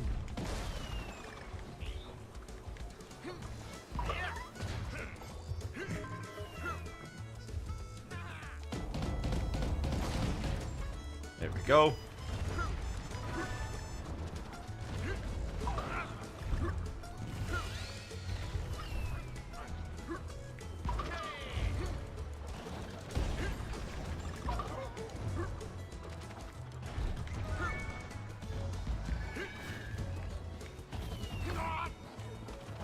Yeah, I think I'd like to skip over everything, please.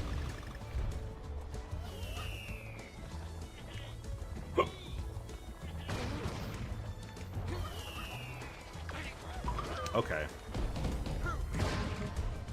There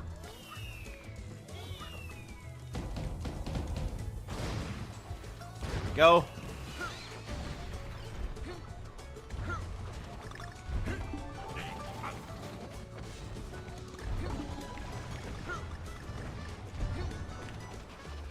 Ay. I get so excited blasting through the levels that I keep dying.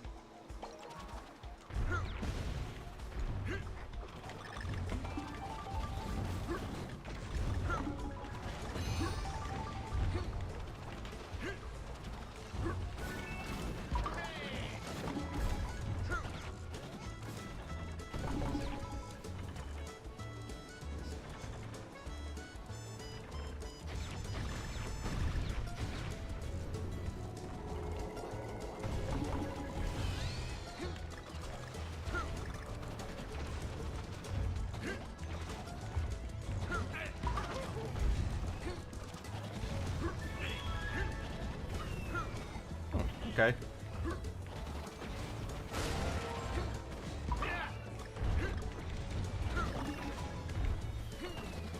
You know what? I'm just gonna... There we go. Now, I know that guy's name is Harold.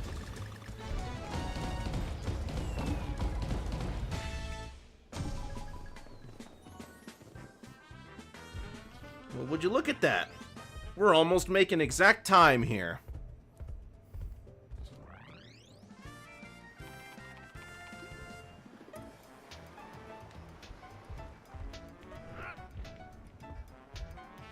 It didn't open. Oh, that's not a... Haha, that's not the boss, that's a level. Got it. I understand now.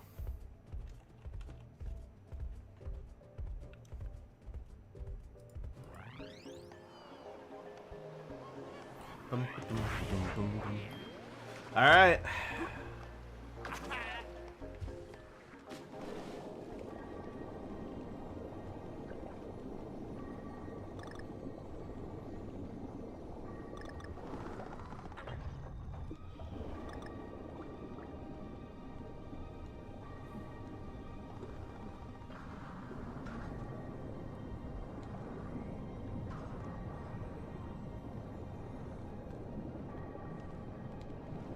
Okay, just get on out of there. I remember this level.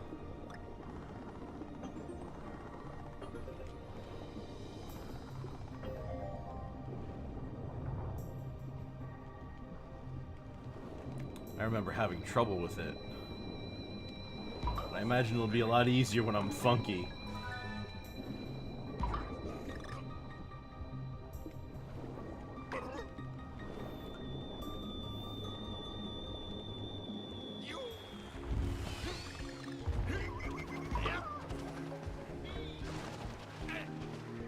Excuse me. Thank ya.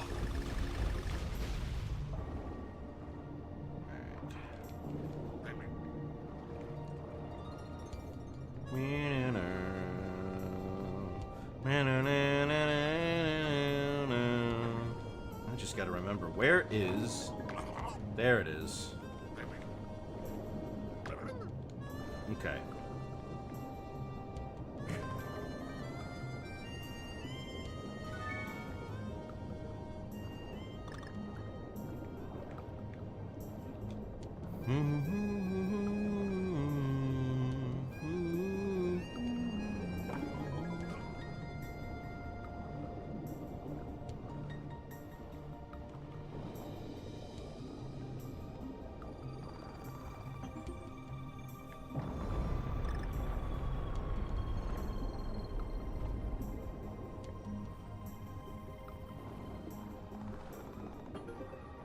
Come on.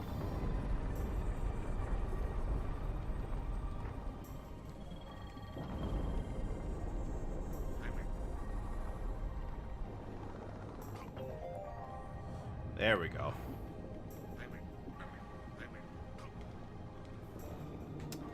The current pushes funky just enough that I can't, like, bend down. I had to wait a second. Alright, there's the end. You know what? Just... There we go.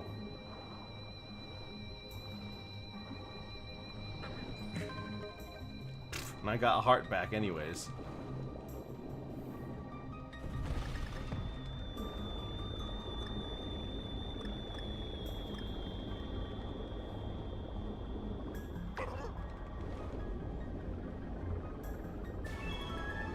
There we go. What is that? Gears? Guess it doesn't matter.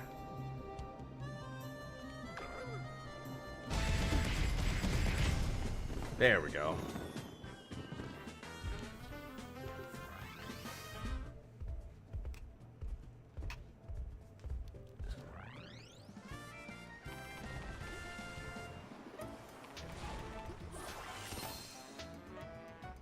Bum bum bum.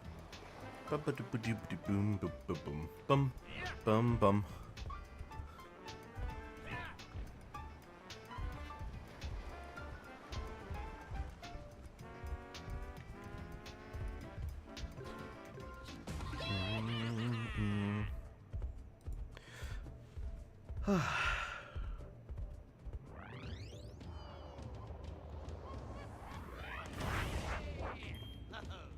Alright. We're gonna finish this, finish the boss, and then tomorrow, we finish the game.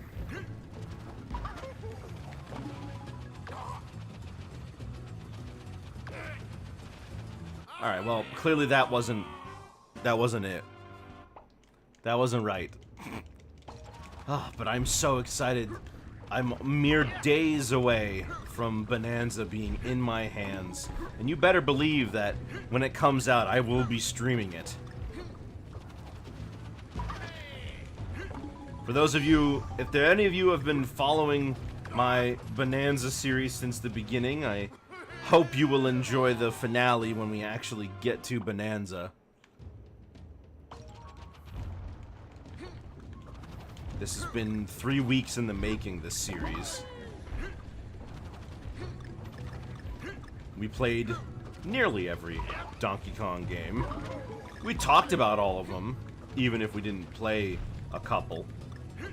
Probably would have tried to play all of them if, probably would have tried to play all of them if I had that extra week I didn't lose from being sick.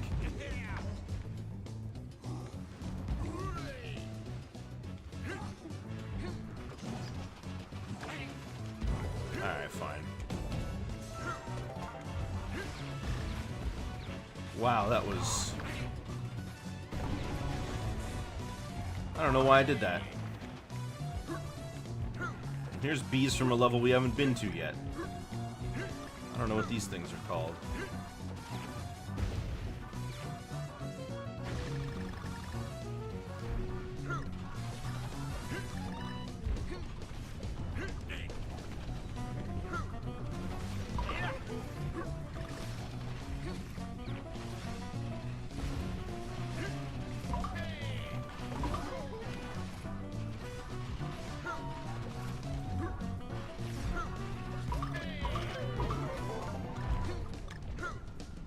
They put the lava in the... Oh my gosh.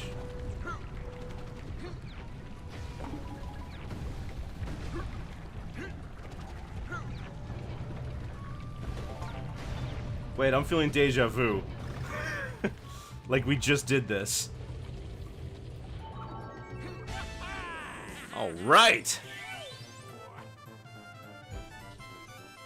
That's 4 out of the 6 special levels done. Now we just gotta go fight the boss of Seabreeze Cove. And then we get to wrap up for today. Tomorrow we'll finish this off.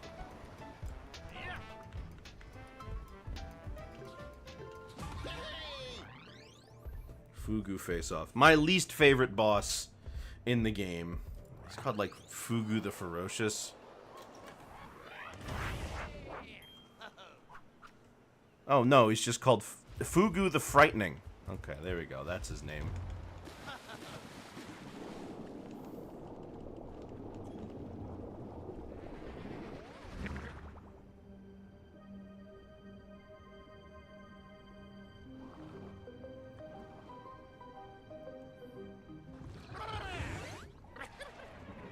The first underwater boss in the series since Barbos.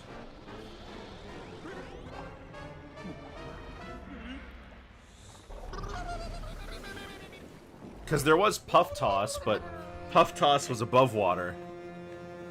Although I think maybe one of the bosses in King of Swing was underwater. Now that I think about it, it probably was.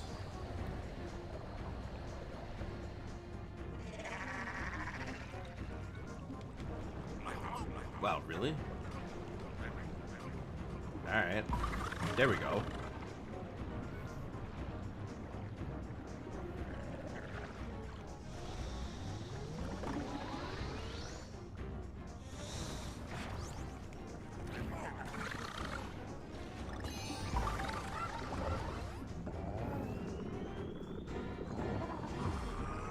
Oh, he's getting mad.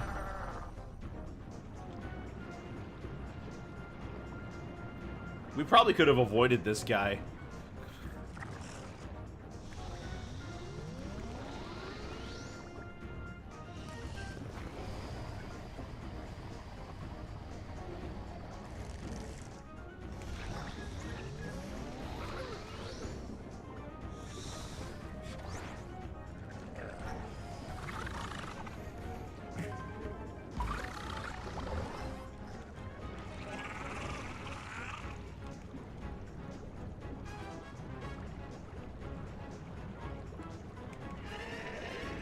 Whoops. There we go. Much better.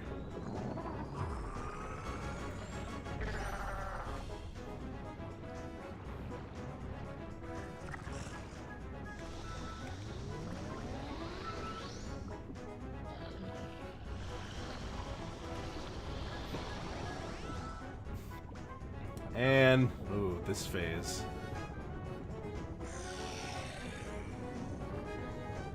I always get done dirty on this phase.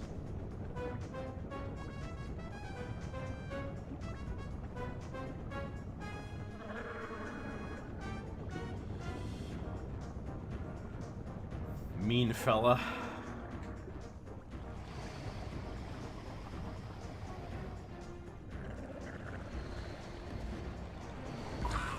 There we go.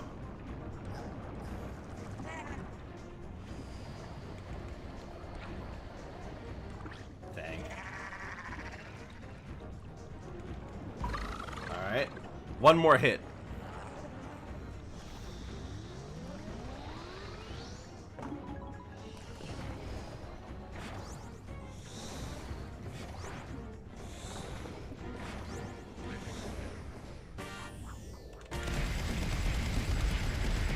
There we go.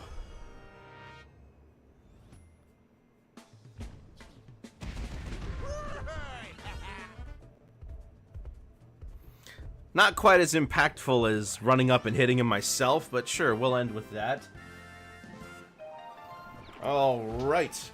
And now for my favorite world in the game, which we won't get to until tomorrow. So, we will stop it right here. We'll be back with more Donkey Kong Country Tropical Freeze tomorrow. We'll finish the game tomorrow.